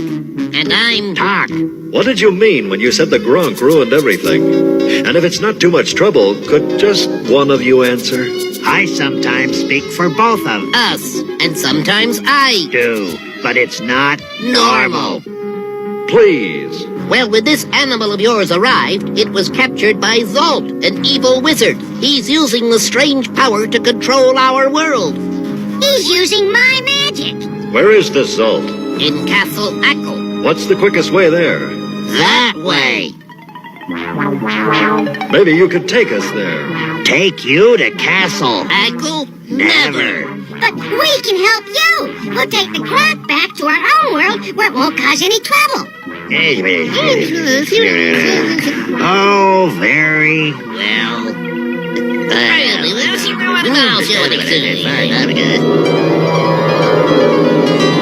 Get in. We'll have to come back here. That gate is the only way back to our world. Don't worry, the bubble will bring you back.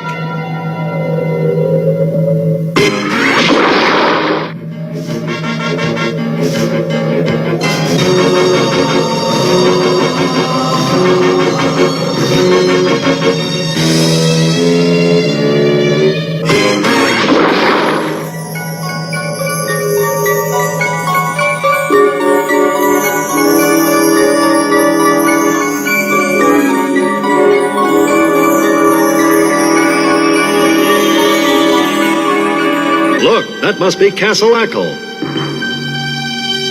This place is awfully creepy. I don't see any...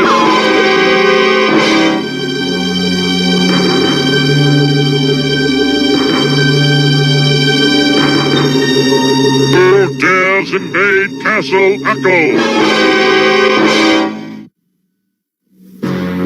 You better step aside, big fella. We don't want any trouble. You're already in trouble, Pipsqueak.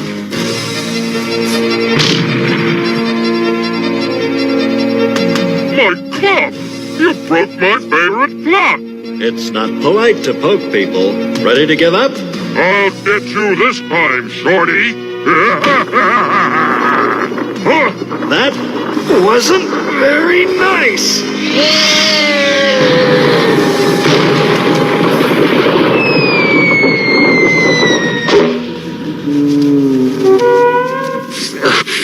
Just wait till I get this. That wasn't fair.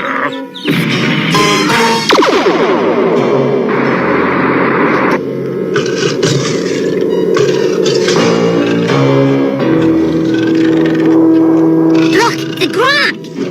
Orko, wait! Don't worry, pal. I'll save you. Are you all right? What happened? That cage has some sort of electronic magical protection on it.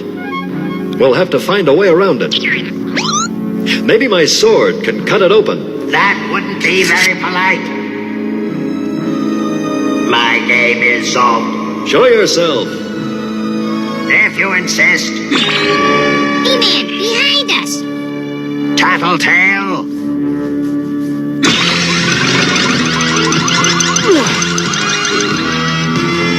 He-Man, we're trapped.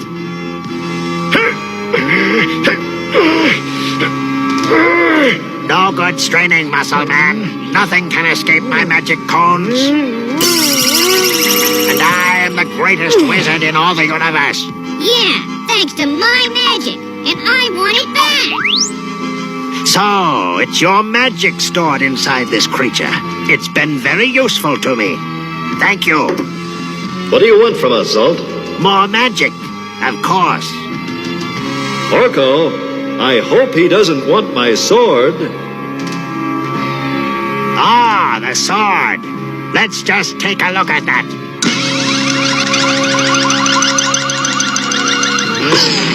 How does it work? Hold it up and I'll show you. By the power of Grayskull!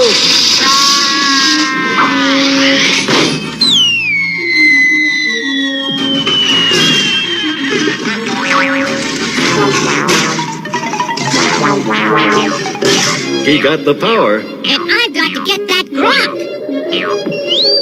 Gotcha. Hey, Sentinels! Time for us to go. You tricked me. I'll show you. My magic robots will stop you.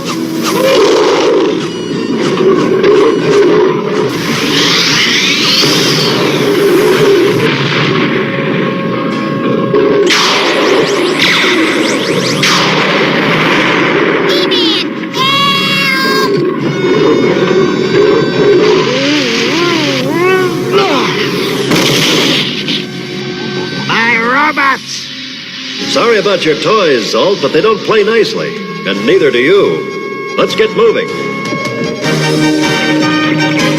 You'll never get out of Castle Ackle.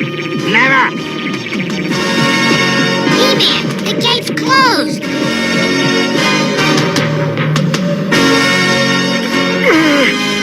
Got to lift it. Come on.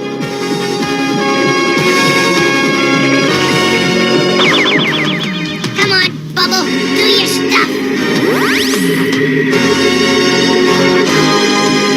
No!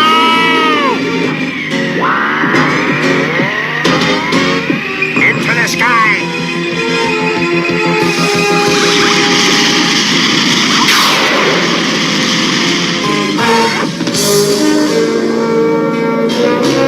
Look, they're back, but so is Zolt. The gate's beginning to break up. We don't have much time. You won't escape. It can't be. Did you see where Zolt went?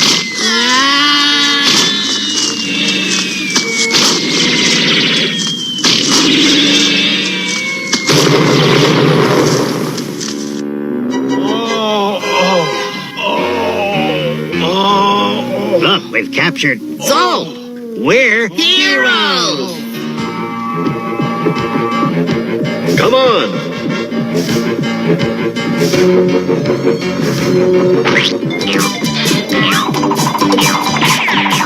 Hey, get back here. Orko, no, there's no time. I won't lose my magic again. Orko, come on. Oh, no. That's it. We're trapped in this wacky place for good. I'm sorry, really I am. If I hadn't been so selfish in wanting my magic back, we could have escaped. All right, Orko. We'll try to find some other way back to Eternia. Perhaps we can help. We studied your gate, and we might be able to recreate it. We'd really appreciate it. Presto. Change-o. Rearrange-o. That's no good. Too skinny. Membo. Reassemble. They're getting closer. Maybe you should try using the power in the Gronk. It's worth a try. Ziggle. Zorm, please reform. You did it! You did it!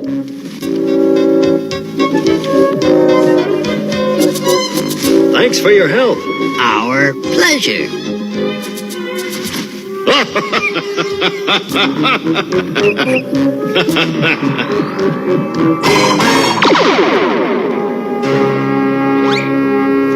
Well, looks like the sorceress had no trouble giving Orko his magic back. If you ask me, the trouble is just starting. And what do the Mystic Globes bring? Well, let's see. For the king, a ring. Thank you, Orko. For the queen, the tiara with a radiant sheen. And for man-at-arms... Leave me out of this, Orko. Now, man-at-arms, you don't want to ruin Orko's big finish, do you? But, sire... Have a little faith, Duncan. Orko, I think man-at-arms could use a new hat. Coming right up, sire. And for man-at-arms, think of that. A brand new, useful, handsome... Water? Uh-oh, that was supposed to be a hat. Orko? Well, at least Orko's magic is back to normal.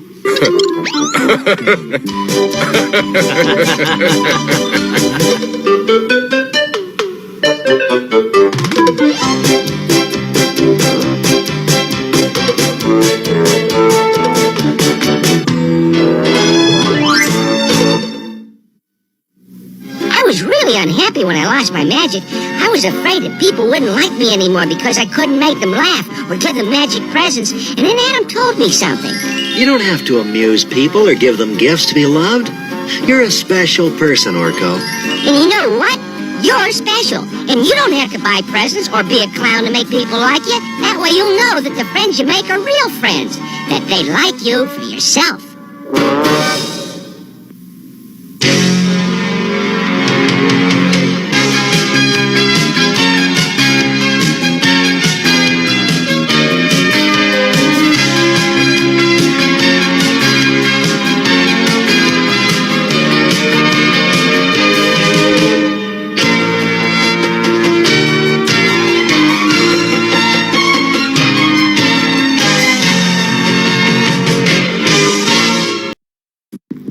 Llegaron los juguetes más valientes del universo, Masters of the Universe. ¡Atrévete, esqueleto! ¡Ayuda de He-Man! He-Man, He-Man. ¡Venceremos, He-Man! He-Man, He-Man. La leyenda de He-Man y Skeletor continúa con apasionantes aventuras para coleccionar. Masters of the Universe, el eterno juego del bien contra el mal, son de Dog Toys. The legend of He-Man continues in the Masters of the Universe movie with Blade, the slashing blaze of terror. With Sauron, Skeletor's evil lieutenant with a mouthful of lightning. Can they catch Gwildor before his cosmic key enables him to escape? Now, you can live the adventure with Sauron, Gwildor, and Blade. I've waited a long time for this. Figure sold separately from He-Man and the Masters of the Universe.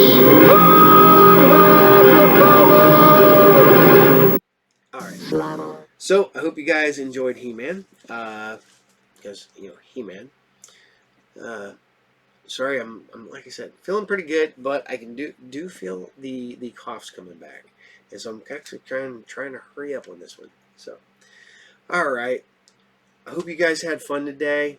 I'm going to try to put a post-credit new bonus show. And then we're going to put Frightenstein out there for you guys to enjoy. Because you know, Frightenstein, you know, and I still say that the doctor on there, the crazy scientist dude, is 100% how we got Doc Brown. So, all right. So on that note, I want to tell you guys, normally group therapy and talk and roll are Monday and Thursday. You watched Sci-Fi last night. You're gonna watch Saturday morning now. So thank you. I want to say thank you to everybody who hangs out here every Saturday morning. You guys are so cool. I usually give you a heads up, a rundown on some of you guys, but I always feel bad if I miss anybody's names. But thank you. Thank you for hanging out here with me. And hanging out and having fun. Because I'm trying to fight back a cough here. And you guys have made this fun. You've made this an adventure that I never thought I'd go on. And I appreciate it. I appreciate every one of you guys. I do. When you guys, like, if I'm sick and you guys reach out and ask me how I'm doing, and I appreciate this. You guys are awesome. If you need anything, you want to talk, some of you guys do. I want to say hi, reach out, say hi. I do what I can. I try to help as many people as I can in this life, and you know, make sure that I was here for a reason, I guess. And on that note, I want you all to take care. I'll see you all there, and Captain out. Bye. This Saturday morning marked the first time that no cartoons aired on an American broadcast channel. The last channel still showing cartoons pulled the plug. Cartoons were the dominant morning program from the 1960s through the 1980s.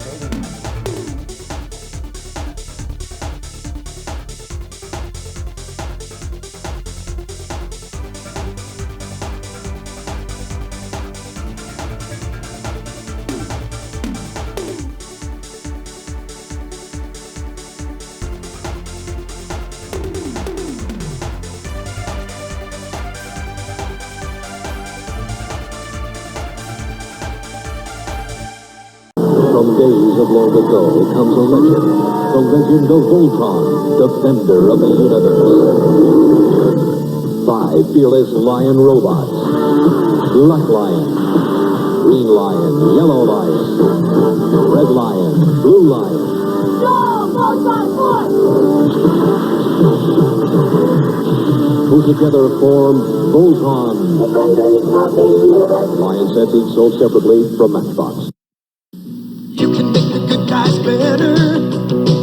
Armed force, roll 'em! You can make the bad guys badder. Saber, roll 'em into battle. Real warriors, quick changing fighting machines. Bad guys approaching. Quick, stack and attack. You can stack and attack with real warriors. Real Warriors vehicles each sold separately. Some parts not for use with some toys. New from Mattel.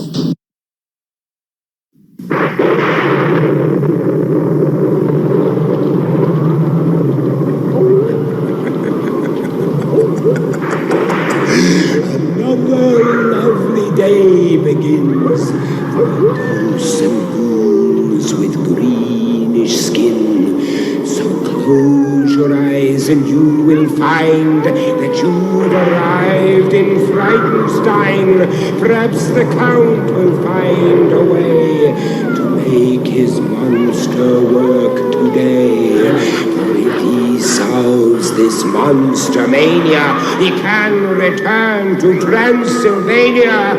So welcome where the sun won't shine, to the castle of Count Frightenstein.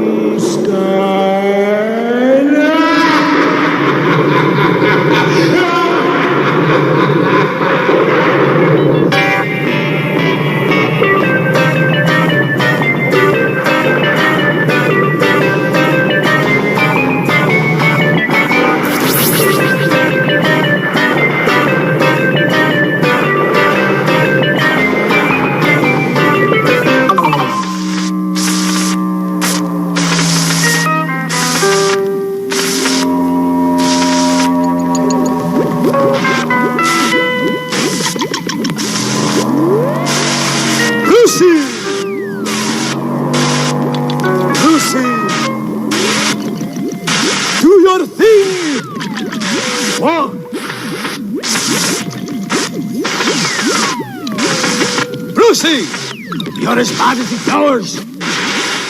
Nothing work in my castle.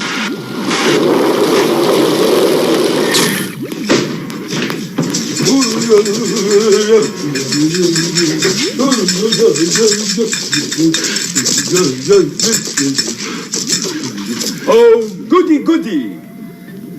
Mr. Jazz is here.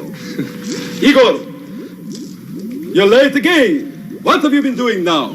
I'm sorry, Master, but I was outside doing my new rain dance.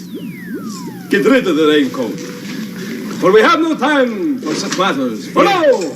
Yes, Master. I want you to raise the flag. Of Transylvania. Yes, Master. I know what flag it is. Raise it! And sing our national anthem. Yes, Master. Gory, gory, Transylvania. The rebels, the bets will always maim ya. The mighty Moor will likely claim ya. Just be so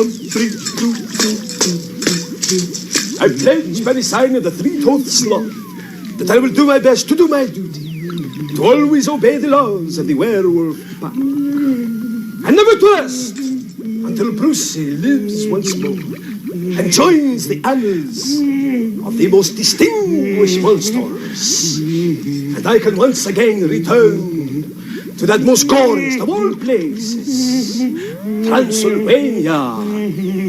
Glory, glory, Transylvania. Glory, glory, Transylvania. Glory, glory, Transylvania. As we go, storm happening.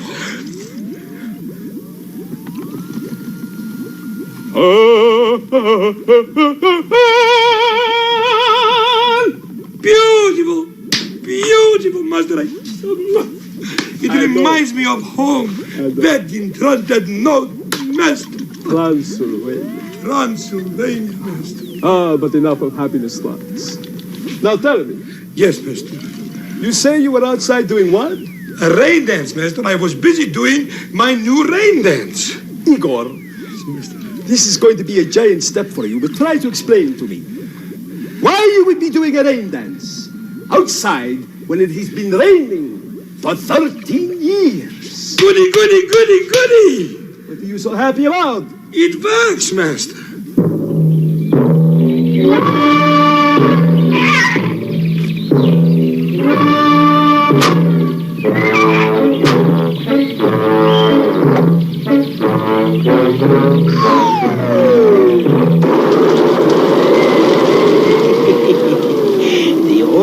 Held a seance, and he's quite a proper host.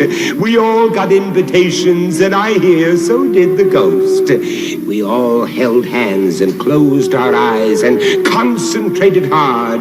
Now the oracle sat meditating on a tarot card. Our hands were on the table that had been completely cleared, and suddenly on top of it, two ghostly feet appeared.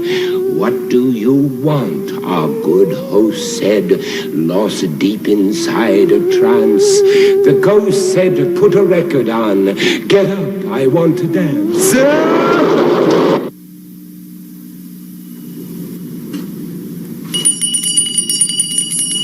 Welcome. I am the Oracle. You know, there's a lot of people who are in my debt. Of course, I'm in a lot of people's debt too, but that's beside the point. Why, I do a lot for the economy of this country. How, you ask? Well, let me put it this way. You see why? Without me, the crystal ball industry wouldn't make half the profits they do. They should give me some sort of special award, like an unbreakable crystal ball, maybe. But it's time to get down to my real topic for today. Let us look in the mist and find out who we will speak of. Swirling mist whom the gods have kissed, which sign, whose life will fortune twist?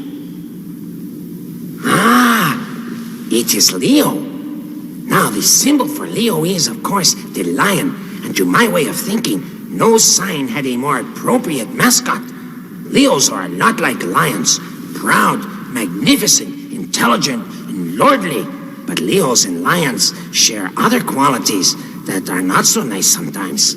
Leo has a tendency to be lazy, to give the commands and to let others do his work for him. You know, there are many famous Leos that I know of. There is George Bernard Shaw, Napoleon, Billy Van. But anyway, now here's a warning. Bullying is another bad trait that can creep into the Leo's character if he is not careful. Now heed these words of warning, Leo. Yours is a sign of might.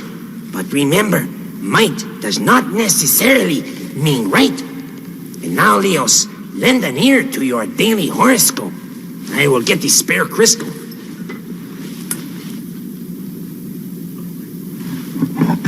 Don't say anything. I know I did it.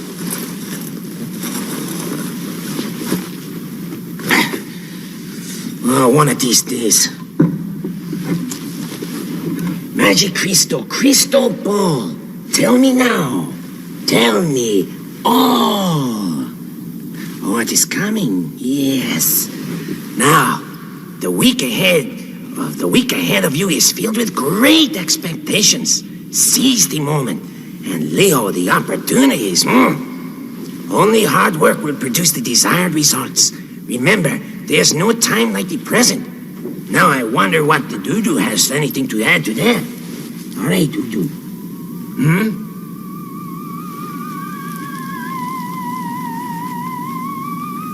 Is there a spirit in this room? Is there a spirit present in this room? Does he have a horoscope for Leo as well? It seems that he does. Yes, it's about you, Leo. It's an L, an E, an O, and here's the message. Yes, Leo, beware of fire insurance salesmen who appear at your door carrying a can of kerosene and matches. Well, certainly we will watch out for that, won't we, Leo? You'll never guess what's coming on next. Yes, you're right. We'll be back in a moment.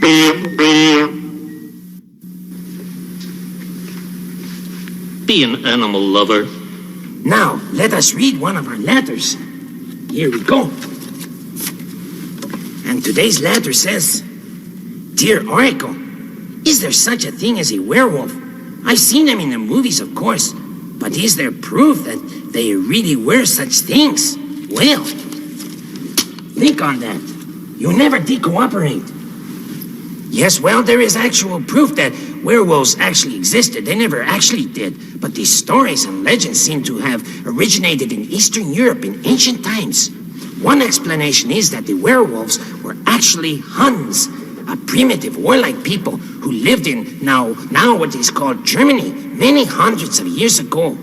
War parties of Huns used to terrorize the people of Europe. Added to this is the fact that the Huns were usually bearded and wore clothing made of fur. While this is only a theory, one of many, no one knows for sure. But nowadays, we have nothing to fear. In this enlightened age, there is nothing that can frighten us. Well, perhaps a few things can frighten us. If I ever find the Gong Man, I'm going to give him such a no-no. I'll give him... You know what? And now, you must always look to the stars and come and see the oracle again. Goodbye. Yeah. Hang on, Lois. I'm coming. Right on. Igor! Yes, Master. The Count has done it again. What do you think of my latest invention? It's a pen, Master. I mean, it's been invented before 1,000 times. No. No one has invented a pen like this. Quickly now. I want you to write on this paper and write the first thing that comes into your mind.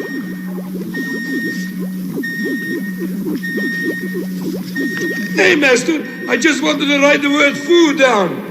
And look what has happened. Listen. The first thing to ever enter my head, be it morning or noon or time for bed, whether I'm living or whether I'm dead, is food. That's fantastic. It rhymes. Of course it rhymes. Don't you realize what I have invented? The Frightenstein Poet Pen. What are you going to do with it, Master? Don't you realize, Igor? Now, people, whoever owns a poet pen will be a poet. Do you understand? We will make millions of gulars. But, Master... Never mind. Whatever you say to me, write it down. Yes, Master. Oh, this is fantastic. Oh, this is one of the greatest I've ever done in my life. Let me see. I think your idea is totally wrong. Poetry writing takes too long?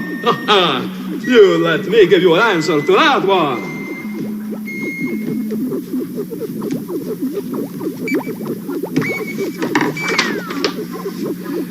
You say my idea is totally wrong, well, you're crazy. In actual fact, it's just that you're lazy. But, Master... Oh, write it down, Igor. Igor, do you realize that had this pen been around in Shakespeare's time, he, too, could have been a poet? Master, Shakespeare was a great poet. No, not that Shakespeare. I mean my Uncle Sylvester Shakespeare. He was a juggler. But listen, Master... Write it down, Igor. Don't talk to me, just write. Write. From now on, whatever I want to say, I've got to write down. No, I mean, from now on, whatever you've got to say, you write it down. Fantastic. Oh, the Count has done it again. The Count has done it again. I find it quite painful to follow your wishes. I'll go to the kitchen and wash all your dishes. A good idea, Igor. Off you go. Thank you, Master. Oh, this is fantastic. I can't believe what I've done. Oh, Master! Master! Please, write it down. But Master! Igor, here. Sit down. Be calm. Be calm, Igor. Write it down. Write it down.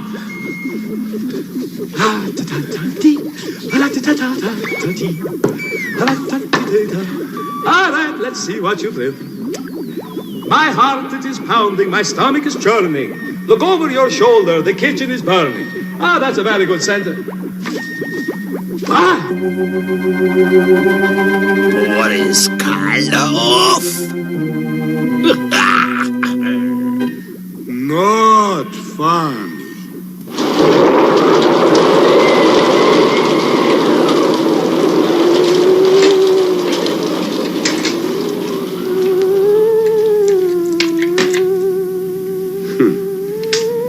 The professor came to me and said the weirdest thing I've heard.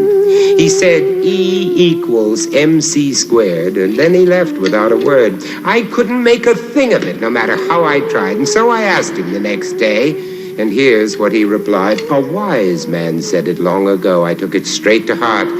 I don't know what it means, but when I say it, I sound smart. I am the Professor Professori Ulysses Sumner Miller. And in this castle, I do strange things amidst strange things.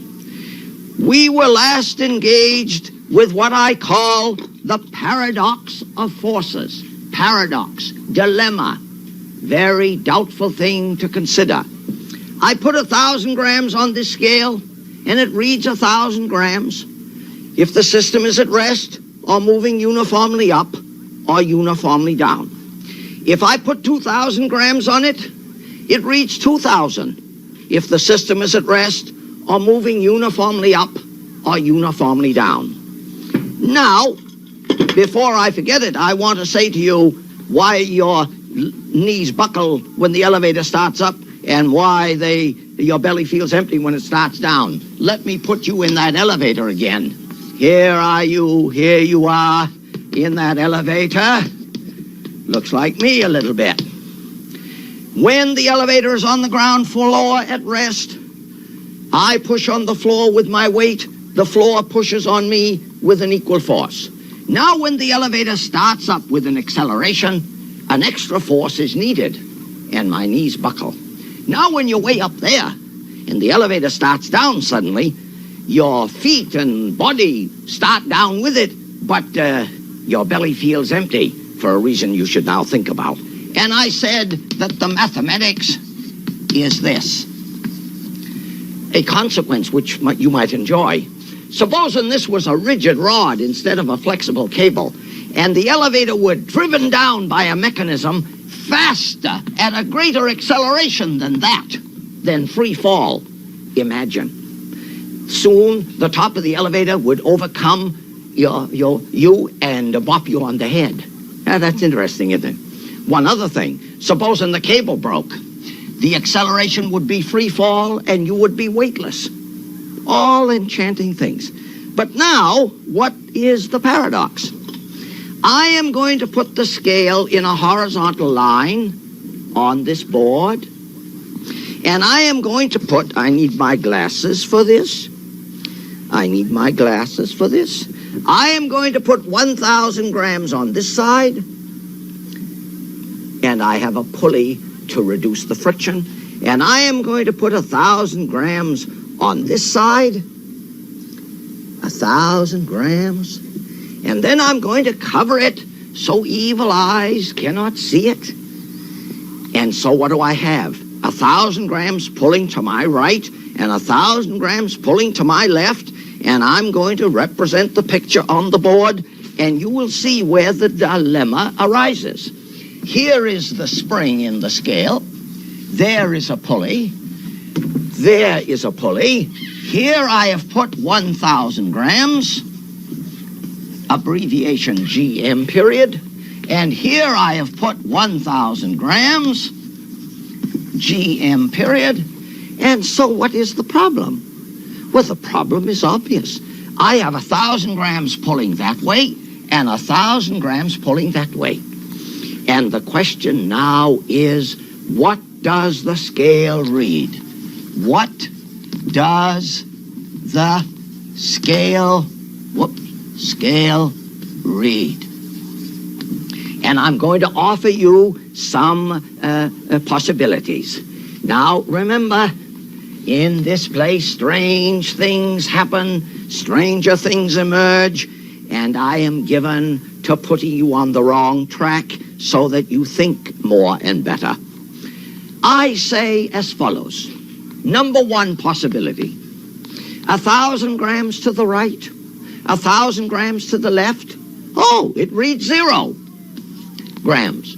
No. 1,000 to the right, 1,000 to the left, 2,000 grams. And maybe there are other choices. And I think it best to leave it for you to contemplate until we meet again. And are you not agreed? Are you not agreed that this is an enchanting question to which we must address ourselves? And I thank you for watching. It is written that he who wets his feet in the limpid pools of Punjab shall surely host dampened spirits and soggy Adidas on the feet of his leg.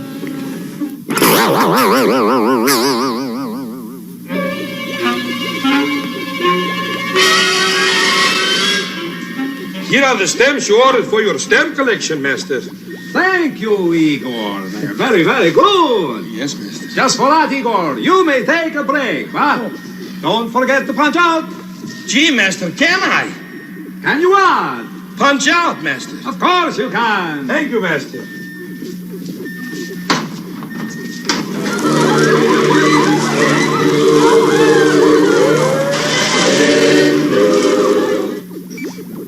Igor must be playing those Travel Bureau records too loud in his room again.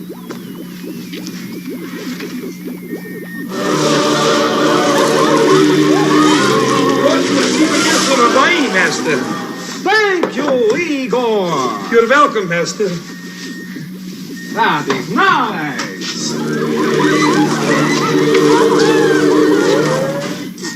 This daydream that Igor is going through right now is very vivid.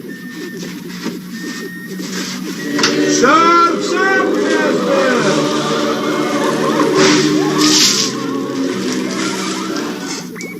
I distinctly told Igor never to wear his raincoat inside.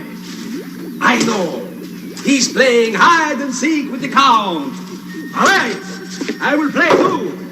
He's probably hiding in the mummy coffin. This is where he will be. Wrong again. He's not here. And one of our mummies is missing. Now for the stamps. Igor, where have you been?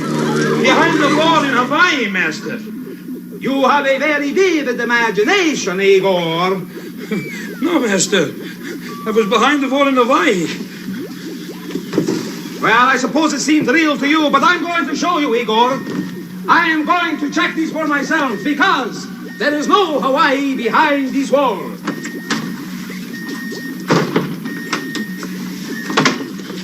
Igor, there is no Hawaii behind this wall. But, Master, did you have your passport validated? As I said, Igor, there's no Hawaii behind this wall.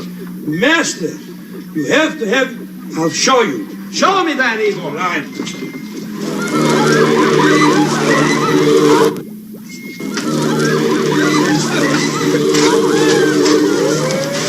Well, Master, did you enjoy your trip to Hawaii?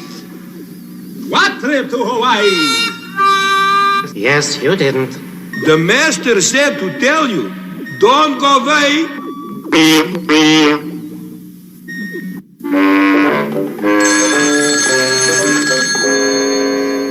Master, the phone is ringing. Well, stop it ringing, Igor. stop ringing. Master said stop ringing. Never mind, Igor. It takes a count to make it stop. Are you ready? Hello. Stop. By the count? Hello. Yes, Mom. No. Oh, yes, I fed Boris, of course. First a bowl of porridge, then a wrist and an arm, and what? Ma, I've got to go now, really. I mean, the other phone is ringing. That's why I have to go. Okay, love you too. Your mother. Not my mother. Just a moment. I will get this one.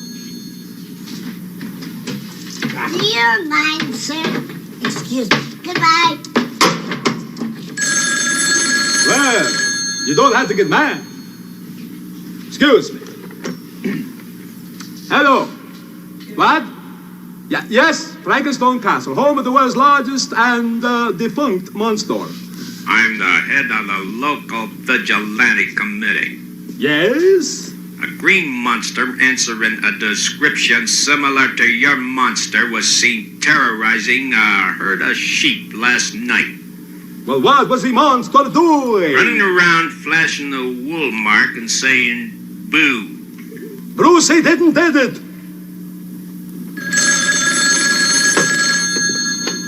Hello, Frankenstone Tourist Bureau. The rain never quits on the countdown of Frankenstone.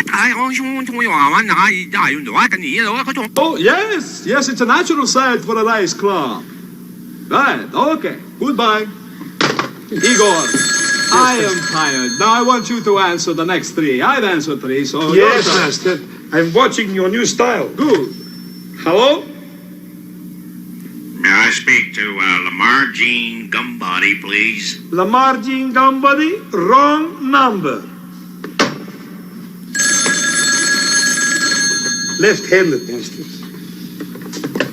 Good for you. Good for Hello? Wilbur J. Whippersnade, please. Of the Philadelphia Whippersnades? That's right. Wrong. Very good.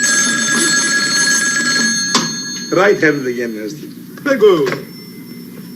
Frankenstone, Little Theater. Wrong number again. You're doing very well. Wonderful. Okay. That's yours, Smarty. Answer it. Not that one. It's over there. Way over there. But, Master, I already answered 3 times, and you answered 3 times, and this is number 7. What, are you concerned just because the little pie here is ringing? Yes, Master. Do you not understand? You never tell a count when it's his turn. Because 3 goes into 7 twice. 3 for you, 3 for me. 7, 8, 9 a man, okay? Get to it. Yes, Master. Hello. Hey, man, I told Jimmy, I said, listen, man, don't cut your hair. Far out. Griselda threw a party, and she mixed a special punch that had little things inside it that you could nibble on and crunch. The punch itself was rather bland. She should have served some wine instead of that concoction made from lukewarm iodine. Floating on the top of this, as I have said before, were things that were delicious, so I went and asked for more. I told Griselda of these things, and she let out a wail. Those things aren't tidbits, can't you see? They're my false fingernails.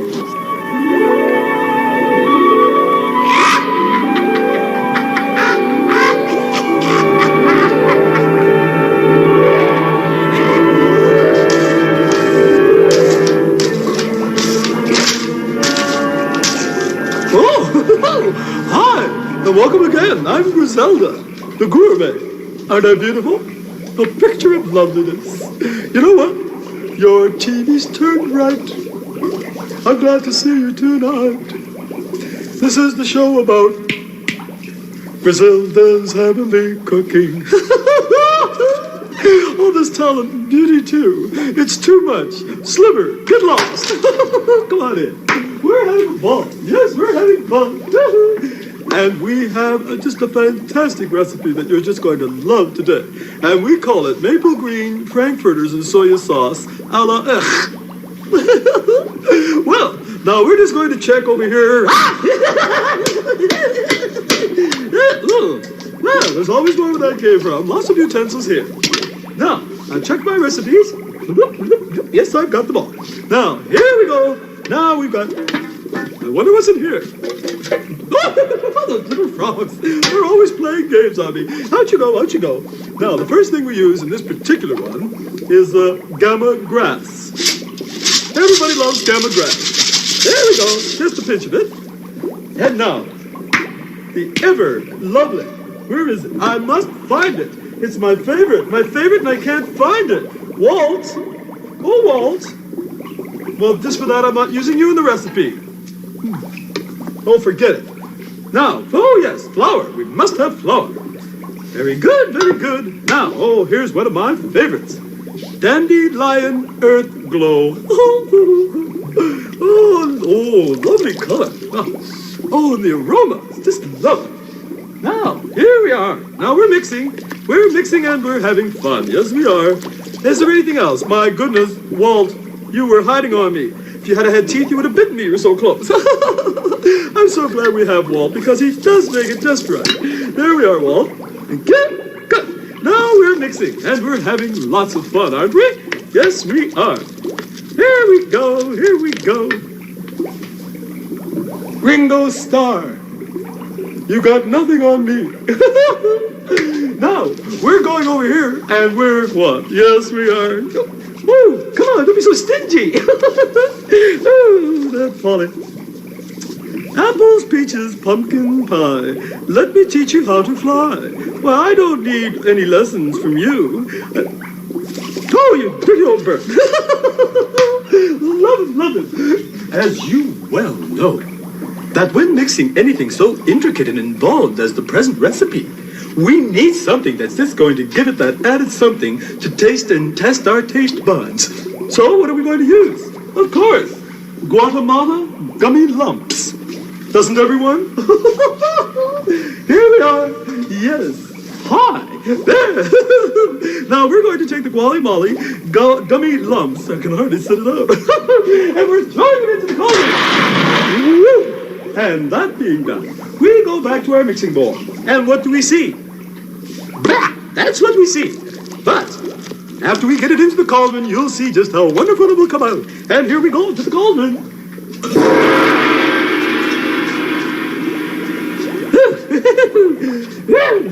And now, into the old cauldron. There we go.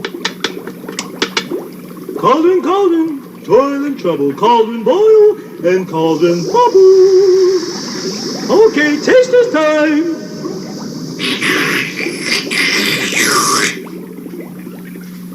The worst! Ever step on spiders. They're our friends, and you know it as well as I do. And now, for the most frightening part of our show.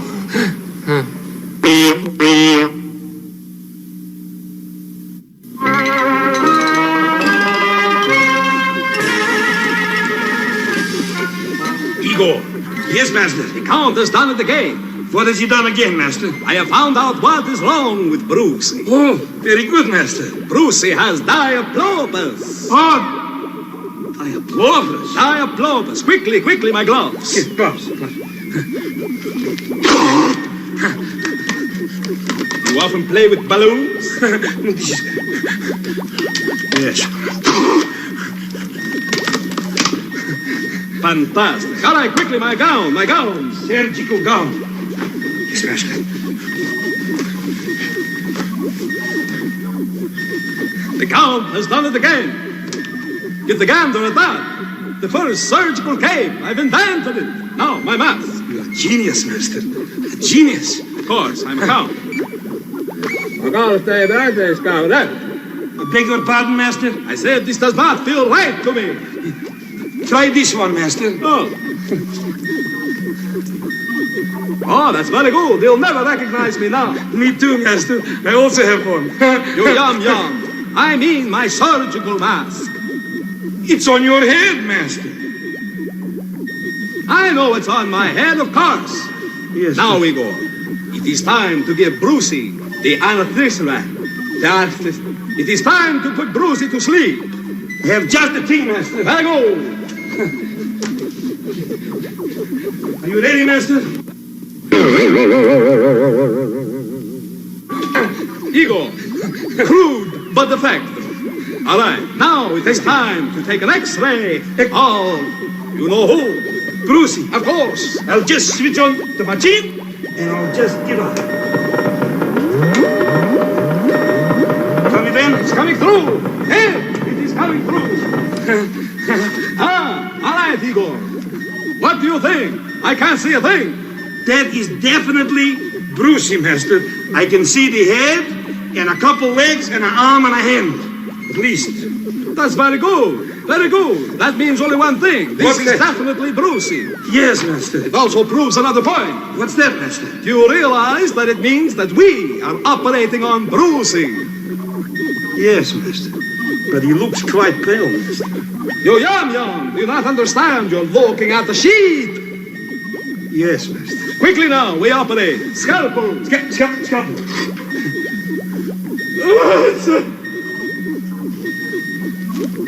I don't know what's wrong with you sometimes. Quickly, I need my scissors. Scissor.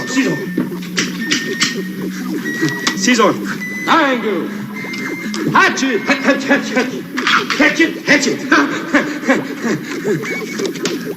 All right, the drill. Drill. I'll switch it on, Master. There. What's happening in here, Master?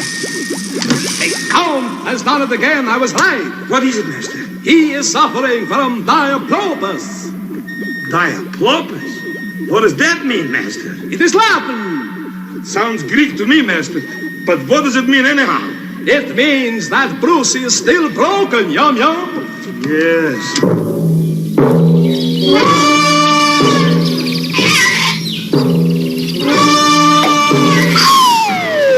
Not fun.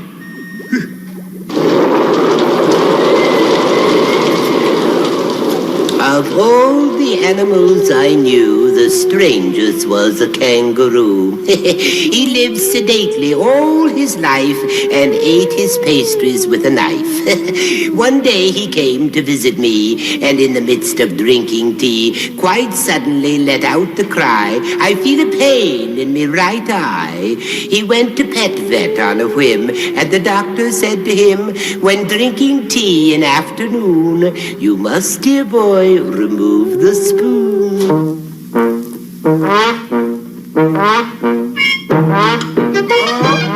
Can I speak to Dr. Petvet? Hello, Dr. Petvet? Yes, speaking. How are you? I'm fine, thank you. When are you bringing my... Oh, I thought you were... What have you brought today, Doctor? Oh, I've got some real treats for Igor today. And how are you today, Igor? I'm good. Good. Now, we have here some hamsters. They look like mices. Well, it's probably of the same family. Let's have a look at one here. Come on, you little chaps. How about little chaps. Oh, come on, cutie. Come on. Oh, they're playing with the wheel there. Isn't that terrific? Come on there. Now I've got you. Careful now. Don't want to hurt you. That's my little friend. Look at that. Isn't that cute, huh? You want to take him for a while? There, go and see Igor. Oh, he's nice. Isn't he cute? Now, I'm going to tell you about the hamster. Now, they're mammals of the order of Rodentia. Now, the mouse family, actually. Now, they're short-tailed and large cheek pouches and thick, soft fur. Now, they're very active at night, you know. Now, there are three types. There's a European, Chinese, and Syrian. Now, European hamsters, well, they're the largest of them all and the most common. They're light brown underneath. It's just like this one. That's right. Oh, look at them playing there. Look at them playing. Hello, here. I think I'll get one, too. Oh, we can play hamster. Right. Here's a multicolored little fellow. This one is brown and white? Yes, so is this one, but different markings. Look at how pretty. Look at that. Shall I hamster? There we are. Isn't that something, Igor? Nice. Yes. Now, the most common of Syrian species is reddish-brown above and gray underneath. Now, medium-sized and commonly known as golden hamsters. Now, he looks quite golden, doesn't he? Yes. Isn't he cute? I just love these little things. They're just so much nice. fun. Now, they usually... Oh, my goodness, a little fellow fell. Down. hope I didn't hurt you. No. Are you all right? Oh, looks you good. poor little guy. Your little brother there Here, fell well, down. I'm just going to let you rest, and you go right back in there. Because we don't want anything to happen to our dear little friends, do we? There you go. Sniff, sniff, sniff. There we go. Yes, he's all right now. Oh, Poor like this. little fella. Look, Doctor. Look, like this. Yeah, that's right. All right, extra carrots for you tonight, because they like to eat carrots, you know. And what else? Oh, yes. Oh, there's a number of different things. Let's see, they eat vegetables of all kinds and fruit and grain. They like grain. Yes. Yes, and that's not all. Now, they're easily housed. Now, do you want to know something? That they actually reproduced in 30 to 35 days? Whoa. Yes, they certainly do. They're busy little guys here. Well, they can be... Well, no, you can't house them in a cardboard box. You must never put them in a cardboard box because they'll just gnaw themselves way through that. They eat the cardboard. That's right through. And you know something? That when they're in their wild state out in the fields, they'll just steal grain. They'll fill up their little cheeks, their pudgy little cheeks, like pet bits. Well, and Igor, I want Huey, Louie, and Dewey to be yours. Huey, Louie, and Dewey They're for me. yours. They're yours. I am going to speak to the sloth, Dr. Pedvet. You speak to him And right he now. better... Wait. Mr. Sloth, good afternoon. I've got a couple of friends visiting Huey, Dewey, and Louie. Can I stay for supper? For the weekend? Couple of days?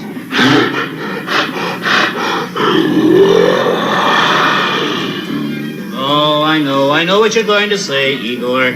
I'm very sorry, but don't you worry. Now, in you go there, Huey. There we go. Well, don't you worry. Dr. Petvet will be back, and remember, pets are friends, and we must treat them that way. Goodbye, Huey and Dewey and Louie and Dr. Pedvet. Goodbye, Igor. Bye.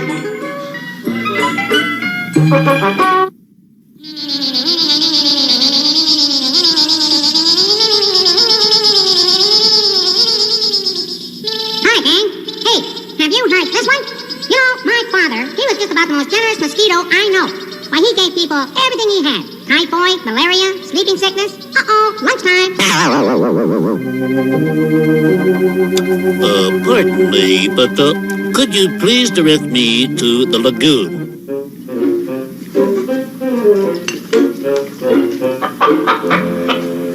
The doorbell, master. The doorbell. Don't tell the Count what it is, Igor, for the Count knows that is the doorbell. Master, should I answer the doorbell? It must be the mailman. 2 questions all at once, but the Count can handle that. Number 1, the Count never answers doorbells. And secondly, I have decided that is the mailman. Answer it. Transylvania, you come in.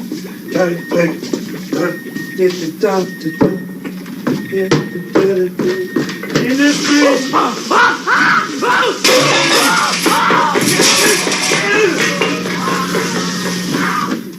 every day he runs away. He always does. Why? Always. Do not try to trouble your small mind. Just get to it. What is in the mail today? Well, master, for a start, we've got the Reader's Disgust. Oh. Yes, master. Anything interesting in that? Nothing much. Everything is disgusted in here. Don't be funny, Igor, and get to the mail. Next, master, we have a surprise package. A surprise package? Can I open it, master? No, the Count opens the surprise packages. A surprise. I love surprises. Oh, there's one thing that the Count loves. Is surprises. Oh, if I could only get this open.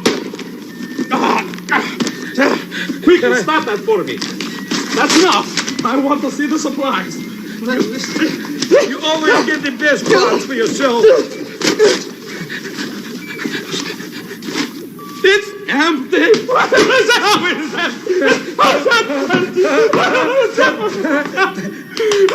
That's the surprise. Perhaps you're right. Master, next we have from the chief of the Rain Dance and Divining Committee, care of Without Reservation, Ontario. Shall I open it, master? You'd better after all that. I'm getting there, master. The The letters is hard to open today. I know, I had a little trouble with that surprise package myself. What's that? Oh, it's a credit card, master. Very good, just what I needed. Yes, that's excellent. Next. Important pamphlet. Oh, important, eh? No. You're all fingers and thumbs today, Igor. Yes, never mind.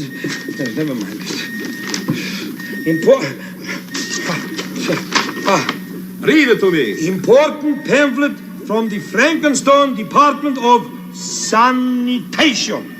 Effective immediately, if not sooner. Garbage will be collected first Wednesday and the second Thursday from the 1st to the 15th of each month, and on Monday from the 16th of each month until November. Thank you for your cooperation. Signed, FDS. Why, that is fantastic. That means they will be collecting the garbage more often. Yes, master. I only hope that we don't run out. Ghastly! Phyllis Diller, eat your heart out. The Wolfman is back.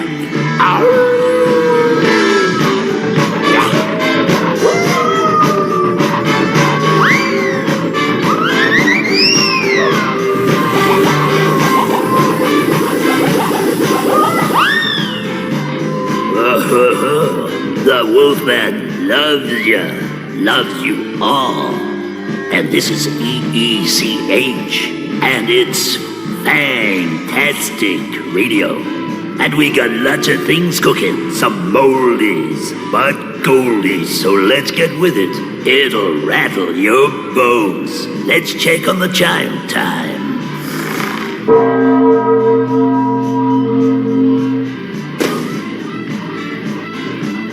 Blanco. Ho, ho, ho.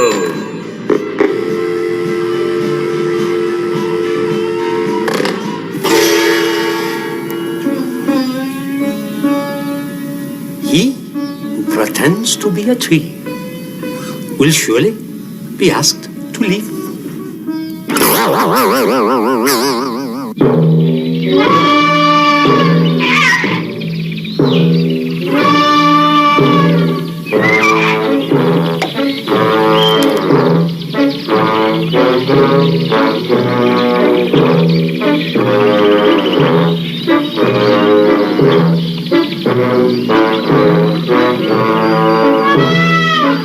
Unbelievable.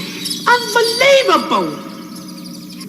You know, even with all of my books here, I do become quite lonely at times. Why don't you write me a letter? I'd like to hear from you. The castle lights are growing dim. There's no one left but me and him. When next we meet in Frankenstone, don't come alone.